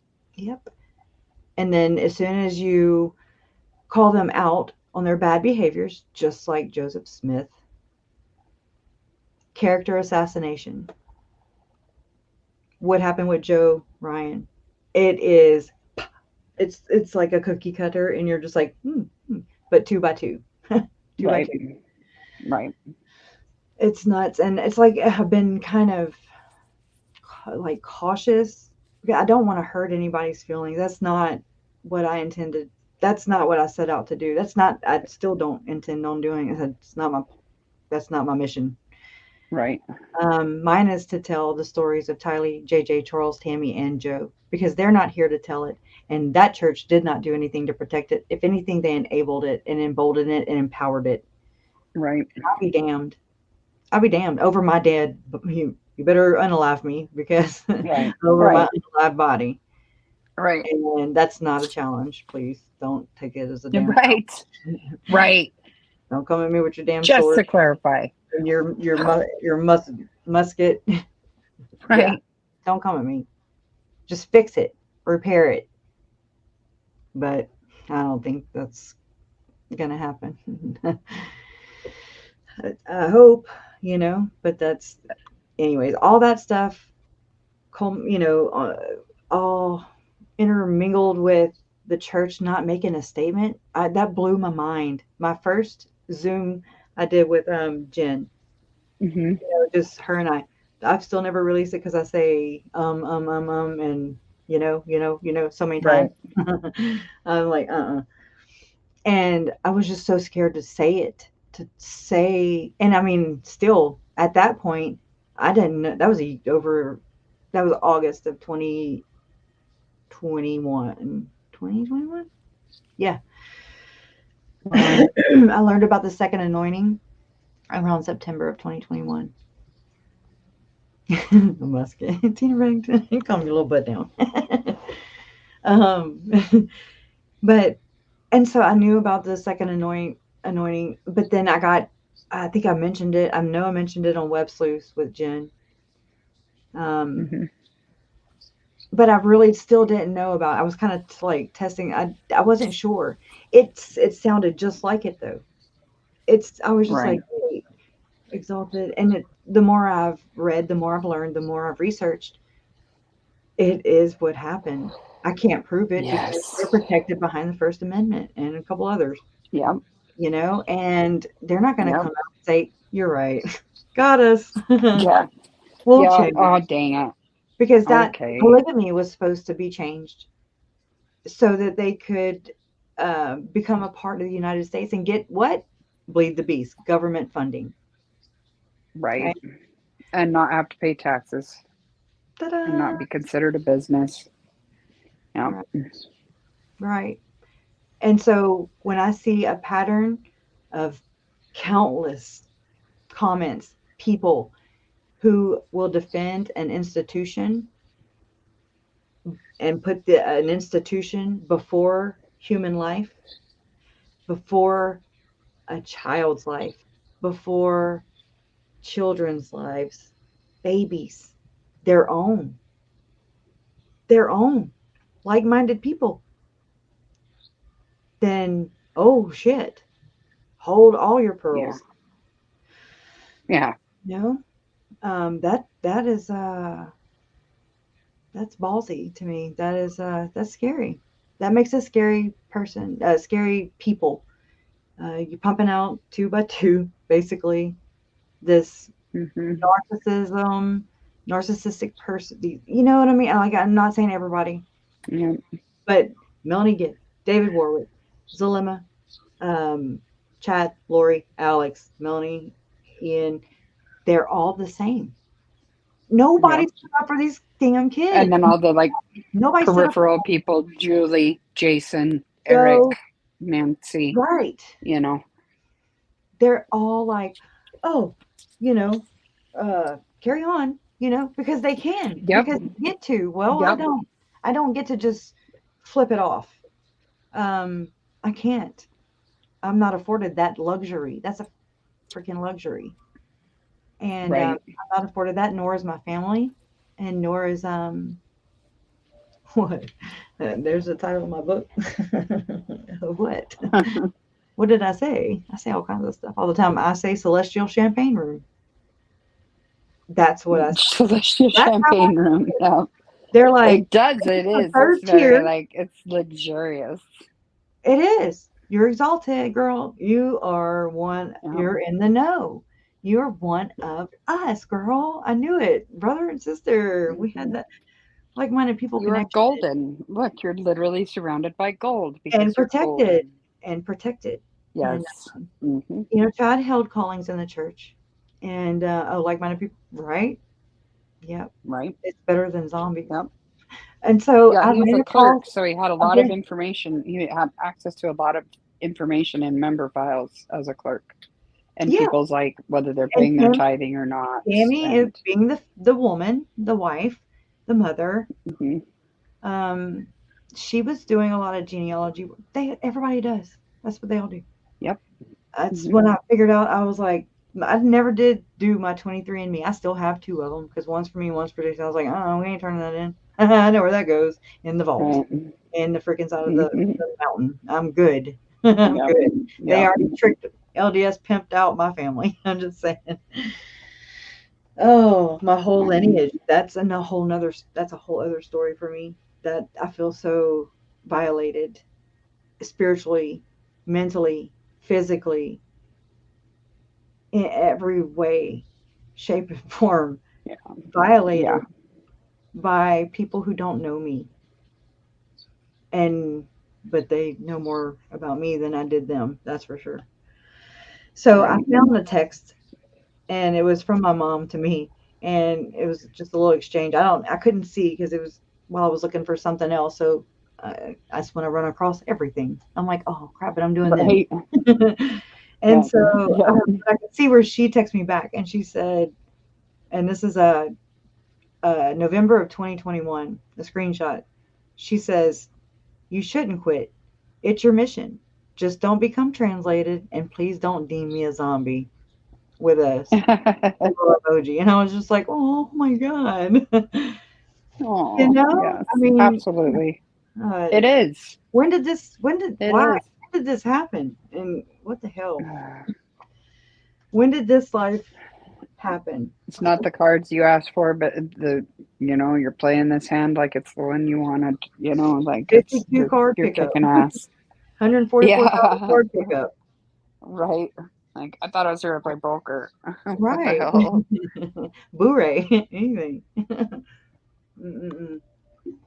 Like Tylee Shit said, on your neighbor, any of them, just anything, just anything that, but this. right? Yes. I mean, I have tithing paper receipts or whatever from my uncle paying the church $12,000 in 1 year, and Wow. I don't know what his income. I don't know if you're supposed to be honest. I Right. don't know how that works. Do you think that Melani Pawlowski paid her 10% of the money that Brandon gave her for their divorce settlement? Right. I think Oh, about these things. God, they were Would so Lori righteous. So, does the church really make out, when life insurance is made? And why are there a lot of chiropractors? And I'm not saying not everybody's into energy work, and they blame it on energy work. Yeah. I look everywhere else. Whatever they say, I'm like, it's opposite. Mm-hmm. It's everything else. But Mm-hmm. and so there's a lot of insurance salesmen. Zalema sold insurance. My uncle did. Yep. So Lori Yep. had access to records. Who knows? People can. I didn't know this, and I really don't know if I really What know did this. what did what did Papa Cox do? Wasn't he in insurance somehow too?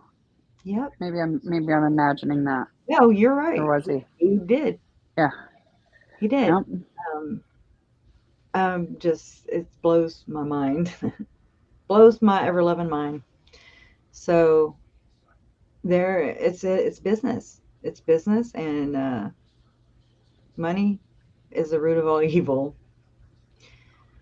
You know. So I'm good. I'm happy. I'm Yeah. humble. I can rub a nickel between me and Jason. We can rub two nickels together and live in a cardboard box. Right. And good. As long as everybody's healthy, I'm Yep. good. I've lived, from the most humble, humble. Right. God, I mean, I'm just like, okay, all right, let's do this. What do I need to do? Yes. you know, I um, feel that. and Yeah. just be happy with what you have. And I'm Mm-hmm. one of those people that can be happy with what I have. And Yes. there's some people that just can't. And that's Chad and Lori for sure. Yeah. Papa Cox. Papa Cox. I couldn't think of his name. And Kelly B says, I love when LDS knock on my door and I show them the last scripture in the Holy Bible and they just walk away. I love to tell them they are going against God's word. It says no other book but this Bible. No other book. Yep. Right. And It's one of my favorites. I'm not a Bible thumper. I'm not a holy roller. I was just like, huh?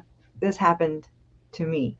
This happened not to me. You know what I mean? This affects me. It affects my It mom. did, My though. It mom was happened to on the you. zombie hit list. My mom was on that Yeah. list. Yeah. You're part of the My collateral damage of nephew, all of right? that. My only biological nephew. My Oh brother my has God. no more children, Right. and then he was Oh. already adopted out. So that Yeah. that took away my role as his aunt. Although Yeah. he would say Aunt Crusher. Well, actually, he wouldn't say Aunt. Mom would say, hey, Aunt Crusher. And he'd be like, hi, Crusher. Whatever. I mean, Yeah.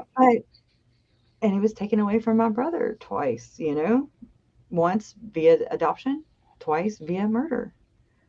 Right. I just feel so double offended by these people, Yes. just Yes. violated.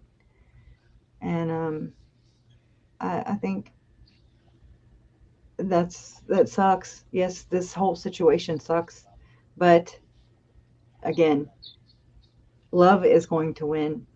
It has, Yeah. and this is proof of it right here. We're not doing this Yes. because we don't care. We're doing this because we do care. We're doing this because we Yes. don't want this to happen. We're doing this because we care. We're the good side. Absolutely. So that's all we can do. It's justice through understanding, and hopefully make them be held accountable. Yeah. Call me. I'm down. Right. Down. Right. It's a little, not scary, intimidating. It's a little intimidating just being me. Yeah. You know what I'm saying? Yeah. An overwhelming and dollar church, very powerful. The adjudication, the justice is all in the Mormodor. Yeah. Arizona's first. You want us to investigate ourselves? Well, looks like we're doing a great job, so nothing to see here. Move on. Like, exactly. Yeah. And see, I would like to know more. I mean, and I know people got offended because I said that, that Zalema and like her daughter was doing castings too, Kara. Just saying. Oh, lovely. Yeah. So everybody's like, oh, them poor kids. I'm like, they're not freaking kids. They're adults. Joseph Lopez, he had an SA charge, yada, yada, yada. He's the one that found Alex on his bathroom, as he said. Right. And I looked at didn't know he was married to his mom. Right. And I looked at the report from Sunday night. I told y'all that I thought that Zalema had to go drop off a client before she went and met her son, who was on the phone with 911 because Alex was croaking. And she did. I did look that up, and it's, And so I just, who's that client? Cuddle? Who was that cuddler? Right. Yeah, what kind of client are we talking? Right. I mean, got quite a few little side hustles. This one of her clients is like, I need a tornado in Texas in April. Yeah. Like, we don't know what kind of client. Oh my God.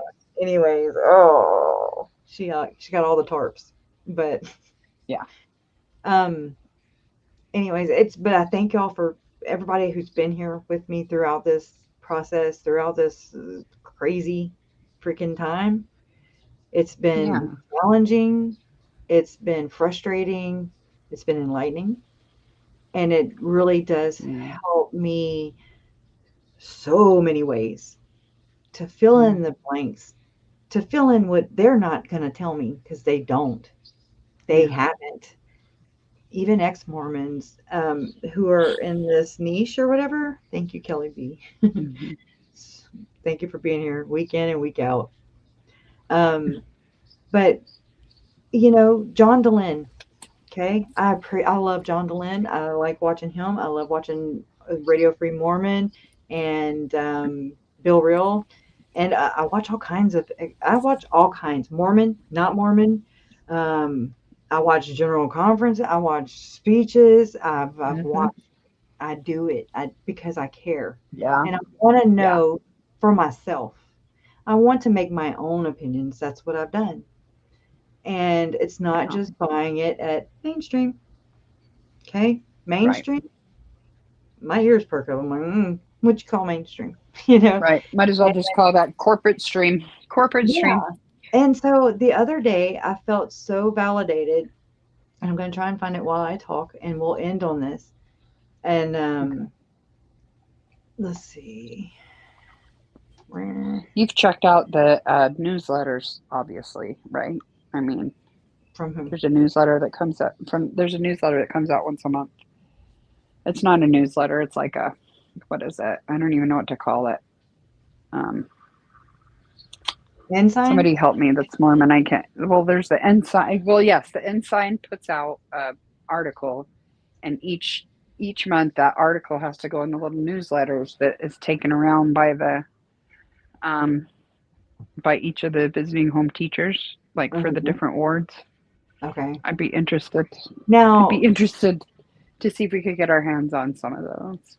okay. If anybody has any, there's like a bishop's message that's in the sign every month, and so that's always like the front page of the you know what, little letter, and then the back side's like a newsletter. In my Uncle Charles's stuff, there are some magazines from 2018, and a home lesson that was about parents rearing your children, yada yada yada. I mean, and it's got Tylee circled it and paired, number 1, number 2, number 3, number 4, number 5, 6. I will share it. Family home evening, and when I read it, I was like, oh my god, wow. And I have her patriarchal blessing, and I have Colby's. Yeah. Wow. Right. Yeah. I've never shared them with anybody except for Jen. But, I mean, that's heavy stuff. It is heavy. Those are heavy. Those are just they're very detailed. Very. I know what they are. I know the truth about them. But Tylee believed in her church. She had it, have, the hottest teen at that time as their cover photo. But she had a temple. Right. Oh, wow. The temple let her down and continues to. Right. Yes. Oh, my gosh. And not defending them. Right. They basically, they've disregarded all of these people that were faithful members. And if you're Mormon, with their silence, if you don't think that you'll get dropped just like that, if it's inconvenient, done. Yep. And it's really sad because I've met a lot of people from Rexburg and a lot of Mormons, non-Mormons, ex-Mormons. I mean, I've met a lot of people, period, through all this, and beautiful people, and so those are the Tina Reddington, all these people. I think Janine here, Janine from Rexburg, who always takes care of the fence. I think about, I'm like, oh my God, they're going to be so mad at me. They're going to I'm not going to be able to go to the damn trial, Right. They're going to run my ass on other headhunt, I don't know. Yeah. Dan Judd. I know what you mean, though, because like some of my favorite people in the world are Mormon, so I feel like I'm always walking this fine line of I don't want to upset them or make them ever feel like I'm talking about them. Right. Do you know what I mean? Because I'm not. I'm never talking about an individual good person. I'm talking about an evil overlord corporation. There you go. I mean, there you go. Corporate greed that has tricked really good, kind, decent people with a very good message. It's a good message. This whole family first message. Yep. I mean, like you like if you can just like kind of just plug your nose and swallow the racist shit stuff, then the rest of it is just really wholesome. Once you really have the Daybell story, I've never had a girl crush, but she is it. I don't know. She's just is a really strong woman, and I mean, she just broke her shelf. She is bad. I like her. I do, and she's on her way. I like how blunt she is. She's just blunt and just very well spoken too. Very well spoken. Articulate. Oh, yes. So this justifies. Not justifies. Listen to me. I need a victim. Anyways, this validates me, and this is cult to consciousness or something. Donna Donald sent this. Well, come on. Learn something completely new. That's been a Mormon your whole life for decades.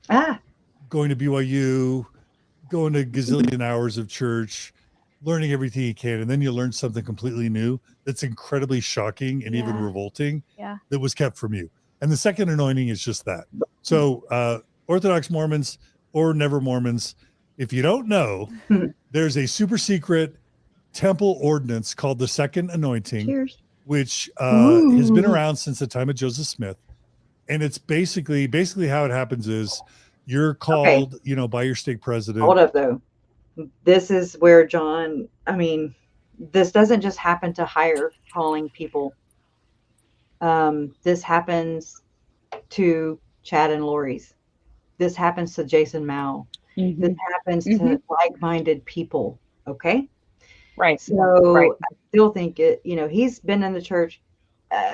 It's really hidden from people in the church. So if you can hide things from people who belong to you and your message, what do you think you do to the rest of the world?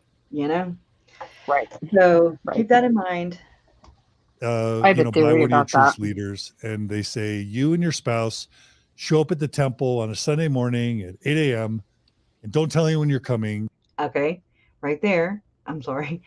November 18th was the weekend that Mike Stroud spoke at the Preparing a People event. Chad did too. November 16th through the 18th. And the Sunday was the 18th. Bada bing, bada boom. She saw Jesus. And that is code to make you sound crazy. So nobody believes you. And it makes people get murdered. Just saying. Literally lie to your friends and family if they ask you where you're going. Keep it from them. Show up at the Mormon temple, and something very special is going to happen. So you show up, and you're there with like 5 or 6 other couples, and a Mormon apostle shows up. Now, in Mormonism, a Mormon apostle is viewed as a special witness of Christ, and Mormons are taught culturally to believe that this is where Ballard and Renlund come into play.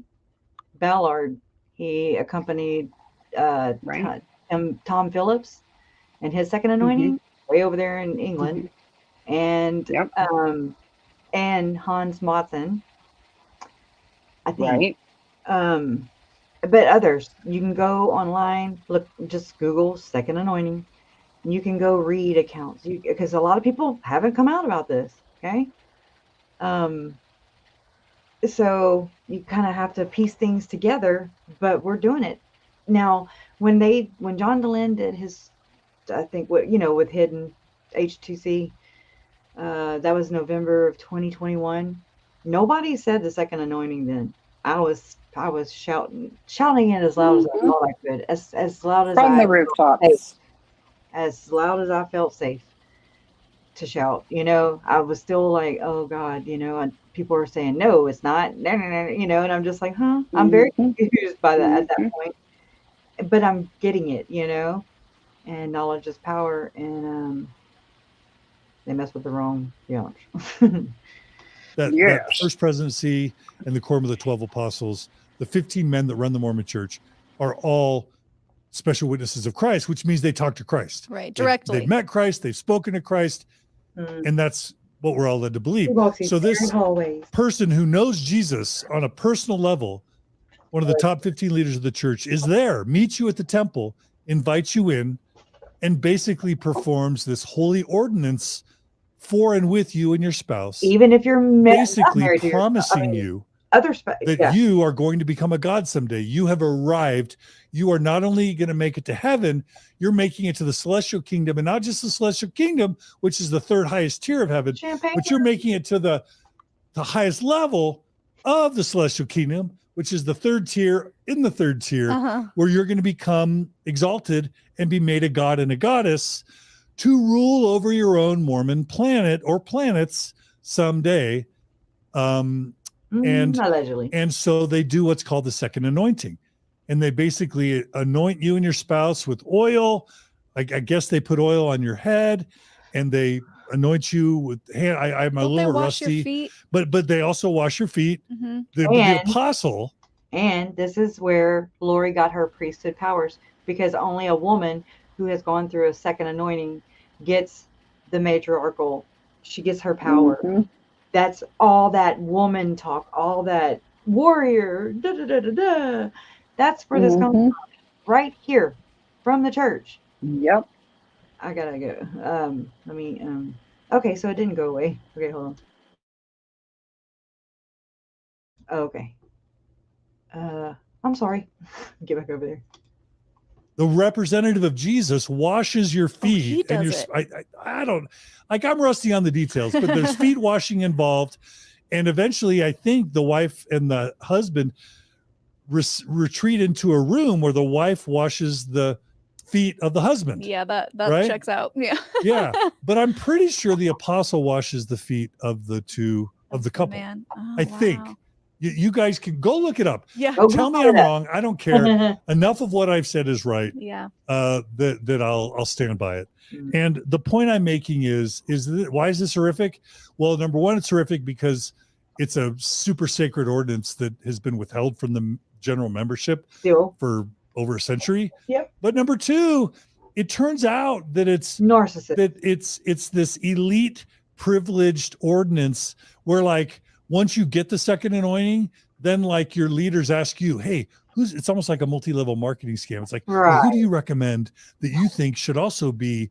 And it's normally wealthy grandparents that have given a crap ton of money to the church, and then their children, and it's basically like, if you have committed enough of your lives, if you're wealthy enough, if you're powerful enough, if we want to make sure you never leave, and we want to reward you for all the time and money and reputation that you've given to the church, we're going to give you this super secret elite ordinance and promise you literally, and this is the other shocking part, that the only thing you can do to disqualify yourself from exaltation, from becoming a god, is what, Shalise?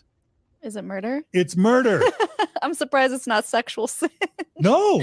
So literally by the rules of the second anointing, you can be a pedophile or a rapist and still make it to the top. Absolutely.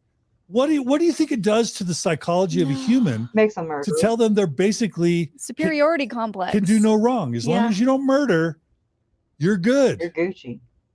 Like the horrible things on this earth. Just think of Chad Daybell and Lori Vallow. They believed that they were gods. They believed that they were invincible.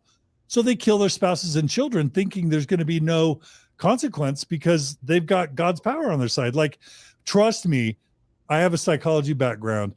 Once you start telling humans they're invincible, horrible, horrific things happen.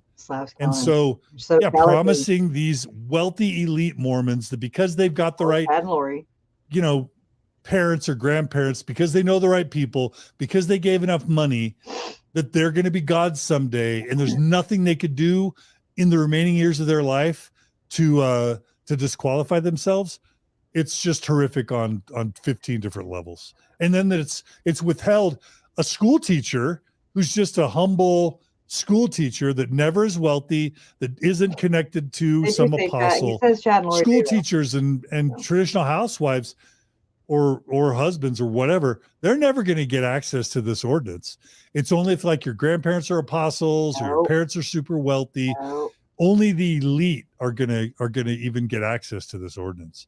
So I don't know. Is that horrific? Like for some people, that's definitely shocking. When I first heard it on your channel, I was like, wait, what? There's like a super secret club in Mormonism. I thought Mormonism's already a super secret club. And like all this. Well, that's one of the definitions of it's one of the criteria of a cult. Yeah. Is when there's secret levels where the more you advance within the high demand religion or cult, the more you learn. Boom. Like that super secret troubling stuff, like the branding of Sarah Edmondson within NXIVM, right? Like all that super secret stuff that's most shocking and troubling is withheld until you from get to the the low top. rank, from the low rank members. Yeah. That's like, other than like getting your own name, like there are a few things where if it's happening to you, you're freaking in a cult. One is if you're being given a new name by your organization. Right. And another is if there's super secret rituals where you're not told about them at the beginning, but you're told about them as you advance in money and power. Like those are. Don't think I did not go and look during, like when David and Melanie got married in the temple. You can go to Fuller. Oh, I forget the name of the website. FullerConsideration.com and type in the day the couple, or if you went through the temple, and the day and the year. Like I know that Chad and Tammy's names were Helaman and Ethel. I don't remember hers. I had to go see if it was Viola. I was like, where did Viola come from? You know, it drives me insane. Yes. So, and Chad Raphael, he's Enoch, and that is this code system that Joseph Smith put into place himself. And it was to evade. Right. It was to evade because he was marrying all these girls, and oh my God. It's just gross. They're two sure signs of a cult. Yeah, they take away your identity, give you a new identity, and then tell you not to tell anyone. Yep, that's it. Yeah, okay. That's one. Yeah, second anointing. That's a good one. Is that all right? That's his most shocking, right? Did I miss the part where he said Chad and Lori Daybell? Crap. Enough of what I've said is right. Yeah. That I'll stand by it. Anoint you and your spouse with oil. Also wash your feet. Oh well. I'll share it another time. We gotta go. It's late. But I'm not crazy. I'm not crazy. And I'm a little coon-ass girl from over here in Southwest Louisiana, and my family was murdered, violently murdered. My mom had a target on her head. I mean, Mormon Mafia. Thank God they were stopped. Thank God. But that still makes me think, what about the rest of them? I've said that from jump. And even when I told that to my parents, and they were like, well, Alex is dead. And I was like, and? Right. Yeah. Enter Jesus card. Mm-hmm. What about the rest of them? Now that I know that I'm not crazy and that I'm not just angry, and just choosing to lash out, on people who are not Chad and Lori. That's that ignorant thing. That's that black and white thinking, and that is not how I think. That would make you ignorant to believe that I'm cupping you all in together. No, but those who think that they have nothing left to learn are the most ignorant of all. Be accountable for what you are producing. Stop producing what you are producing, and everything will be okay. Just saying. Pepperoni nips. I'm sorry. I just saw that. Thank y'all so much. Thank you, moderators, for hanging tough. Bad to the bone moderators. I couldn't see the chat throughout the last half, so. Oh, well. But except for what you were popping up there. Yeah, because I had to switch rooms, but it was really hot out there anyway. Thank you for coming to read. Sure. And to do this with me. And anytime. Guys, again, I'm going to do some more things with all that. There's more information. There's even more. So, and there's more visuals with it, kind of like how Gray Hughes, that's his wheelhouse right there. Just like, I'm a visual person, it turns out, and it helps me to connect the dots. It's really cool. So, and I'm gonna start working on my websites. So some interesting things, really cool things coming up, and hopefully there will be a trial. I don't want them to plead. That sucks. They're gonna. I want to see them. Right. I want them to see me. I want them to feel our breath down their back. I want them to feel uncomfortable, bad, and I want them to hear our letters, our time to talk to them. Your victim statements. Well, they won't take away your victim statements no matter what. So even if they were to plead, you'd still get to do that. I don't have one ready. I've got to find that letter that my Uncle Charles wrote. It was titled, this is his testimony, basically. And I think I left it with my Aunt Susan, and she don't remember. So I'm like, oh my God, I had to have taken pictures of it because I take pictures of everything. So I've been scouring my storage accounts. There's multiple, at least 5. Mm-hmm. And it was titled, I Had Not Yet Met a Mormon. That right there speaks volumes. And I want to find it. I have to pray. I grew up Catholic, so I got to pray to St. Anthony to find it. Right. Help me find it. And I had not patron of lost items. Yes. Murderer. I had not yet met a Mormon murderer. is what it should be titled. And he just testifies to how much he loves Lori and how much being around her and her family has impacted his life positively. Yeah. I mean, that hurt. Wow. Oh my God. Oh my God. Love wins. It will. Watch. Yeah. So thank y'all for being just here. A good, kind, decent guy. He did not deserve what he got. No, nobody does. You know, nobody does. I mean, it even set Chad and Lori up for failure. If you really look at it that way, I do look at it all directions, and it just set them up for failure for sure.